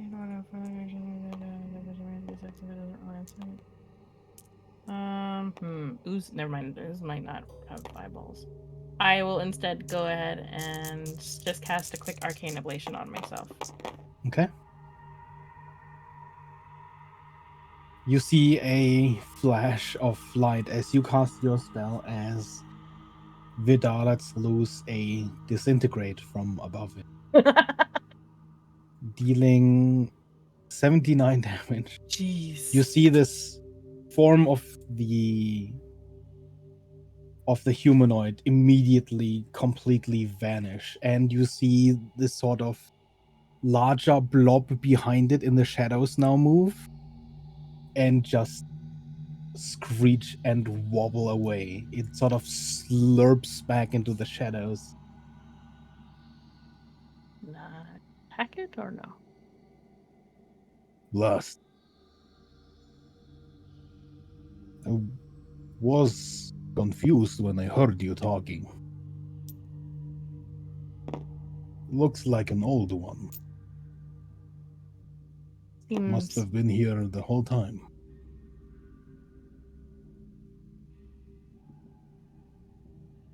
I felt a pull of something, but wasn't sure what that was. It was Makes more probably sense. trying to return to the rest of the group as you. I'll have to try a bit harder.